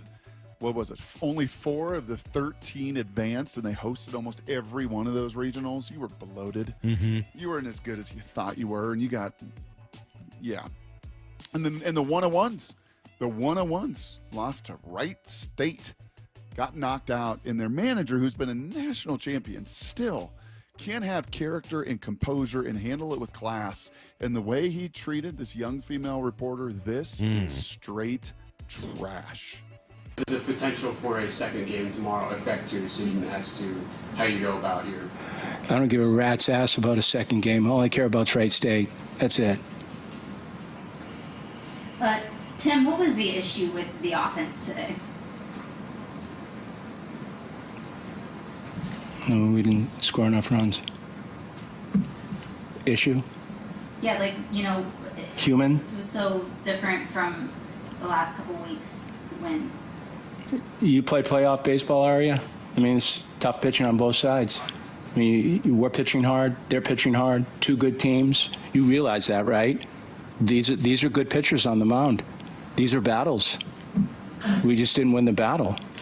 You don't go searching for like a lot of ancillary bullshit. It's just we didn't get the hit. I like the tone of that at all. Okay. You're better than that. You're a lot better than that. Yikes. Lyle, what do you got? Well, I know he was just recently a guest on the show, but this is where I kind of butt heads with Harold Reynolds. Not that I've ever met him, but just hearing some of the takes that he'll spew off. He was on MLB Network just this week, and he had a take about WAR, and then he had a take about pitcher wins. Each cut's like 15 seconds. So here's the one about WAR. We're taking guys' awards away based on WAR. We're taking guys' money away based on WAR. We're taking their personal accomplishments away based on a number that is not real. So he says that. Are we? And then to follow it up, he starts talking about Paul Skeens and his lack of run support from the Pirates offense and says this. I just think you got to win games. Oh, come on. You're going to hold the Pirates lineup over Paul Skeens' head? That's like saying Logan Webb, be better. Logan Webb went 8 innings, better last night, right? shut out baseball, and he left the game and still 0-0. It's not his fault. So what if he 4-18 at the end of the year? You give him the Cy Young? Yes. Yeah, I would. Yes. Wow, that's the strongest batch of trash takes. Wow, those are three good ones. Salk usually eliminates, but I don't know. It's going to be hard to eliminate. All three of them are good. Brock, sorry. Very, very good trash take. You're just up against a hard batch. Why? You're just up against, you just said you're up against a tough batch. And you come in third in this one. Maybe because it wasn't really a take. I think if I have to, process of elimination just wasn't really a take. It was a guy being obnoxious, no doubt, and totally unacceptable. That's not really a take. Oh, he told you how much he needed this one. Yeah, I don't care. I don't care about that. He laughed at me earlier. He was laughing in my face, lying and laughing and lying. Now he's just shaking his head. He looks sad. Look at how far away from the camera he is. Wow. Hope you guys are watching on YouTube. Yeah, I know you can't hear. You're not listening anymore. It's fine. You don't need your headphones. You can just take the rest of the day off. Bye-bye. This comes down to Lyle and Maura. This is an impossible choice. This might be the first time we have co-winners. I mean, I stole mine, so you should probably lean to Lyle. Just soft. I repurposed I am going to go with Lyle. Maura, you're so close. And the true gall of that one is we made you... Even though I don't like my own team, I'm going to yell at them and how bad they were. And it doesn't even mean anything to beat the stupid Knicks. But also, we're New York, just as a city, as an entity. And so we made you and put you on the map. Shut up. And she stole it. She did. So, yeah, that one doesn't work. Lyle, congratulations. You're back in the winner's seat. You have been tremendous. That take from Harold Reynolds is asinine. It doesn't make any sense. We're not taking any awards away because of WAR. And you should absolutely not be looking at wins for Cy Young. That's pretty easy. Good job. Good job, everybody. You guys are on it today. Great trash takes. Crazy takes, even, depending on who you ask. Tidbits and takeaways, Maura. Cannot wait. What if they're all about K9? What if every one of them... And another thing. And another thing about K9. Another one. All right, we're going to go. Wait, please send in here's the things. Oh, yeah, we probably need those. Yeah, here's the thing tomorrow at 8 o'clock. So download the app, and if you haven't already, do that and then leave us a message. I can only imagine what people might be commenting on or making fun of this week. We'll play those at 8 o'clock right before Jason Benetti. Bump and Stacy up next. We'll see you guys tomorrow at 6. Until then, the Hay. Come on, Mariners. Hit that fastball out of the barn. In the barn. Hayes barn. See you, everybody. Get to the chopper!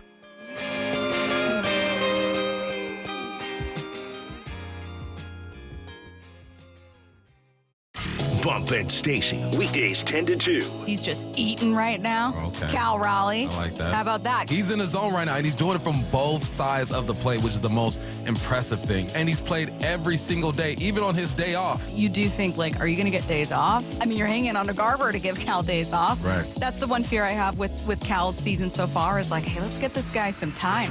Bump and Stacy, weekdays 10 to 2 on Seattle Sports, the app, YouTube, and your smart speaker. You've heard the saying, you never get a second chance to make a first impression.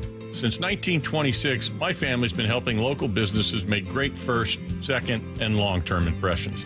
We know how to make your company look good with quality uniforms, logoed apparel, floor mats, linens, and more. If you're paying for linen service or doing it yourself, let's have the conversation. The information and quote are free, but the savings and service can really add up. Visit suplinen.com. Superior Linen Service. It's what we do.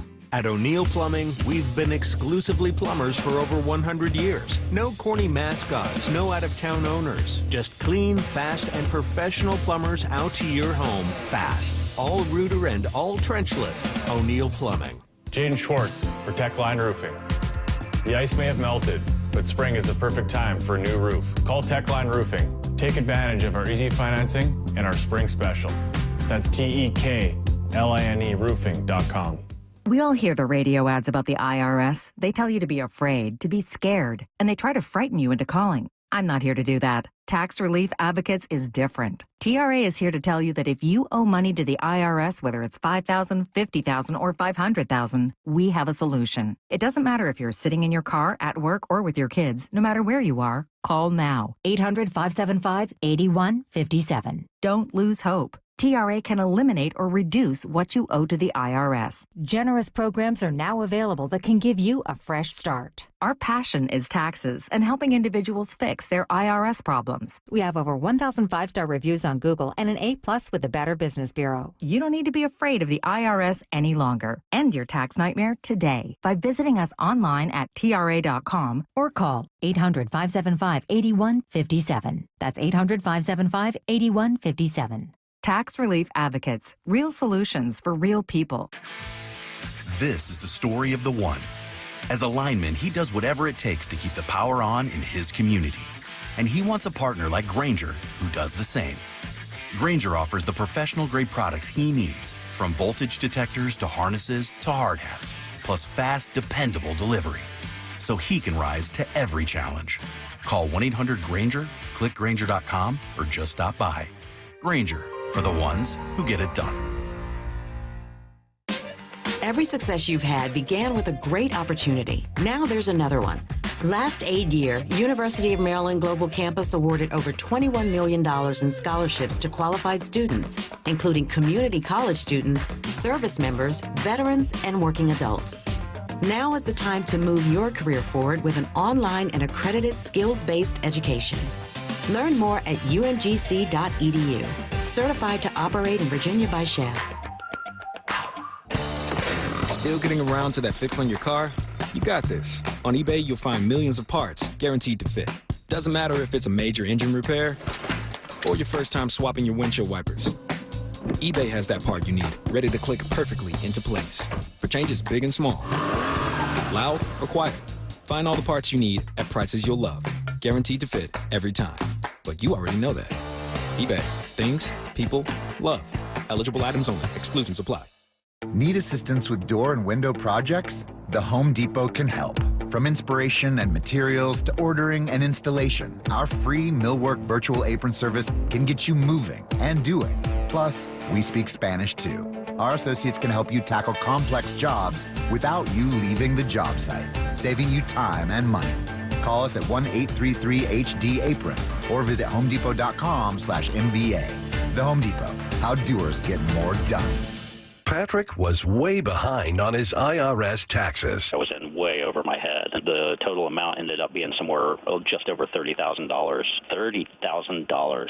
Then the IRS came to collect. Started getting letter after letter. A lien had been filed against me. They were going to basically hang me completely out to dry. He had to do something. That's when I reached out to Optima Tax Relief. Patrick's life quickly got a lot easier. It was very easy, pretty much hands off. They picked up the ball and ran with it. And how'd it go? I couldn't believe it. I had to ask 2 or 3 times. I saved an incredible amount of money. How does Patrick feel about Optima? Couldn't be happier. They definitely helped me. Optima Tax Relief, the best place to call. They're the best in the business. Do what Patrick did and call Optima Tax Relief for a free consultation. 783-8055. That's 800-783-8055. 800-783-8055. Optima Tax Relief. Testimonial from an actual client. Some restrictions apply. For complete details, please visit OptimaTaxRelief.com. Let's go! This is Seattle Sports. Streaming through the Seattle Sports app. KIRO AM Seattle. KIRO FM HD2 Tacoma. Home of the Seahawks, Mariners, and everything Seattle sports. Seattle Sports Snapshot. The Edmonton Oilers host the Florida Panthers for Game 1 of the Stanley Cup Finals tonight. Puck drops at 5 p.m. Pacific. Panthers are looking to repeat as champs with an even deeper Florida team, now favorites this time around. It's Game 2 for the Mariners and Orioles today at 6:40 p.m. Emerson Hancock gets the start. Pre-game starts at 5:30 right here on Seattle Sports. Snapshot. Brought